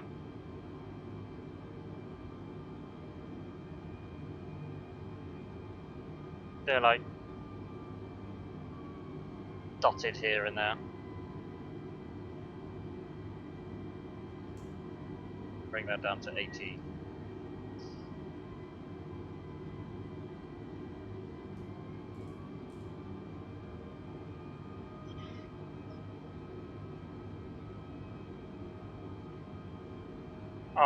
Yeah, I know. That's what we're flying into. Tell me about it.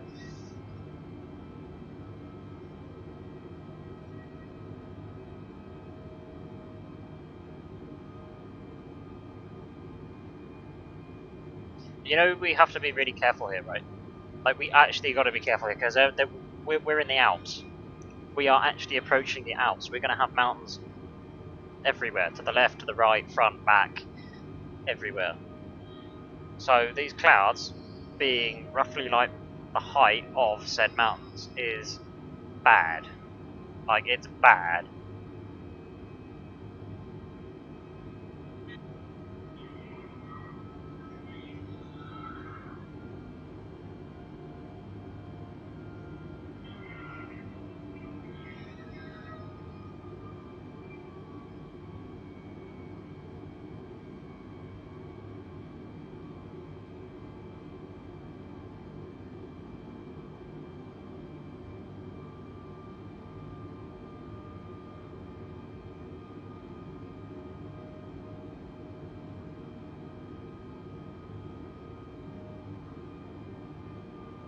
I don't know if I'm going to be able to pull this off. I know I shouldn't be saying that. I really should be saying that. But I'm not too sure. I really don't know. It's not looking fantastic. I would probably say the 787 is probably going to be fastest.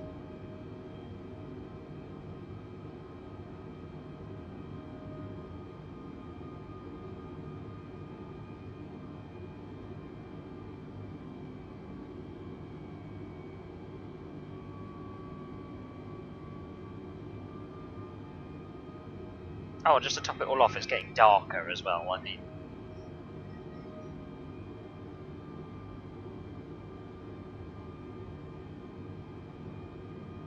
Let's get another weather update. I need a weather update.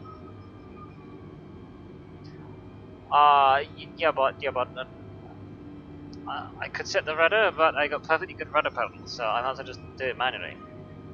Oh my god, this turbulence is getting worse. It's actually getting worse.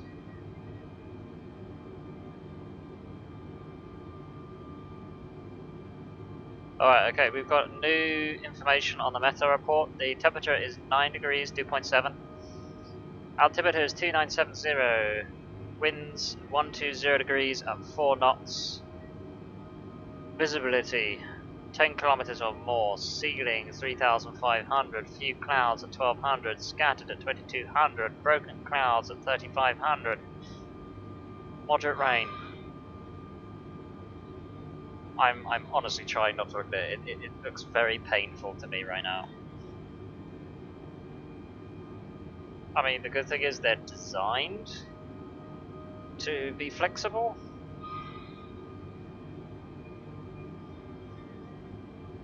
Oh, I bet it would be pretty nasty. Not to mention cold. Like, really cold.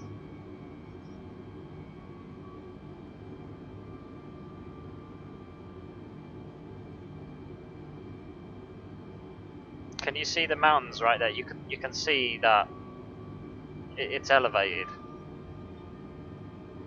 We're like right in the thick of the Alps.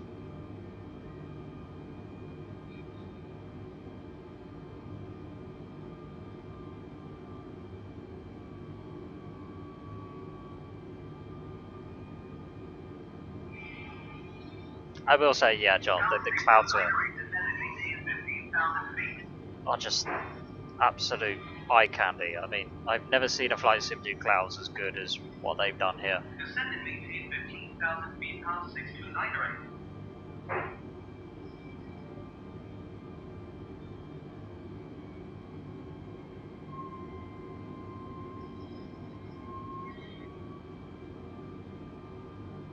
Alright, how are we doing?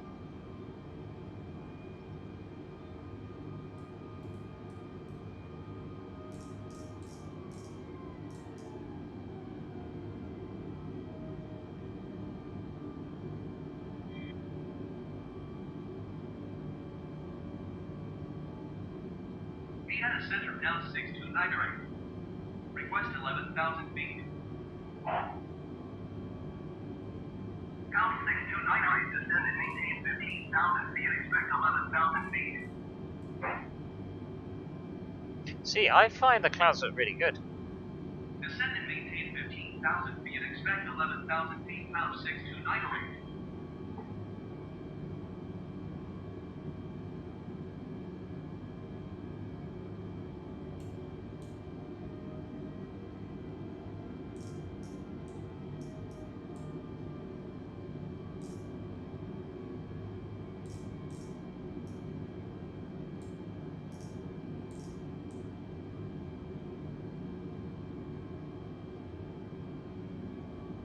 Alright.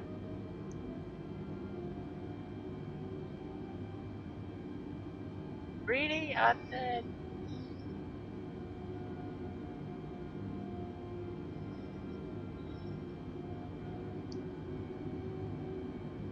See, I find the background in a lot of games would be like almost like a 2D static image. Like, there's not many that employ like a 3D rendering.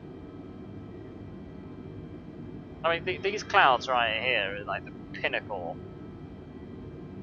of clouds that I have ever seen, virtually, period. Like, apart from like, what, like a CGI movie sort of thing.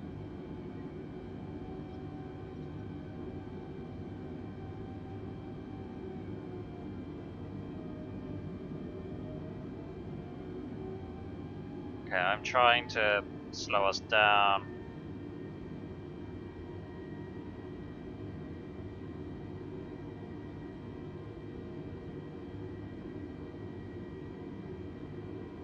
We're going to be in this very soon.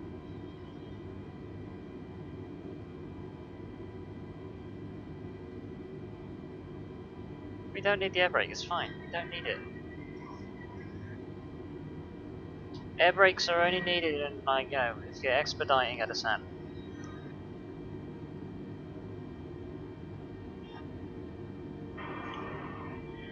We don't need to be that vigorous. We've started our approach at a reasonable time. We'll get down to where we need it to be.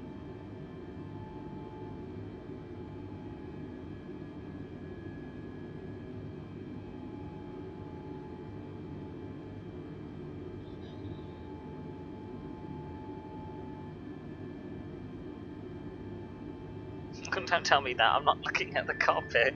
That's actually a possibility.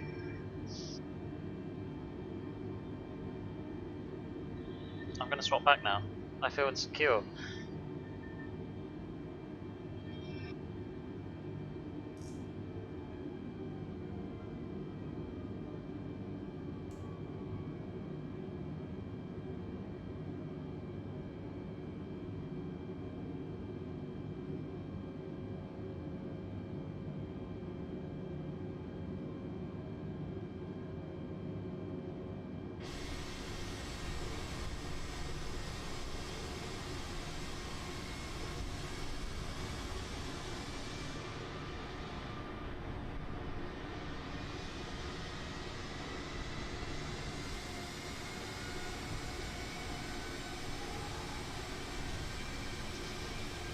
Oh, we're definitely getting there.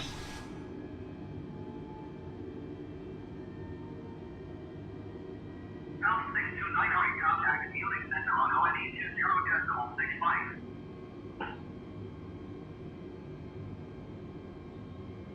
120.65 Pounce 629. Fueling center Pounce 629 is out at 15,400 feet for 15,000 feet. Pounce 629, 8 unit center, continue to Romeo Tango Tango is clear. Altimeter 29 decimal minutes.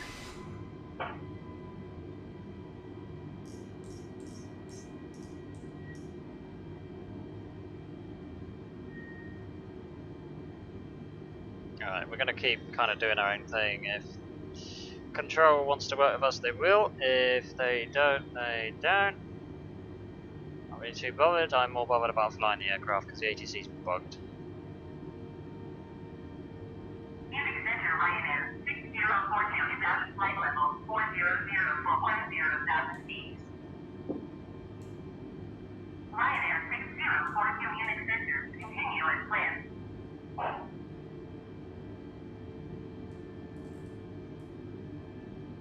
Okay, we're going to go up to 1,000 feet per minute. Stop 629, 8 please expedite your climb to 15,000 feet.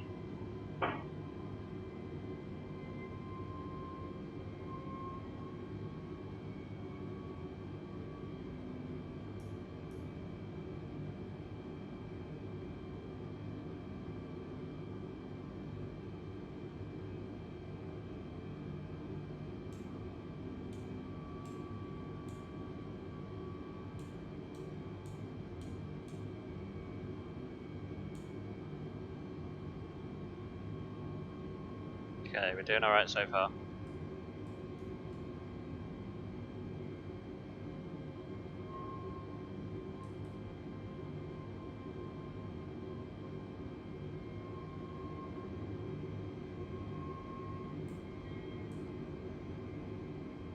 Stop 629, 8 please expedite your climb to 15,000 feet.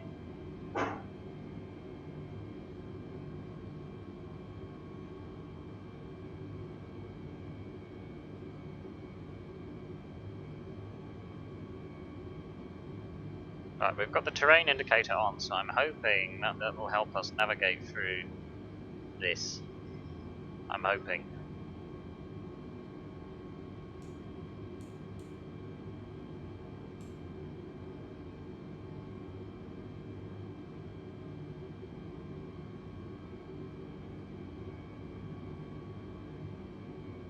Right, we're gonna go. We're gonna bring it down to 11,000 until we get close to the next waypoint, and then we'll then start our descent. Stop 629, 8 please expedite your climb to 15,000 feet.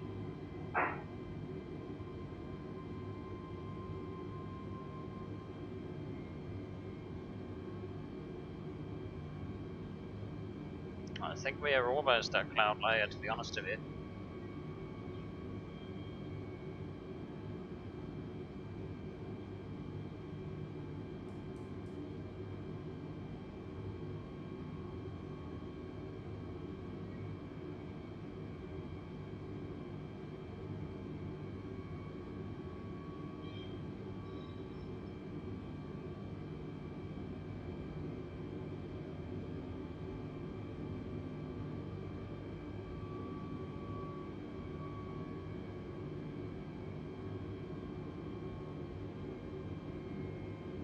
Stop 629er. Please expedite your climb to 15,000 feet.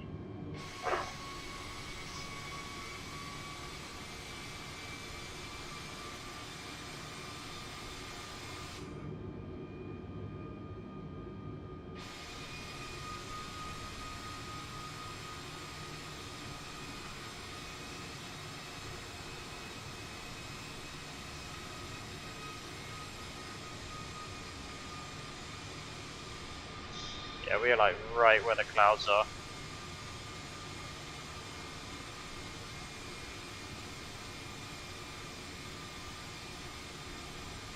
Yeah, it's not as interesting as you think.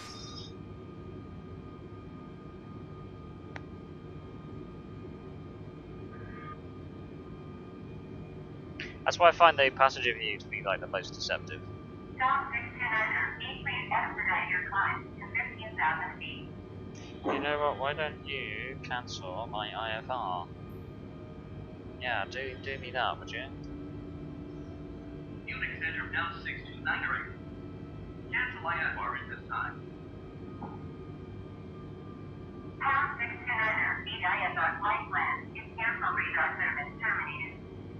Squawk OME200. Maintain VFR. Frequency change approved. Okay, let's find our airport. Number 9. Number 9. No. Number 9. Oh god, that turbulence is getting bad. Number 9. There we are.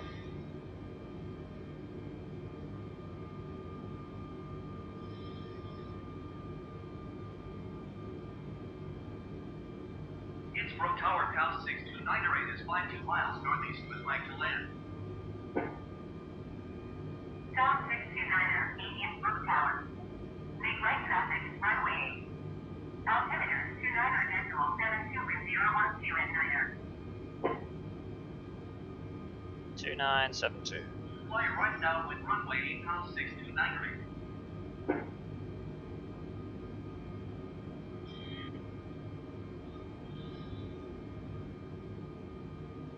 2972. Confirm. We got a little bit starting to pop up on radar now, which is good.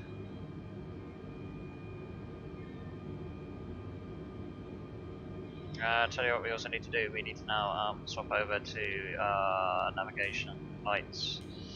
We're now in nighttime flight conditions.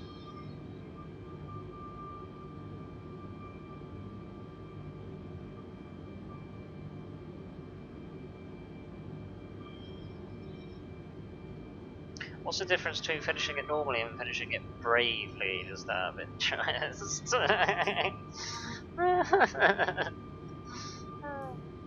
Like, beef yourself up a bit, mate.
I feel so much pressure from you right now.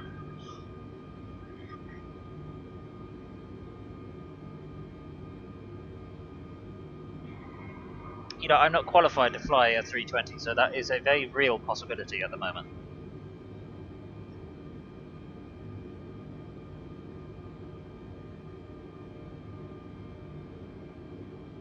Hold on. Here we go again.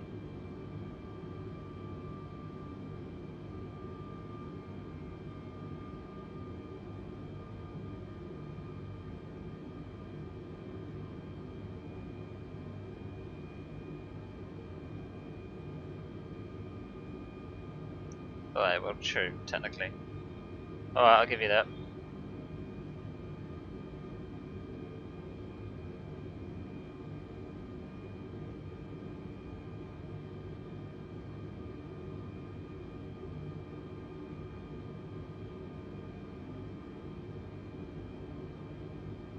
Everything's gonna be fine. It's gonna be fine. Everything will be fine. Just trust me. Trust me. It'll be fine. Come on, you need to trust me a bit more, dude. You know, look at where my trust has gotten us in the, you know, in the past. I mean, such victories we've been on.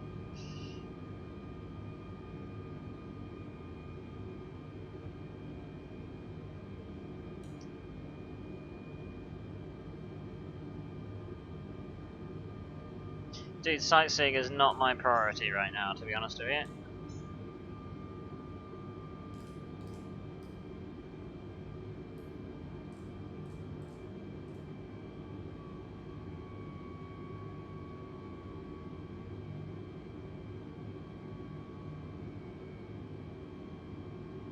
Alright, we are gonna put landing lights on.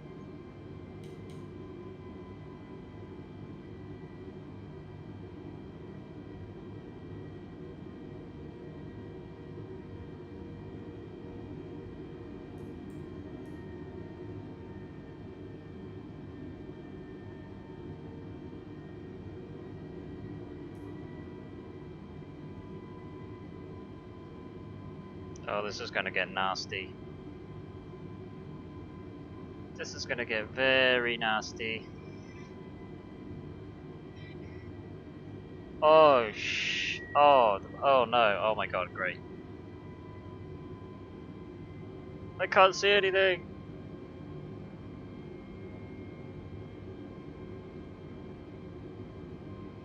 I told you it's gonna be bad. I'm just gonna hold my, I'm gonna keep hold of my yoke just in case anything goes really bad.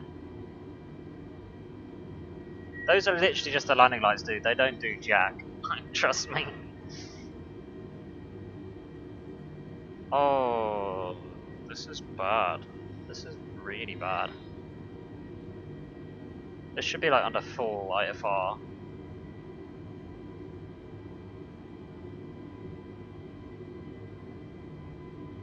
I don't know. Go complain at Microsoft. That's not me.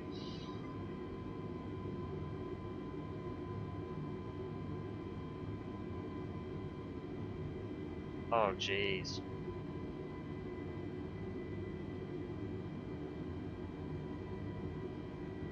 This is really bad.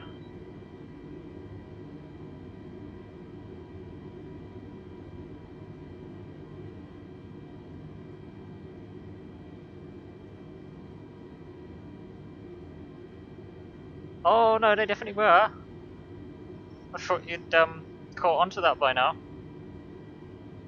They most definitely are.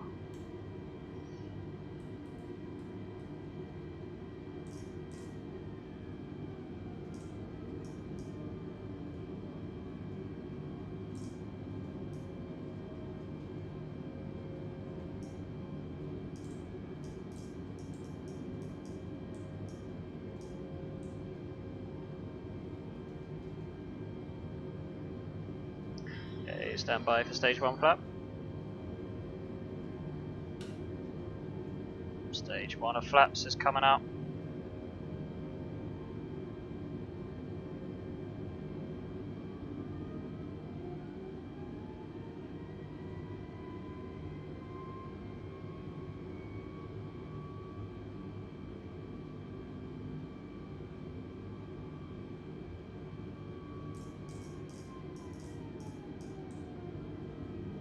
I see a little bit of something.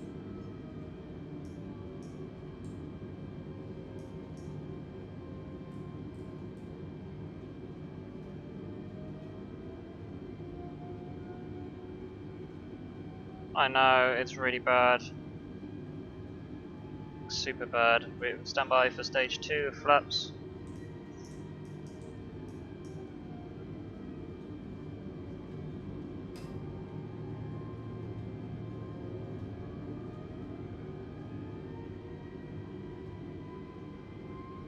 Still can't see anything.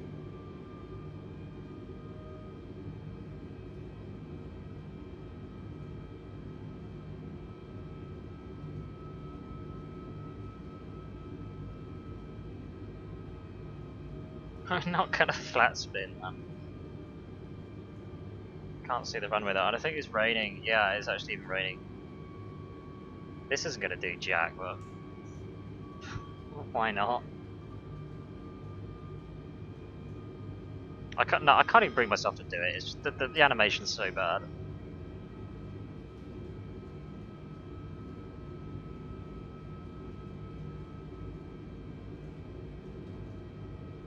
This is so bad. Right, we're gonna go for stage 3.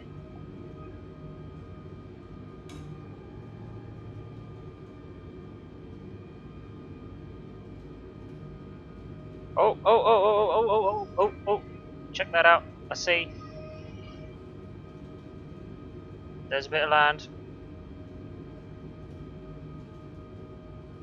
Oh yeah, I see something.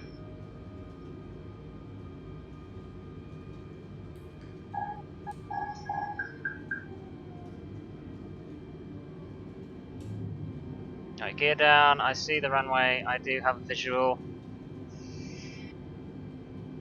Oh my god, this is nasty.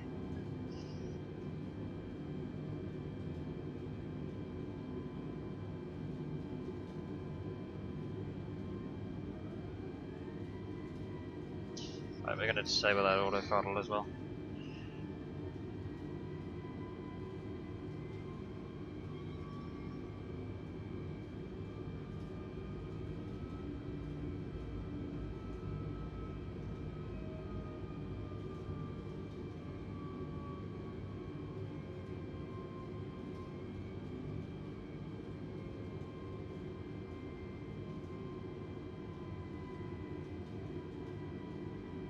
Trust me, it's fine. It'll be fine.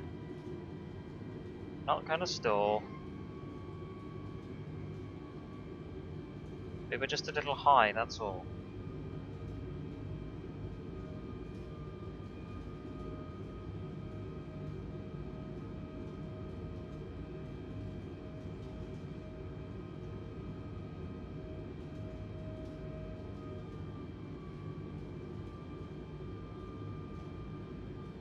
At 50 knots is fine, believe me, it's fine.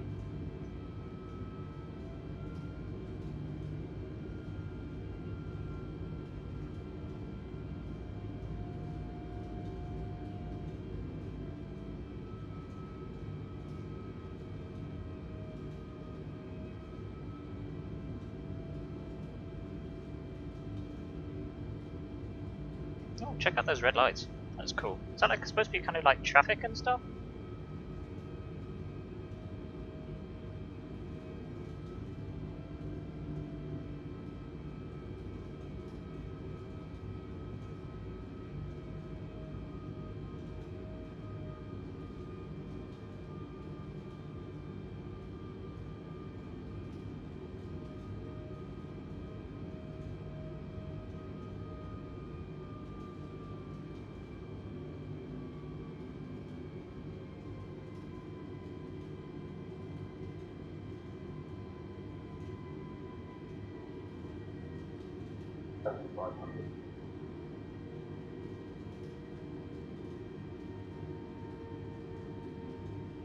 Let's get the...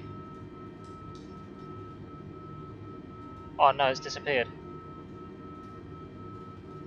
Shit.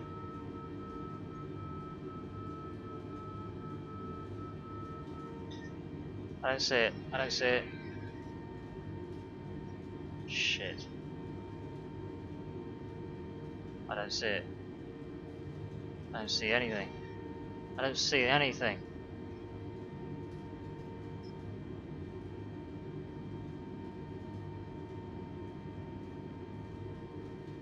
I don't see it. Where is it? I don't see it.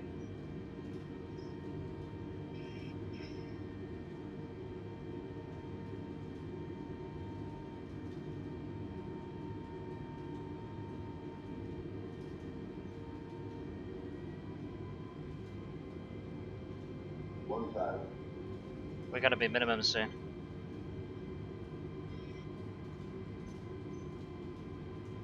Yeah, but it doesn't have an ILS. That's a problem. Ah, there it is. Oh, we fucked this up.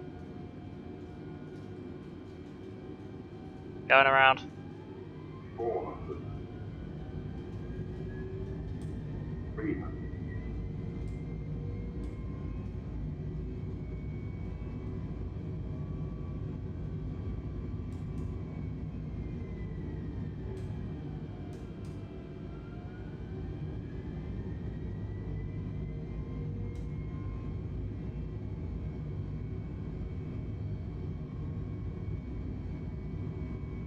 That's right. I'm gonna try and be a little risky here, and we're gonna try and turn around.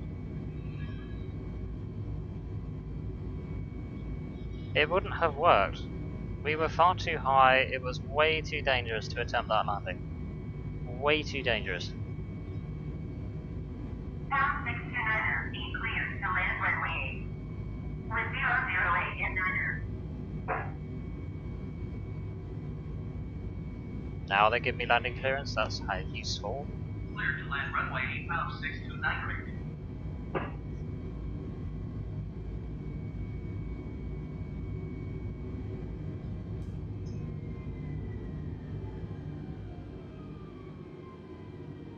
Oh, if only that cloud hadn't have got in the way.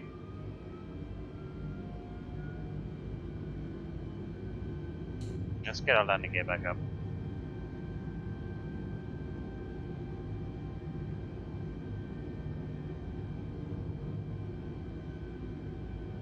Well, at least we get a nice look at the city, so I mean, that's something, right?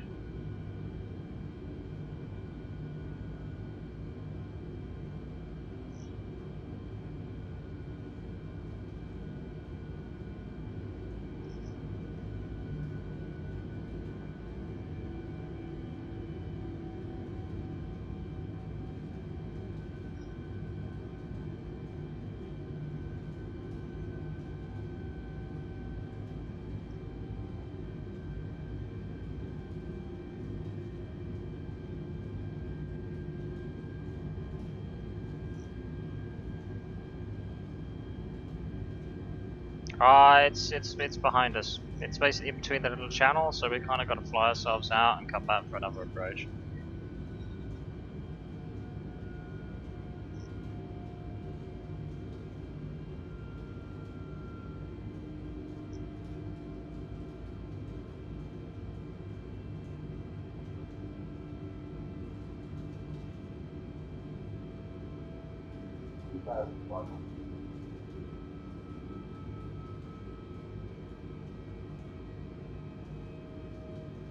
Yeah, we will be able to make another approach.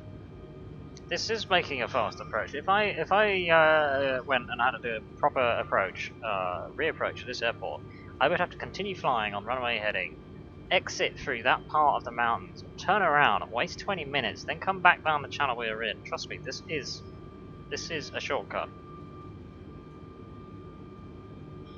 At the end of the day, we're not flying a friggin' F-18.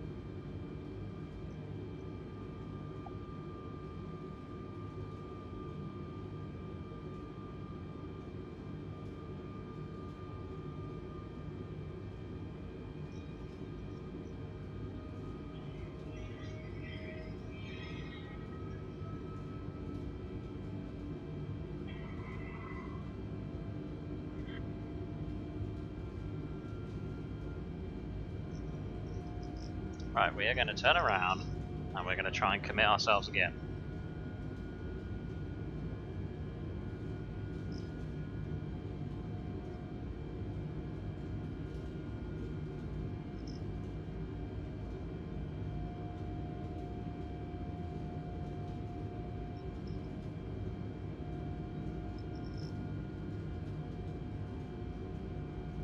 Well, that's the plan, yeah.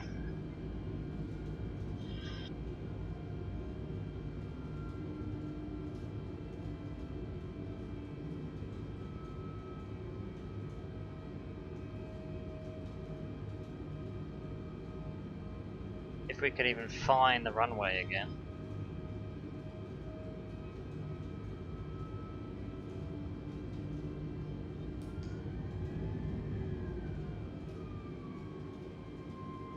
Right, we're gonna go gear down.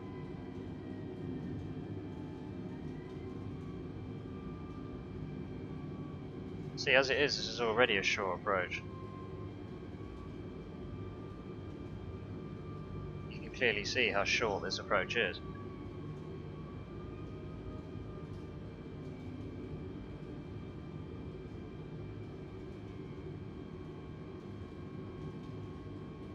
Alright, gears down, 3 greens.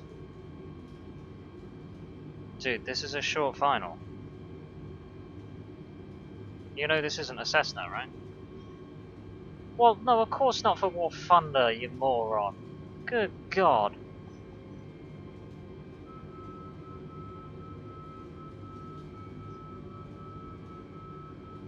Of course you wouldn't. You're flying on an F4E with a parachute that comes out the back when you get on the ground. Not to mention the air brakes.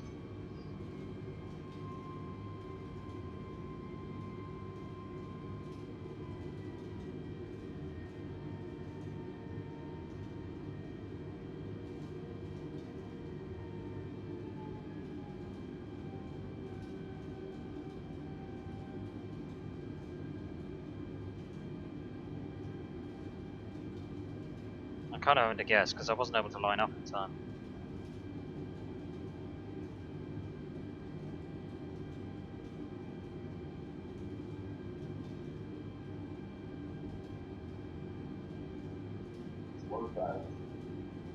Confirm.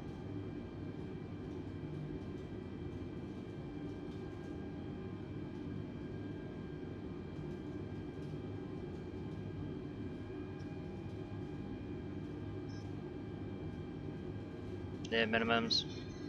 500. Minimums. 400. Missed.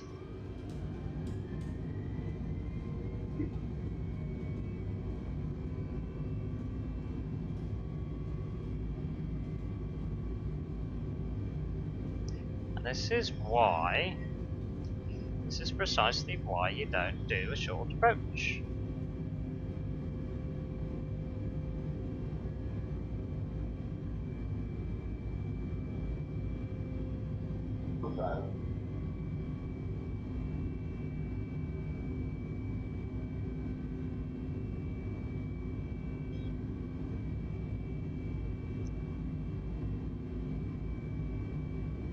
Sure. Sure.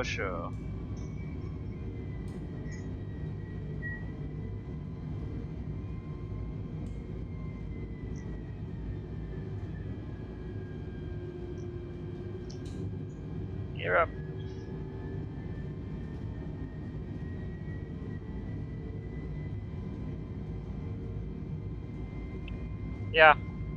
Yeah. With full physics and crash effects on first attempt landing in these conditions.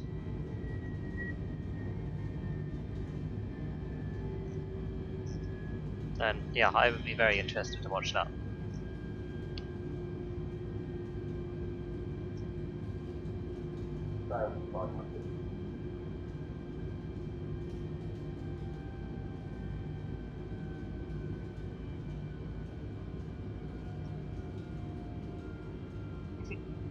Okay, sure.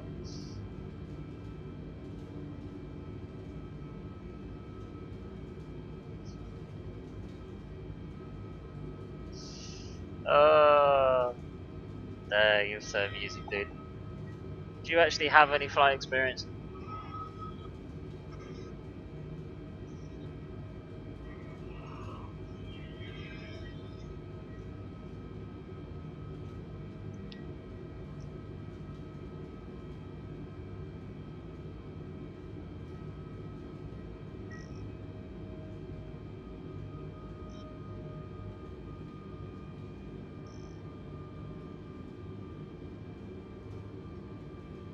I mean, don't get me wrong, yeah, if like Sims can get... Yeah, War Thunder doesn't count, dude. It really doesn't count. Yes. If you're going in like the you're going for something like the Air Force, then yeah, okay, that's a valid argument. IL-2 Battle of Stalingrad, nah, not really.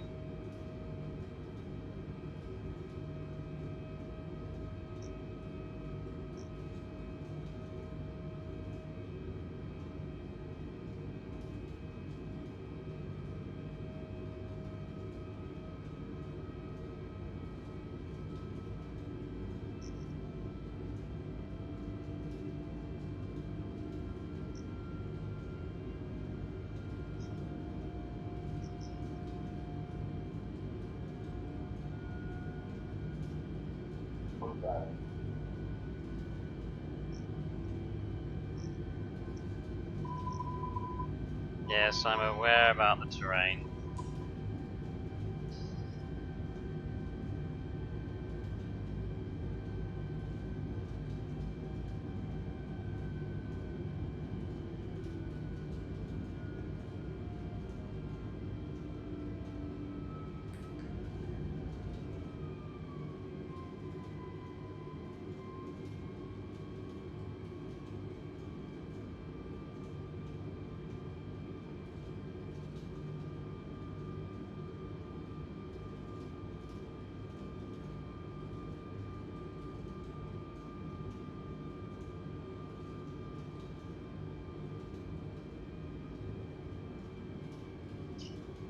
Right. Yeah, this is better. You're down.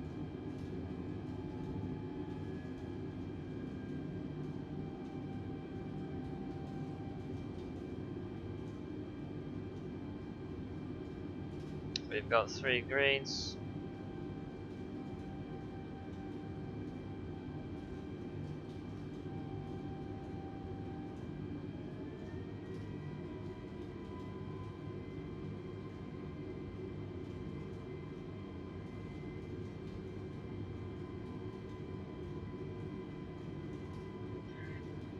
Okay, here we go, we're lined up.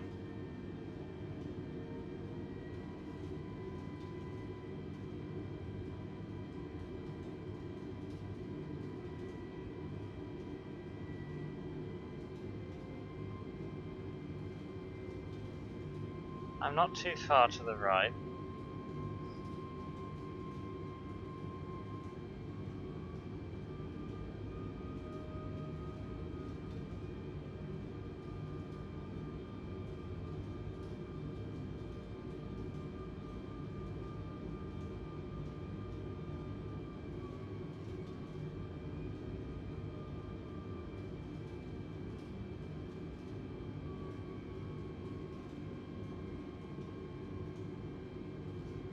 Alright, we've got this.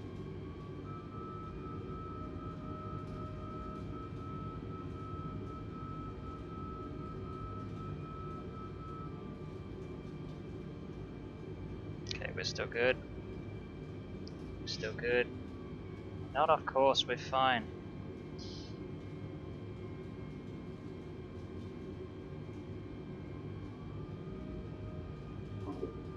Check.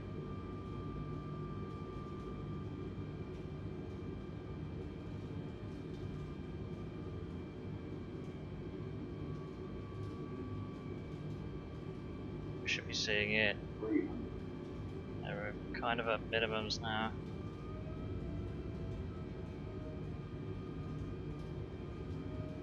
Where the frick is it?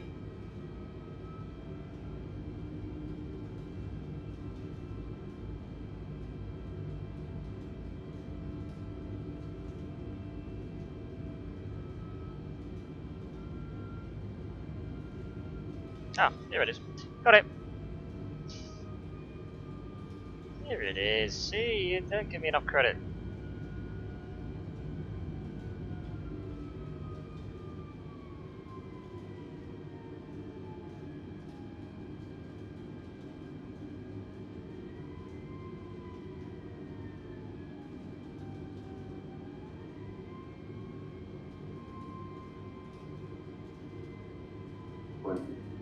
Stop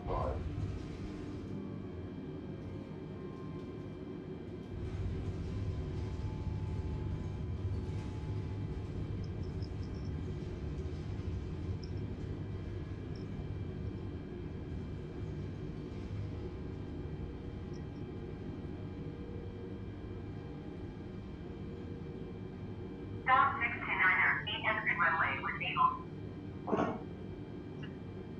Yeah, I mean, sure, it wasn't exactly flawless, but it was more doable than another one, I can assure you. Now, where the frick is a taxiway?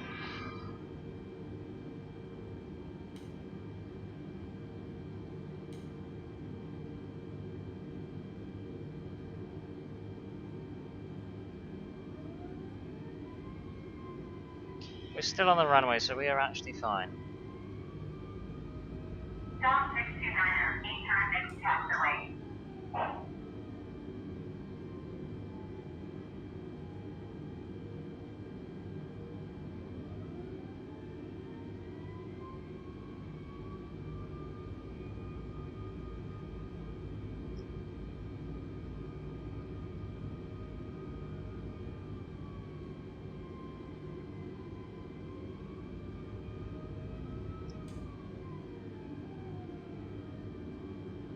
Stop 629er, 8 contact ground on OME 20.1.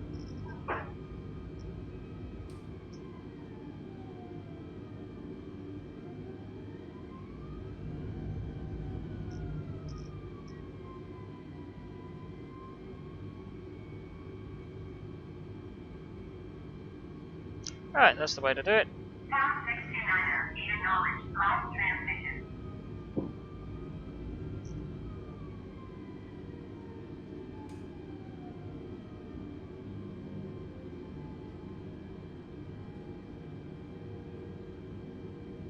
Didn't strike the grass. Pounce 629er, 8 acknowledged, last transition.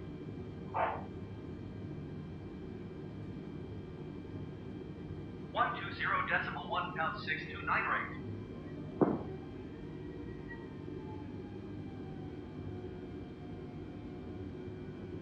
Tell you what, the weather was horrible.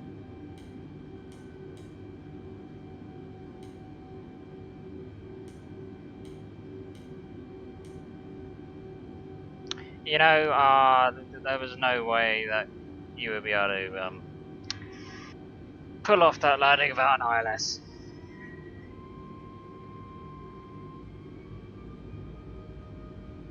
Visibility was far too low to be able to pull that off.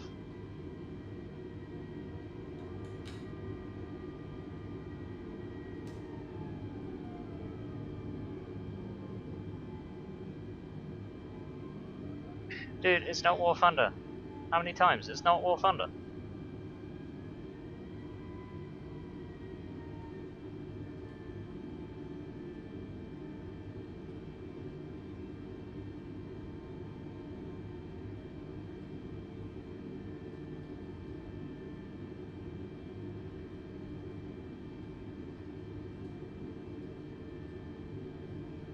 It's all about following regulation. I mean, technically, when I'd have seen those buildings, I should have just gone around. Technically.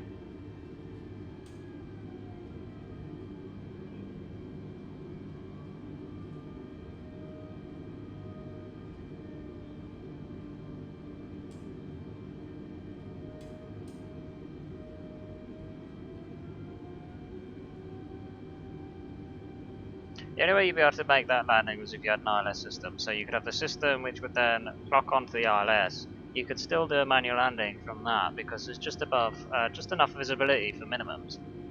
So you wouldn't have to do a completely automatic landing, but you'd need an ILS.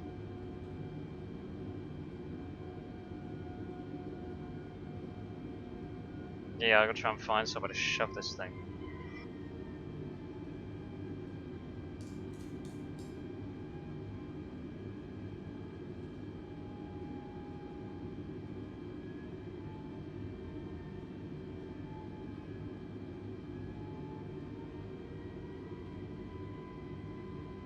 Go with the next one.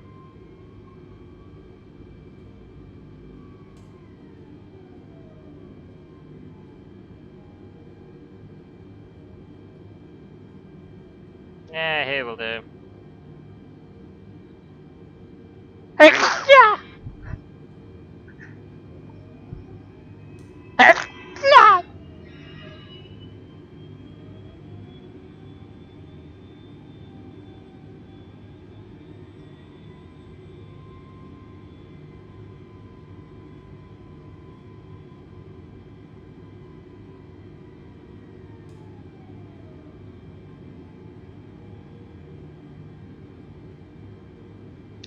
Alright, parking brake is set.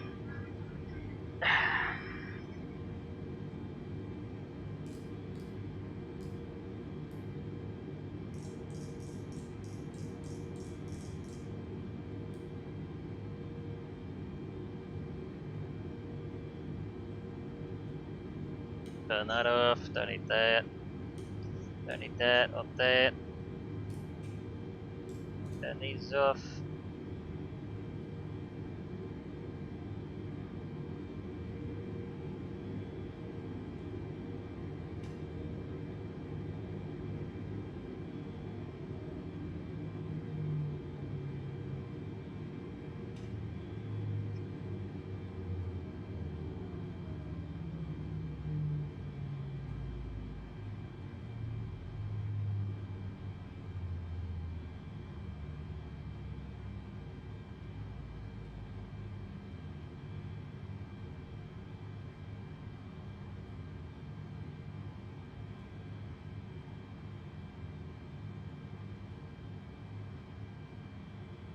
Alright. Looks like we're here.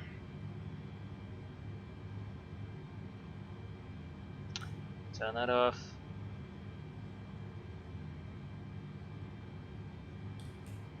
Turn that off.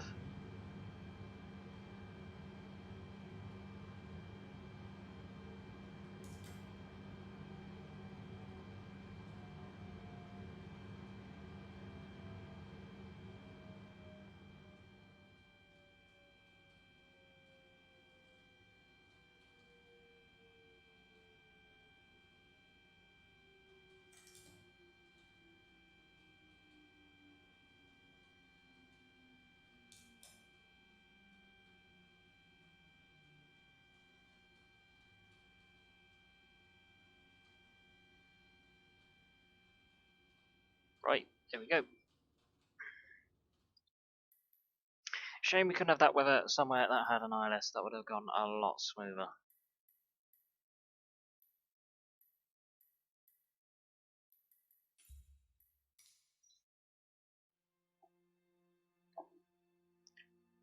Ugh.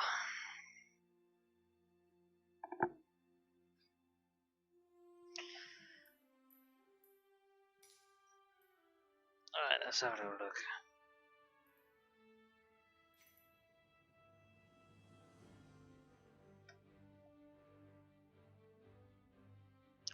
So, where do people want to go? What do they want to see?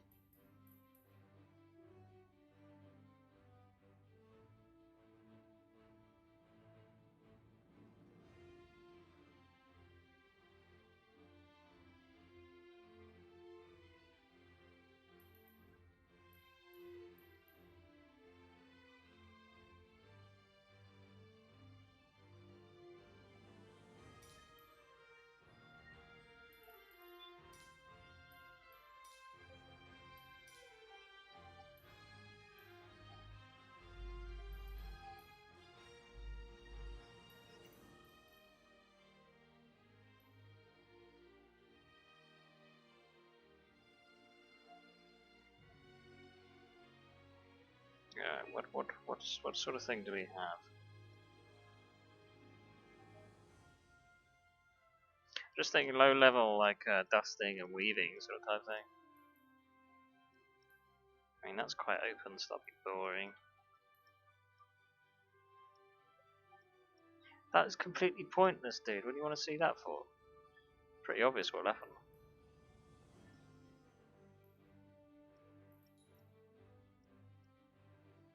Pretty obvious. I mean, if you feel desperate.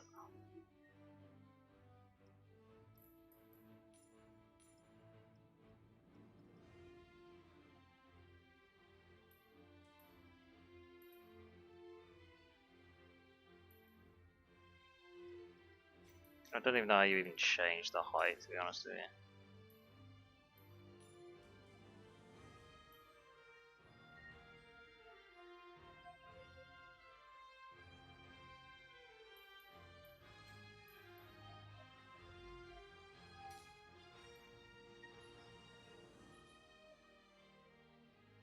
Yeah, it just sets it to 5,000, so I don't know how you expect that to be higher. Oh, I gotta mess about with all that. If that's as awkward as what it has been in previous iterations of Flight Sim, screw that. Hell no. UK's boring.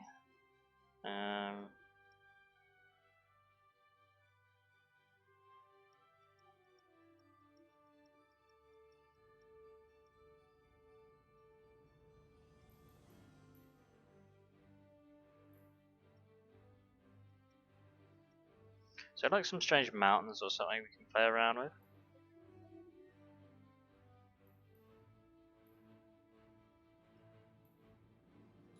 What about somewhere like here and just see what happens?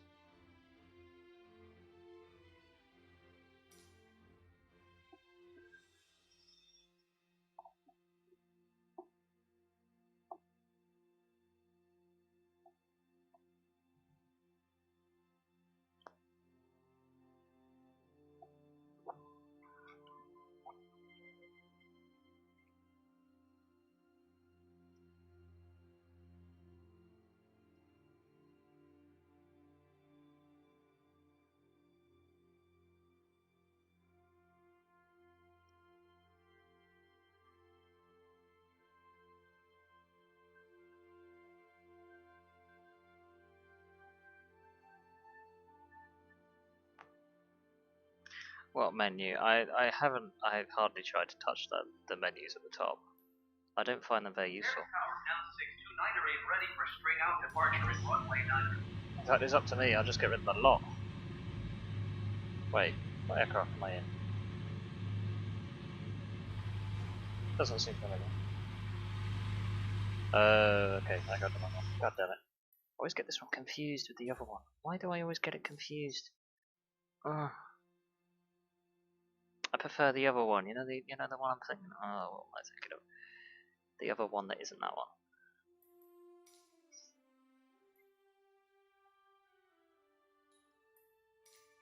Not this one, the other one. Which one's the other one?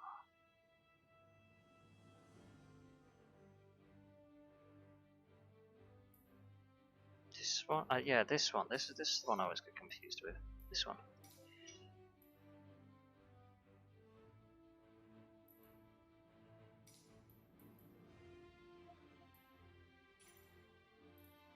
That's better. That's much better. I did wonder why it was like so half and half.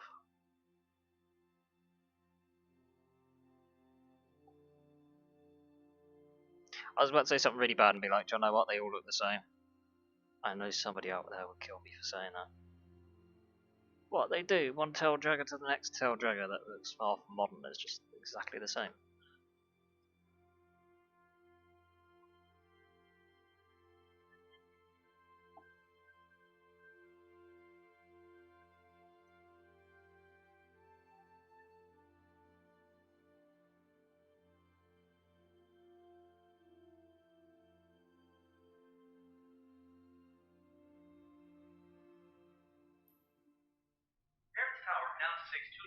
Ready and runway 9 straight out departure. That's better. I prefer this one. Oh, this is much nicer. I like this plane. Right. That needs to be on, that needs to be off. Might as well turn that off.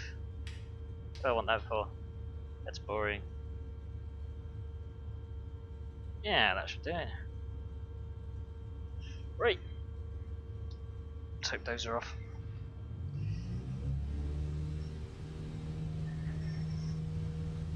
I have no idea if this is like a good place to start or not or what.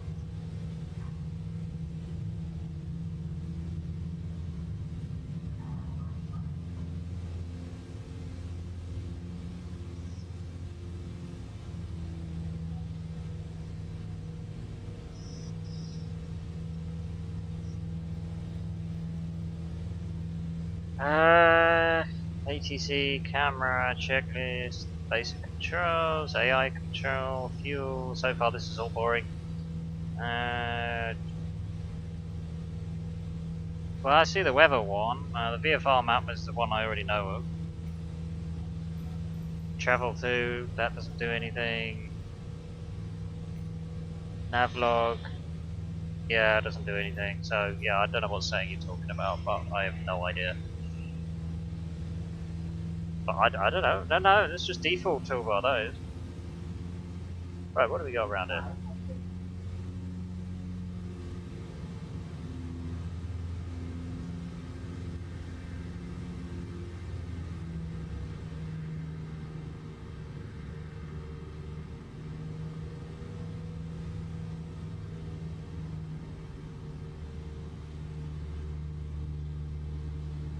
Well, I can't seem to see it there, so I have no idea.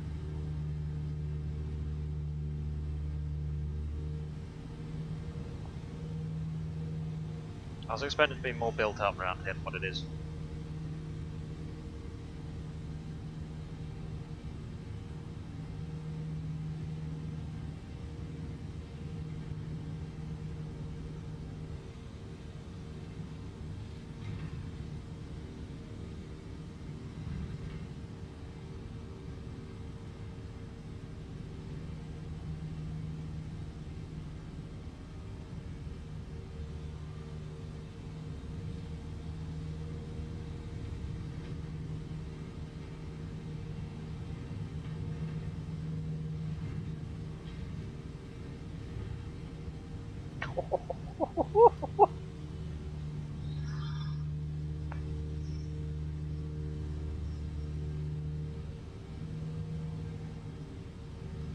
Besides, this is way more skilled.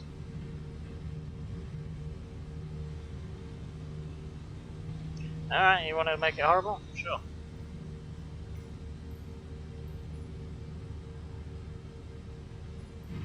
Yeah.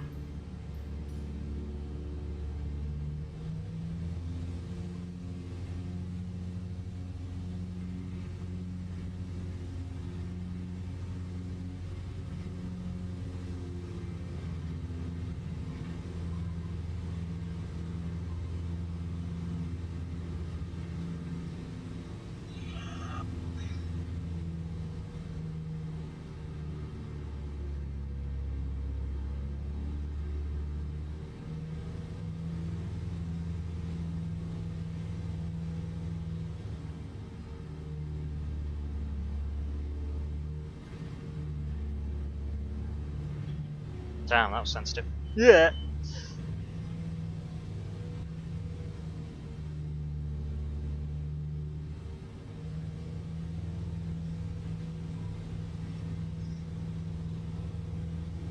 Oh, that's a nice truck over there.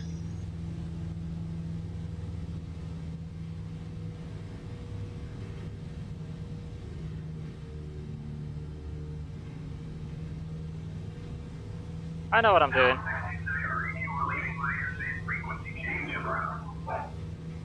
A little bit of terrain deformation there.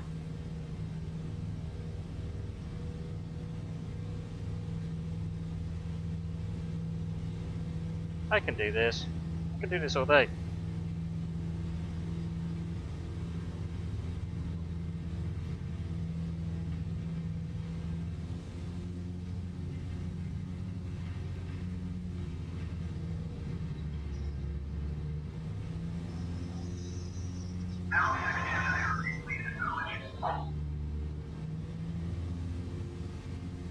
To the north, I'm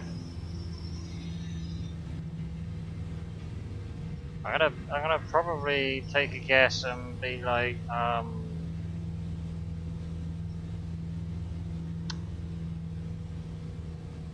would say probably like Stratus or something like that.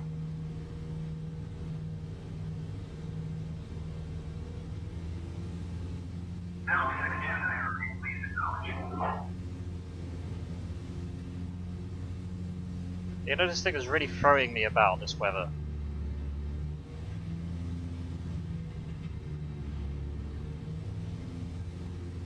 I don't think it is.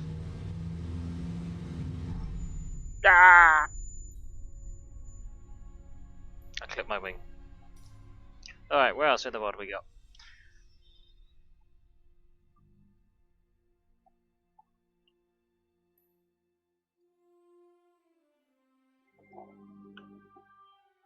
That would have been pretty nasty.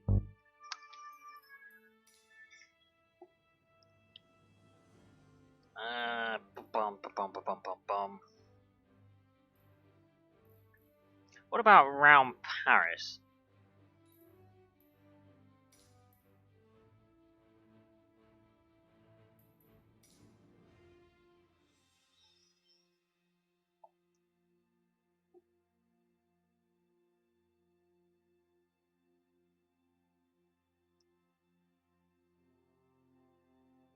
You got any suggestions in America? Whereabouts? I've already done New York before, so if you got anywhere else in mind before that one comes to mind.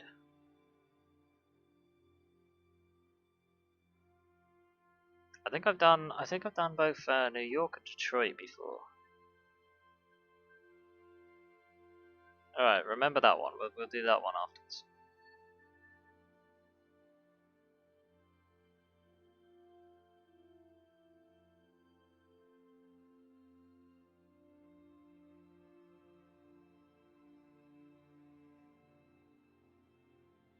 Do you have any official titles for it? Or like you got like the ICAO, or you got the like the physical name of the airport,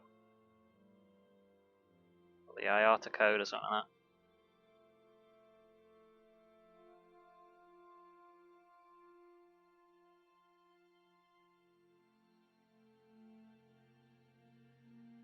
It's taking a while to load because obviously it's Paris, so there's like tons of stuff to load in.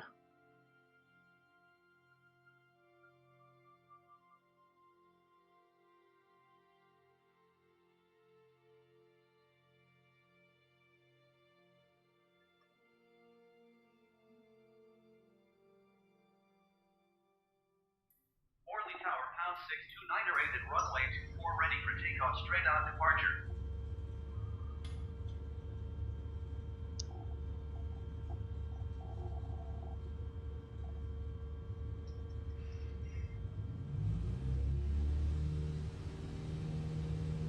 Right.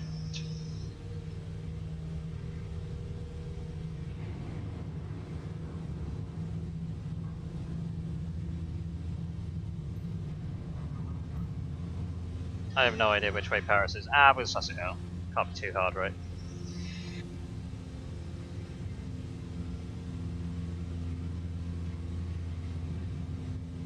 Just follow the buildings. I think I found it actually already.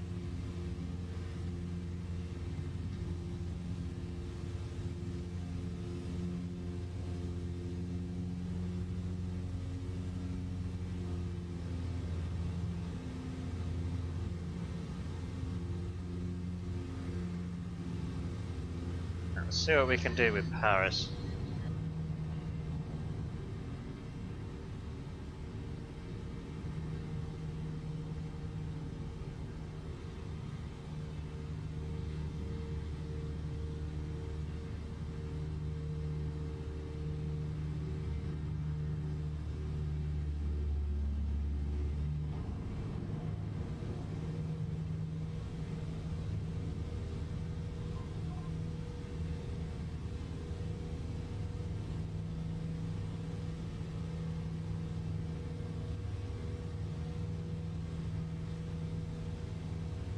Why are they so far apart? This isn't a challenge.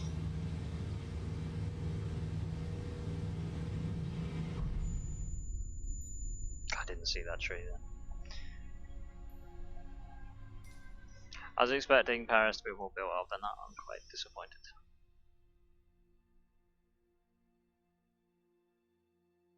To be fair, I think we had to go north.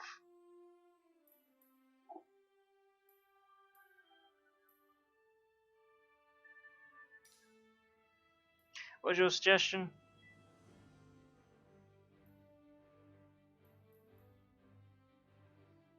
the live will be boring. That I can guarantee you.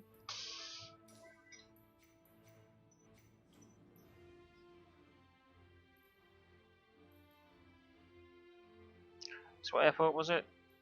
I mean, I can try searching Cleveland, just see if it comes up.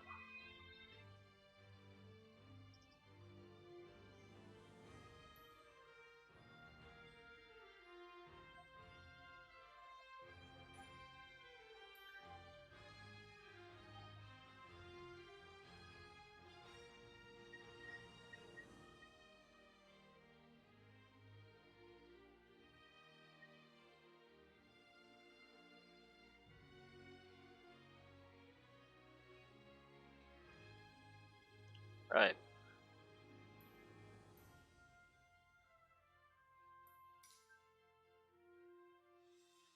I hope it's built up around there.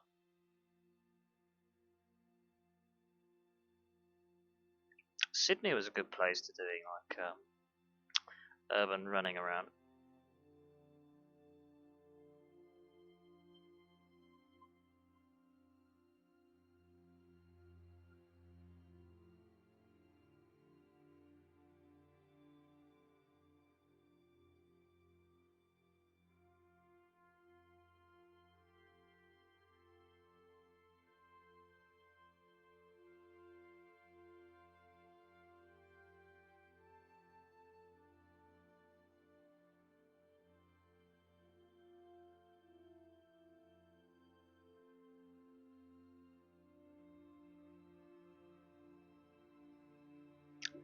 Never heard of it.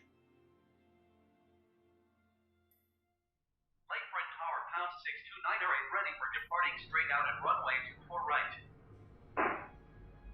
Pounce2K, 8 cleared for takeoff runway.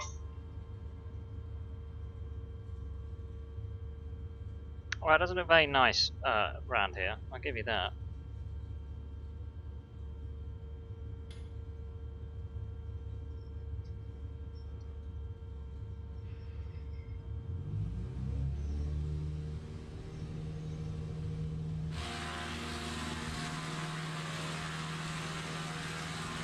Turns out my landing lights don't work. It's just flashing uncontrollably. For some reason. I like to look at these big buildings.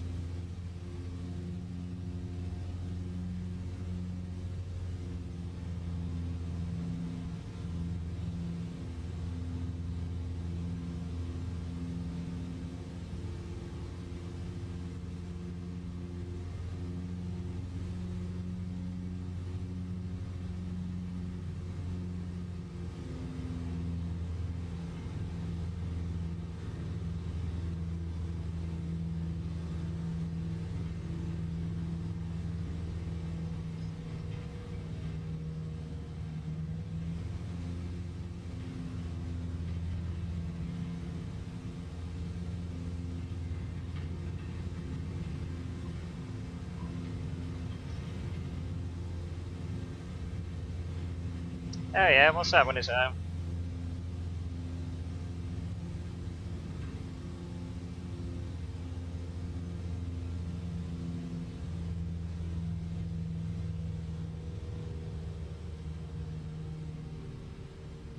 I think that's it, judging by the key on the side of it, right? Stalling!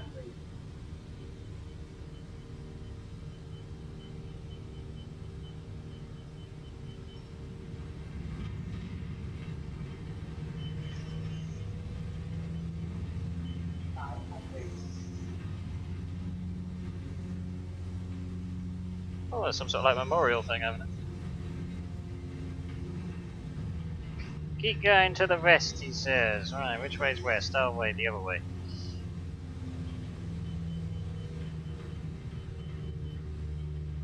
I could do War Thunder shit in it.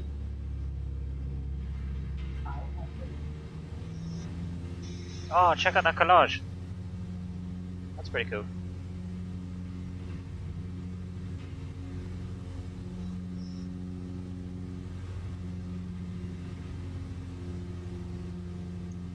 Right, we're kind of going west. I'm tempted to fly through that, but I don't want to test it out. I've been burnt by bridges before. Because they're like... They don't have holes where they should have holes. Keep following the shoreline west, he says.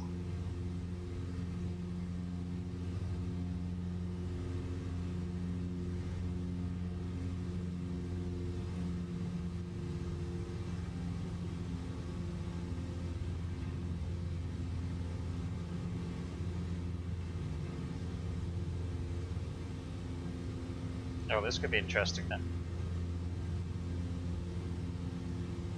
Keep following the shoreline, he says. Your highways are bloody huge. What do you need them so big for?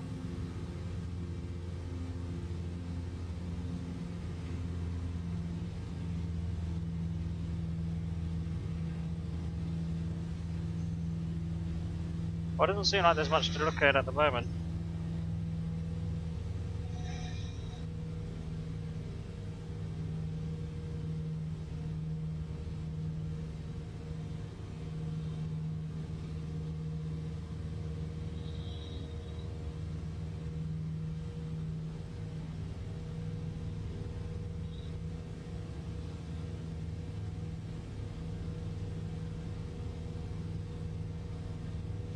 Where did we come across your house, man? That's gonna freak you up.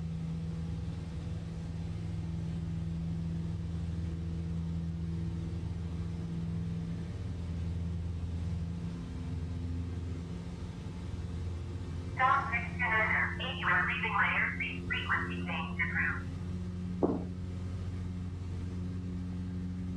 Lakefront Tower, Pounce2K, frequency change. It's like barely over 100 knots.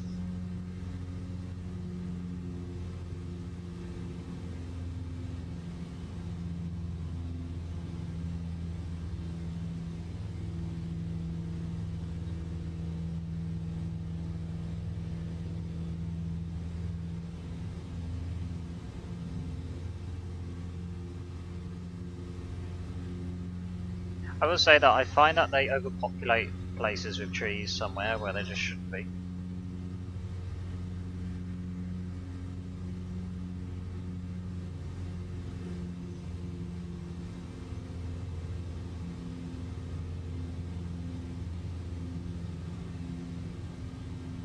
Is it still somewhere along the lake? We get to say goodbye to the lake.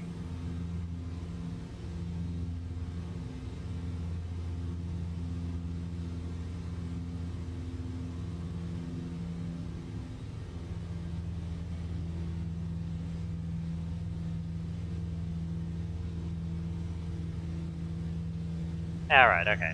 I was going to say, if we say goodbye to the lake, then I'd be able to see, like, with the map, like, when the lake ends, but, okay, scratch that idea.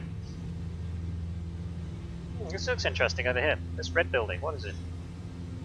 I'm attracted to it.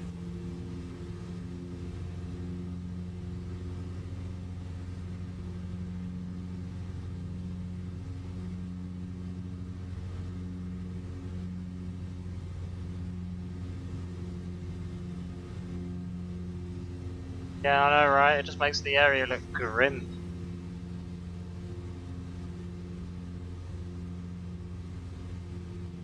No, you made it sound so boring. Oh, just don't tell.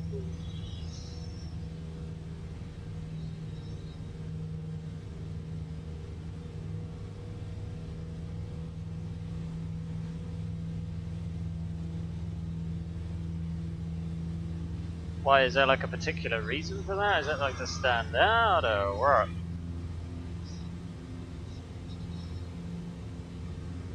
Literally right now, yes.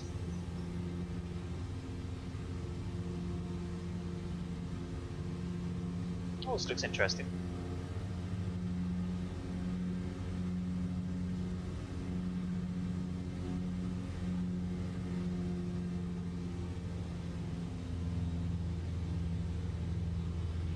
Are we back to the highway again?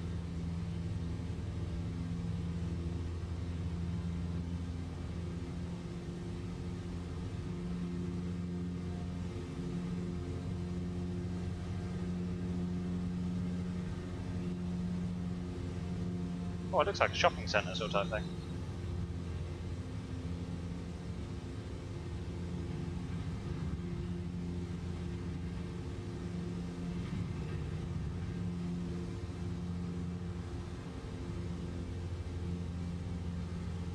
Oh yeah. How low can you go?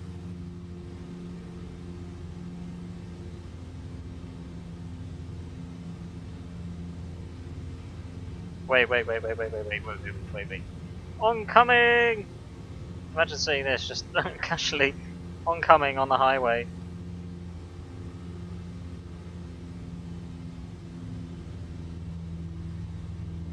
Well, we're going faster than the cars, so that's got to be a good sign, right? I mean, I know they're default speed, but I actually have no idea if the cars are like collidable or not, so I'm kind of being a little careful.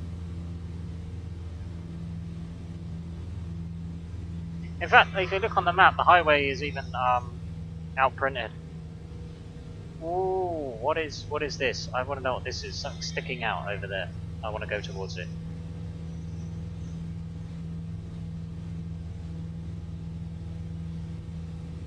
Yeah, you think the weather's bad around you? You ever been to Britain? Something very interesting over here.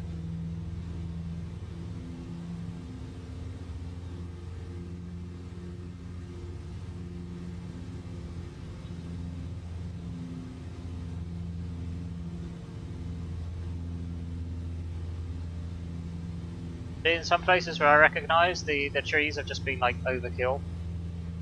Like literally turn places like full of trees where they're like on none.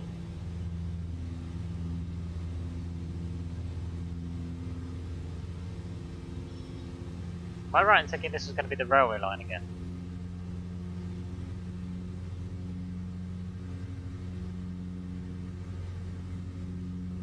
Yes.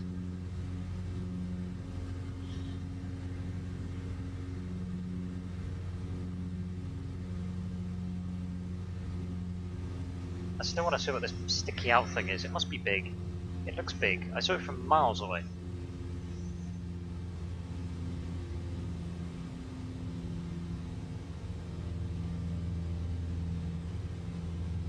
Do you see what I'm looking at? Like right in front of my nose. There's like some sticky outy thingamabobbies. Technical, I know. I don't know.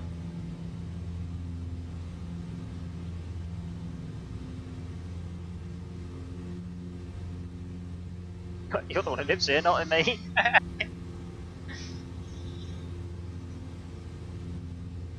Wait, what? What? The theme park? Oh, let's go.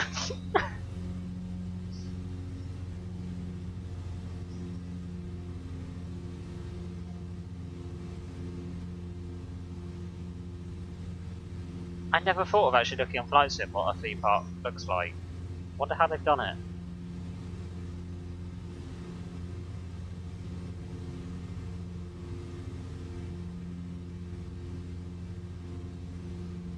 Well, that doesn't look big enough to be some sort of theme park.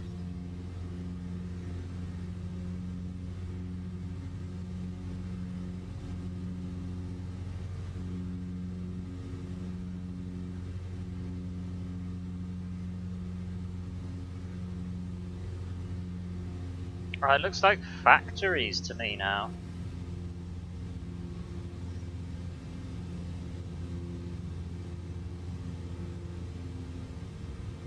Oh, don't worry, we're gonna fly like straight over it. I think it's factories. It looks like factories.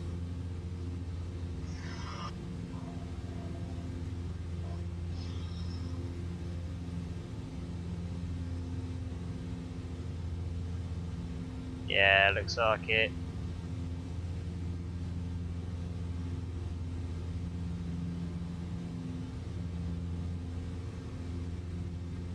It's big.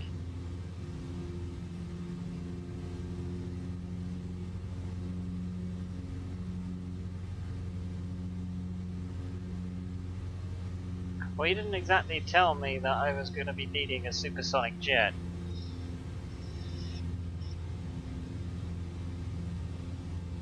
Let's see what these other sticky out things are.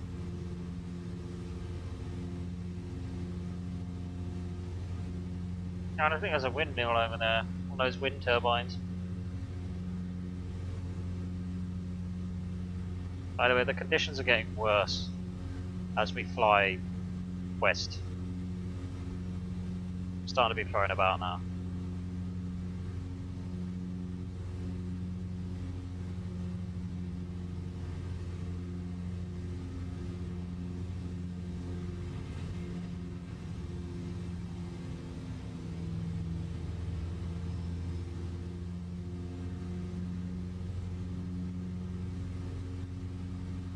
How low can you go?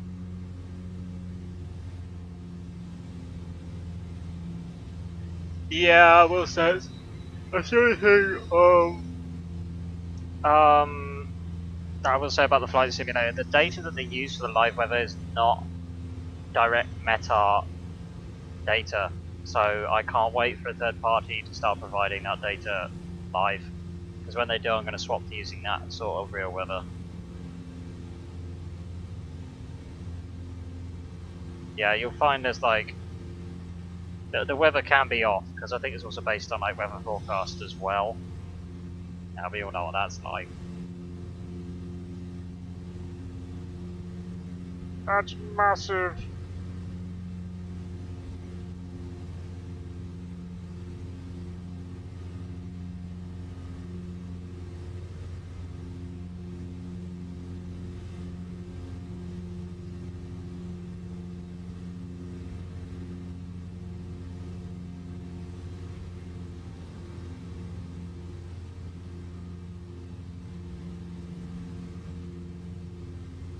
I think we got like a port thing coming up here, or like something developed.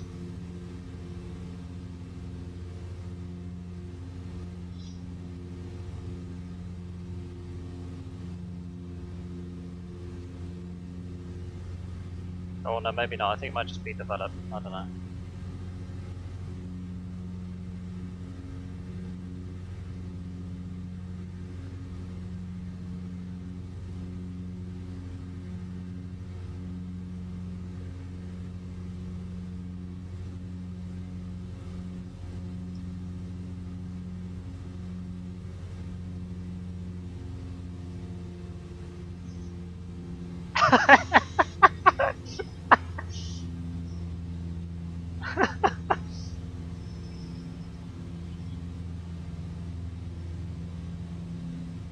I mean, there's something here. I just can't quite tell what's here.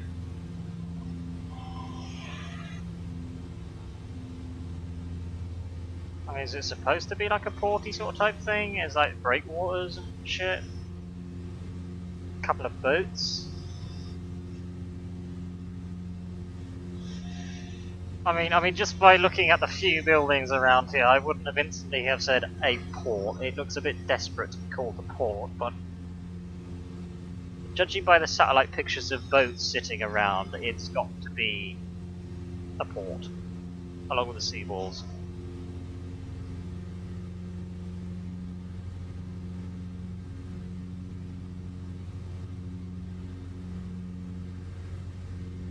Is that a tree in the middle of a...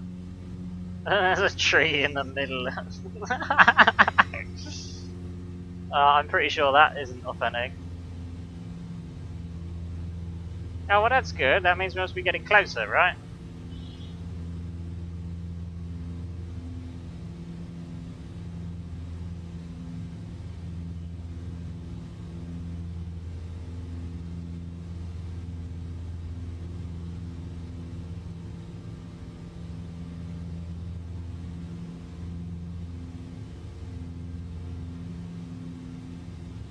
Well, it's closer.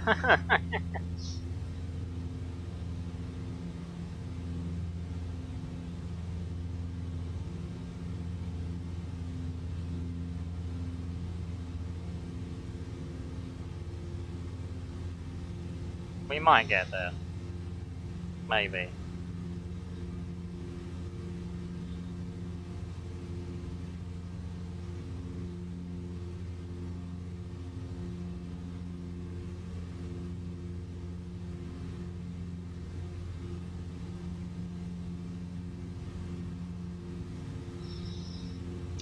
It's a long, long way to a start.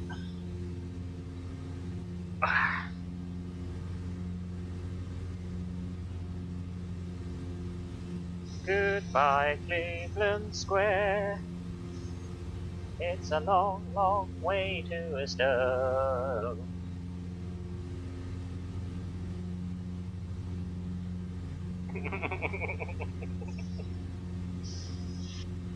Ooh, check out this. This is so cool.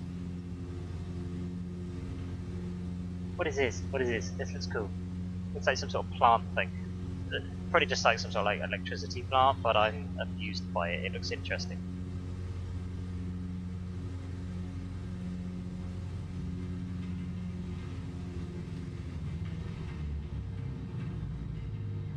Nailed it.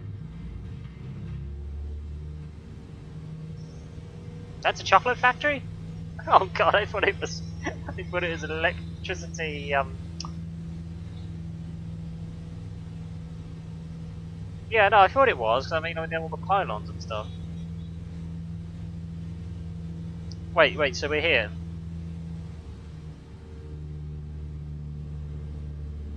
So I'll just... Right, okay, gotcha. Right.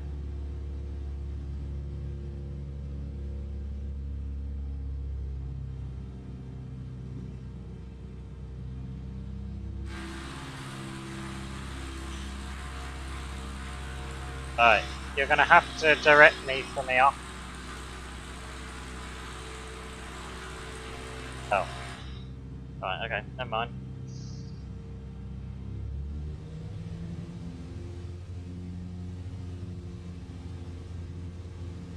Very good, carry on.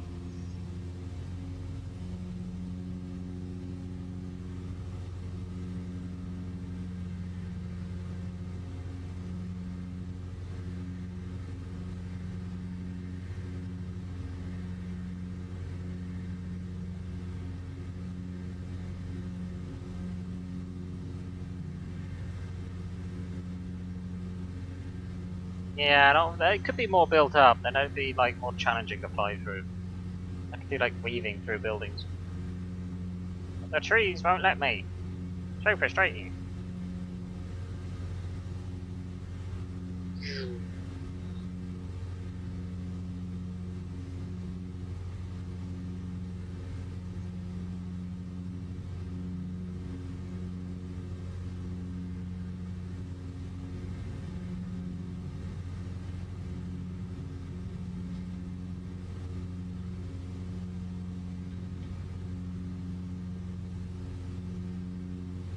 River? What river? What did I miss? Hang on, stand by. Oh, what, this river? I have arrived at a river.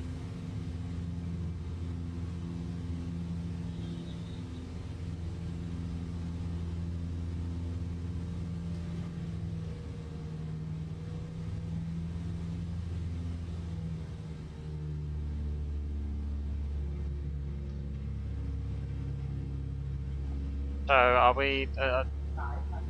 this it? This isn't it? Ow.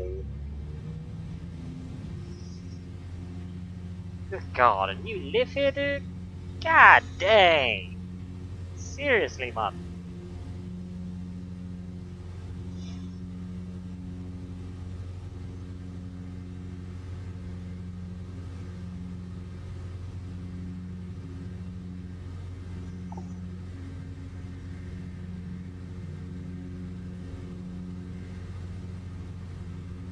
Oh, with the excuse.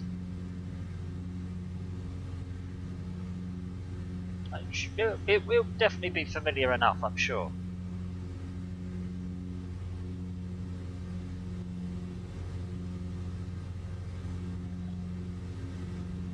Alright, we're coming up to another like bit of developed landmass, let's call it that.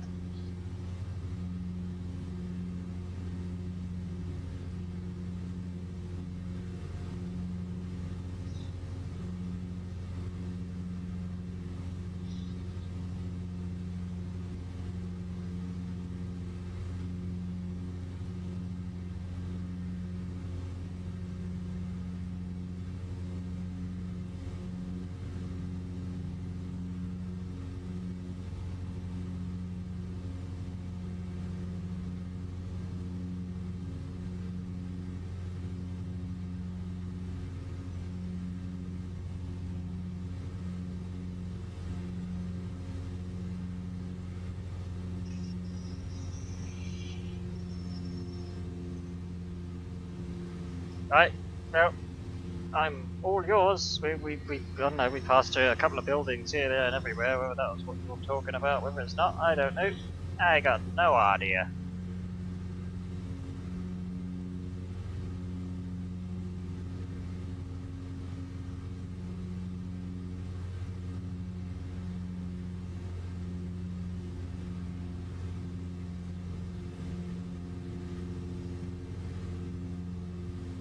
But I will say, I'm enjoying the trip.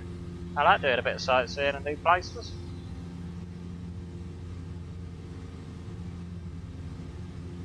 I tell you what, that poxy wind is picking up again. Like, what about this building here? Look, it's huge, absolutely huge. Look, massive warehouse, sort of like shed, sort of type thing for Bobby Doodah, whatever you want to call it. Alright, well, it's getting built up around here.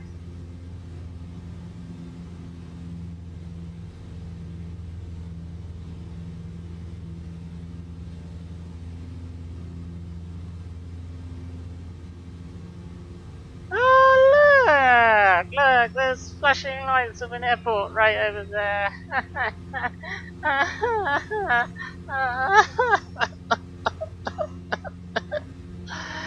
Oh, how's your luck? Lol. You know, that could have been a lot easier, right? You know, just saying, just shoving it out there. That could have been a lot easier.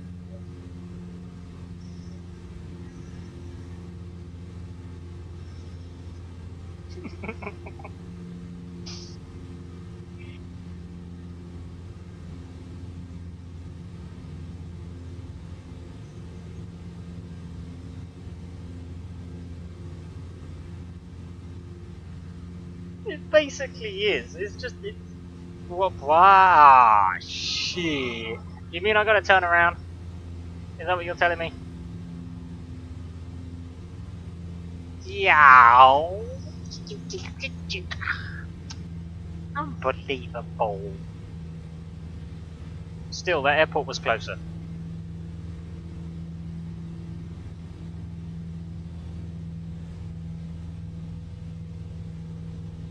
What? What? What? I gotta keep... You're confusing me as hell now.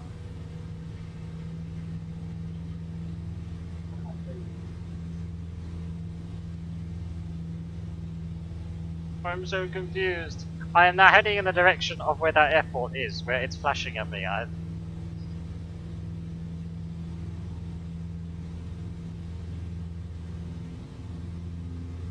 Okay, if you say so.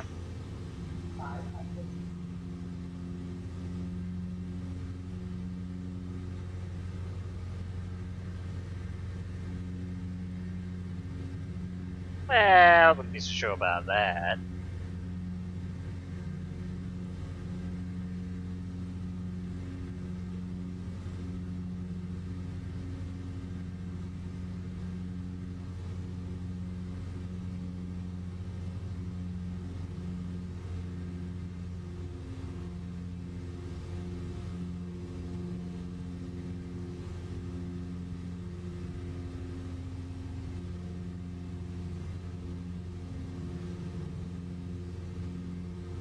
Yeah, we should have went from that airport, it would have been a lot closer.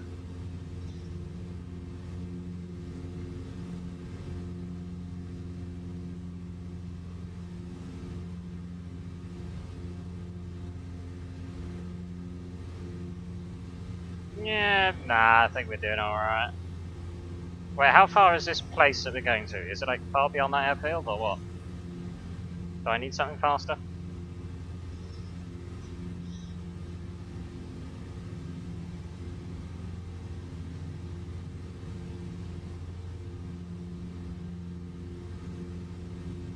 Oh, this building here excites me. 6 out.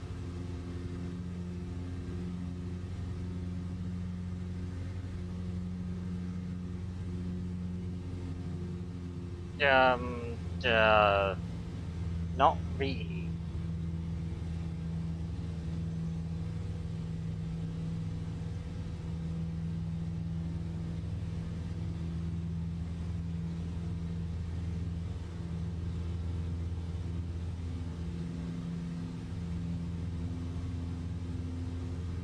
be honest, I can hardly even see the GPS.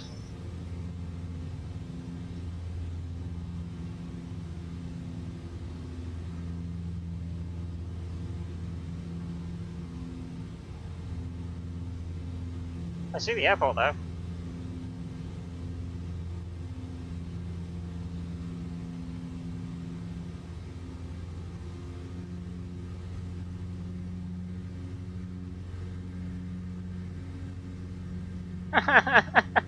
No.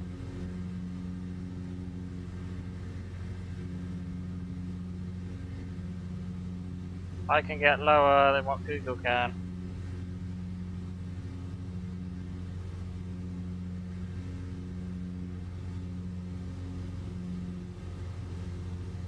Oh, there's a bridge there.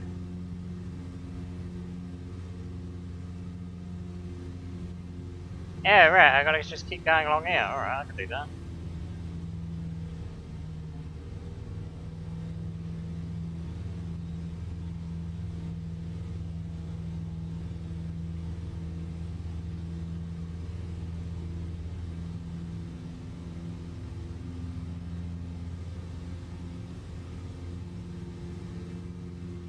So how far do I keep going?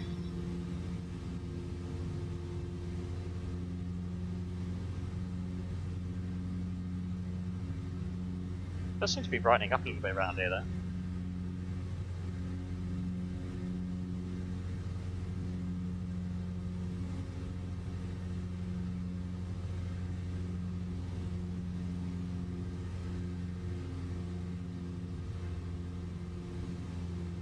Oh, I see, at the end of this bit down here.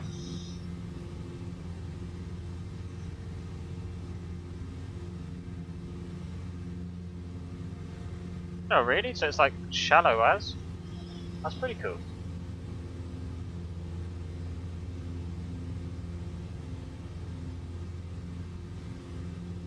So you like literally like walk across it.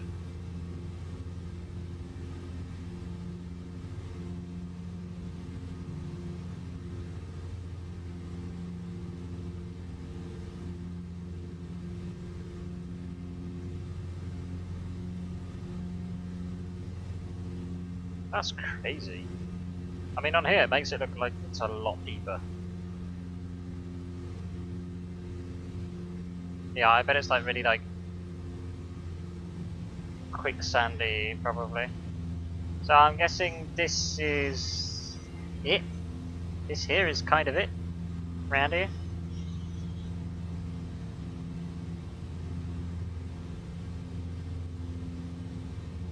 Oh no.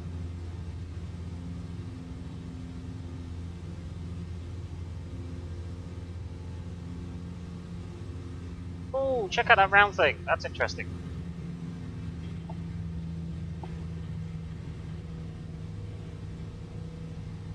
Where was it? It was just here, right here. There. Look, hang on.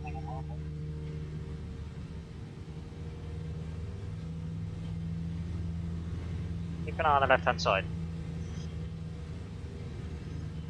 Just here. Look, what's that?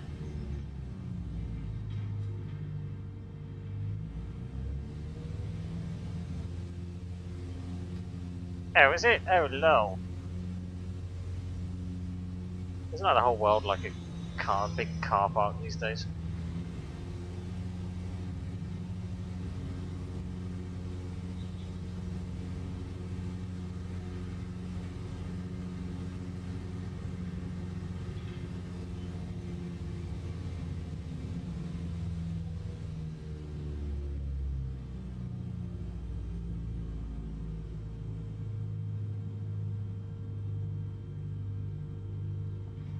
Oh shit. Oh shit. I lost all control of that, by the way. For like the surfaces just didn't want to work.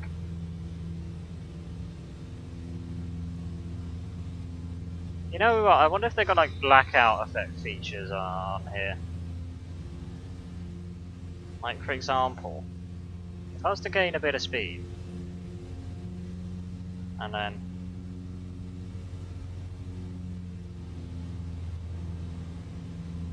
I get a bit of speed. Go inverted, and then bring the nose upwards.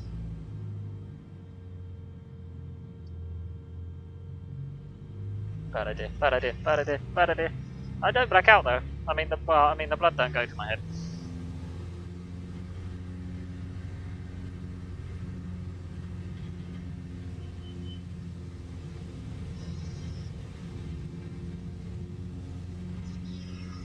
Ooh, that's a nice image. So that's what the center point actually looks like.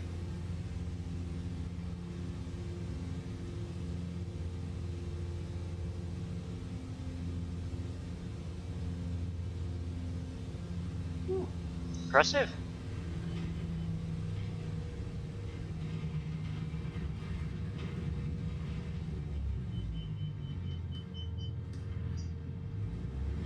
Ah, it's so hard to do. You probably already guessed what I'm trying to do. You probably already know.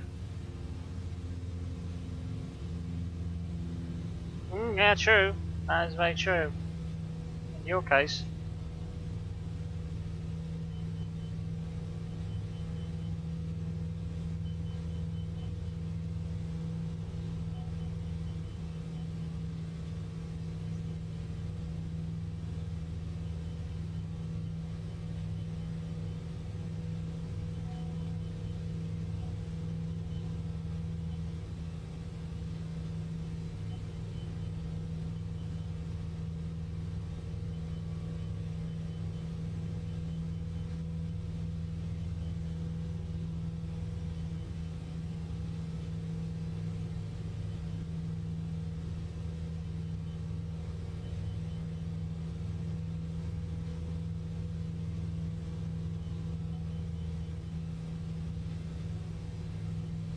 Still climbing. Still climbing.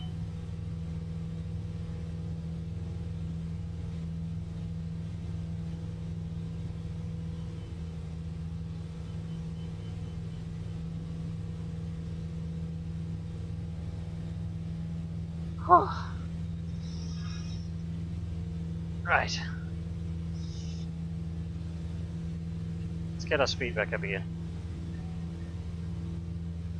I'll just do that to keep our altitude.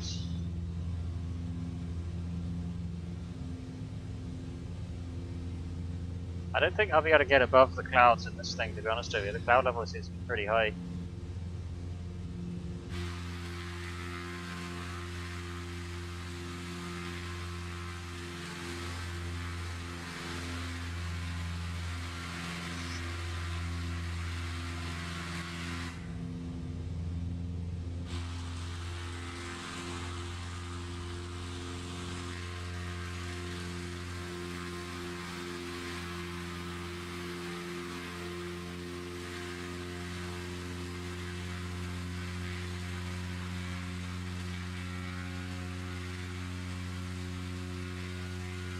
Alright.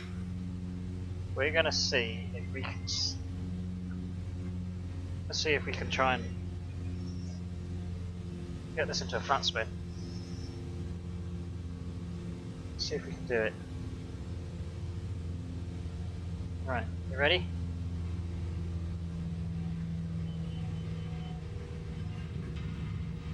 Go.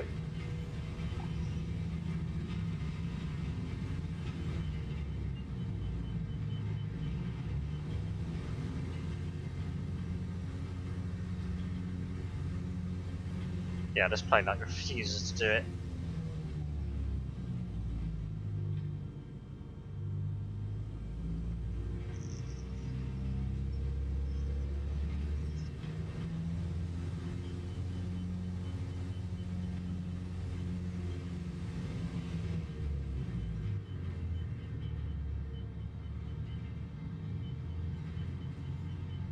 Nah, it refuses to do it.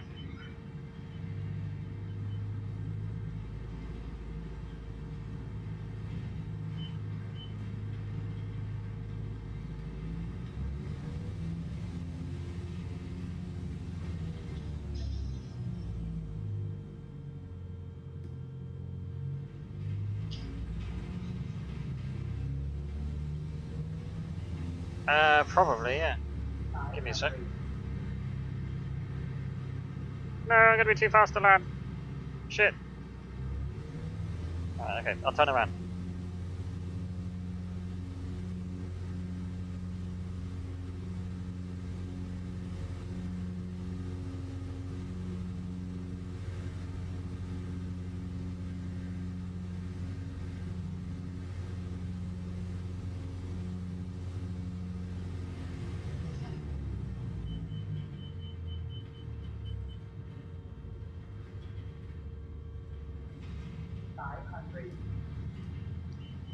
Oh shit.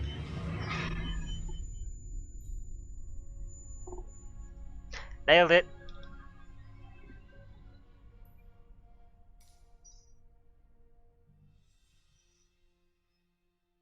That's one way of doing it.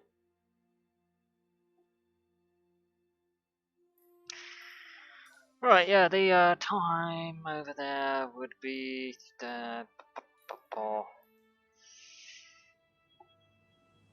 yeah, effectively 10 to 2, like you said.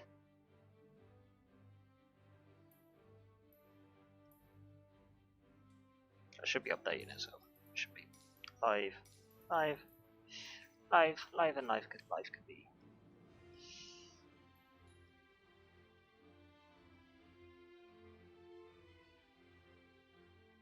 Yeah, John, you got quite a bit of weather around there, to be honest with you. How depressing it looks around by the UK right now. It's getting dark again at the time of year. Why was it like green? There was a green little distortion that I saw there.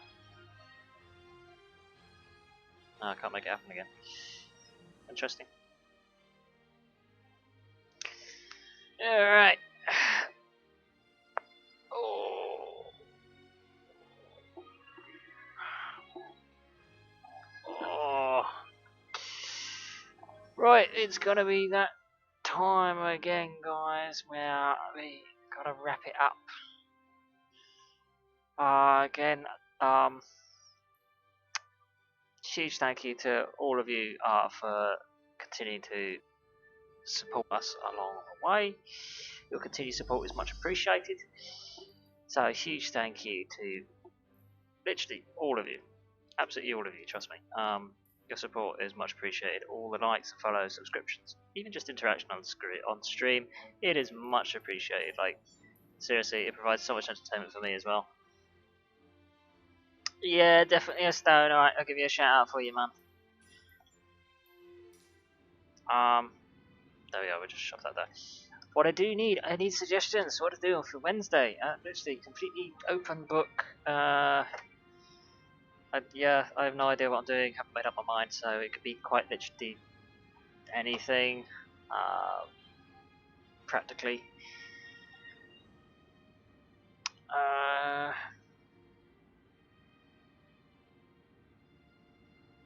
Yeah, I've practically almost got a lot of things. I'm gonna check out the ones you suggested. I've got a full day to myself tomorrow, so I'll make sure to check that out. See what they are, do a bit of research, all that sort of type thing. Again, it takes a bit of technical stuff to get it into the stream, so yeah, I would need to see what else I could find for Wednesday per se. I also know there's been a few Facebook likes today, so let's just have a little look and see who we've had some on the stream today before we get any credits going. So I would like to start off by giving a shout out to Ricardo, Warfalls, and Shi Xiong Ku for liking the stream today. Your support is much appreciated. And don't forget, you're also going to feature in the credits as well.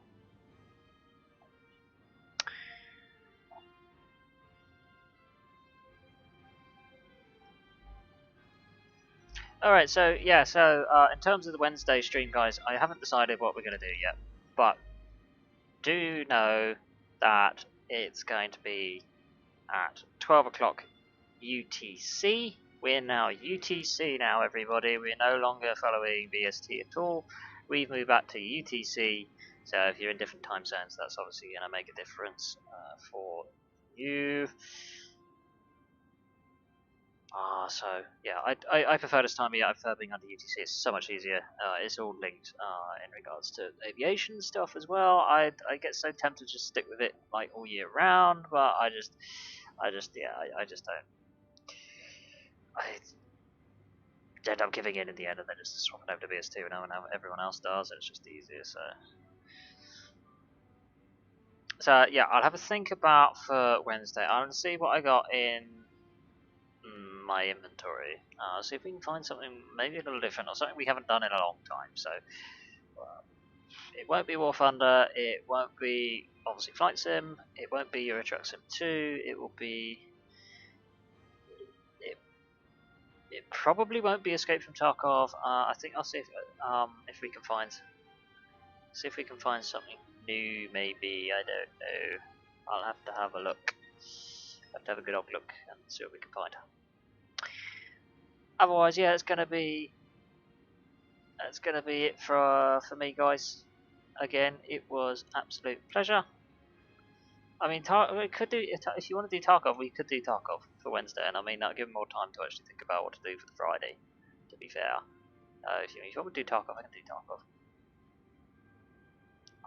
You probably want to like wring my neck or something.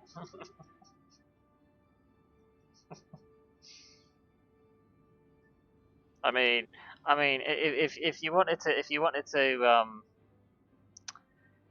to make it really interesting, then if you want, you could like set up like a Discord call while I'm doing Escape from Tarkov, and you like you kick my nuts in like the whole way through. Like you want to be like some kind of drill sergeant instructor, then yeah, feel free.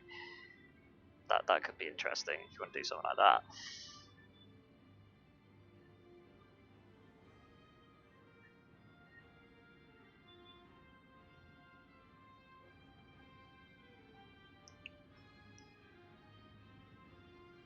Or at least while you have a think about it, let me move on to social medias, people. So don't forget to check out my social medias, such as my Facebook or my Twitter, to keep up to date with what I'm up to and when I'm up to it.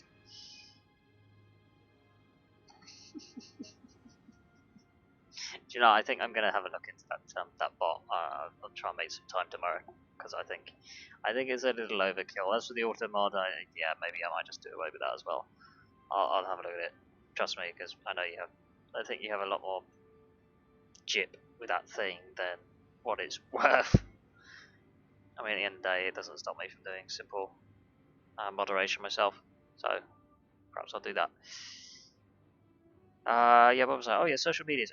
So yeah, if you want to get up to date with what I'm up to, when I'm up to it, Twitter's probably going to be your best one. In regards to keeping up to date with what I'm up to when I'm up to it, just said that. But you know, start a conversation around that as well. Yeah, you feel as yeah, you're not a fan of those, are you? It's hilarious. I don't know why you hate them so much. They're not that bad. They're really not.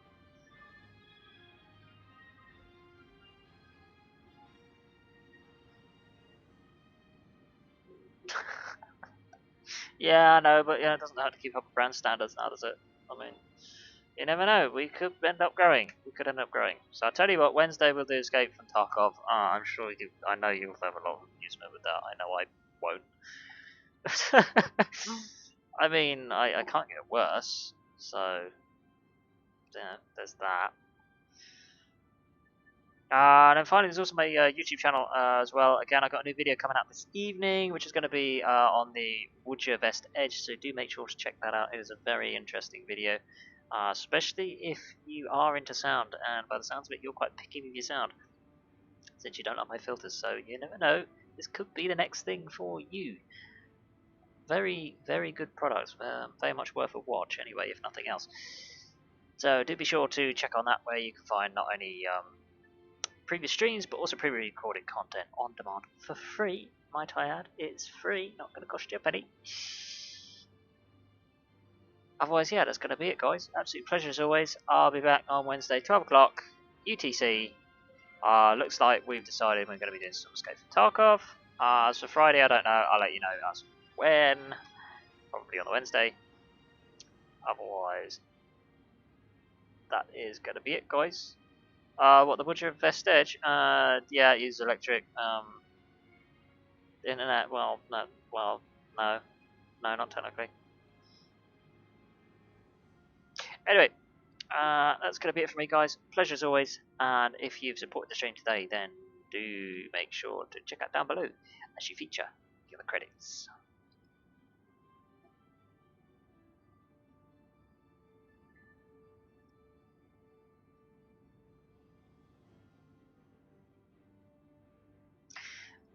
Alright, take care, everybody. Take care, Stone. I'll see you on Wednesday. I hope you have a good day tomorrow, dude. Try not to work too hard. I know I certainly won't be.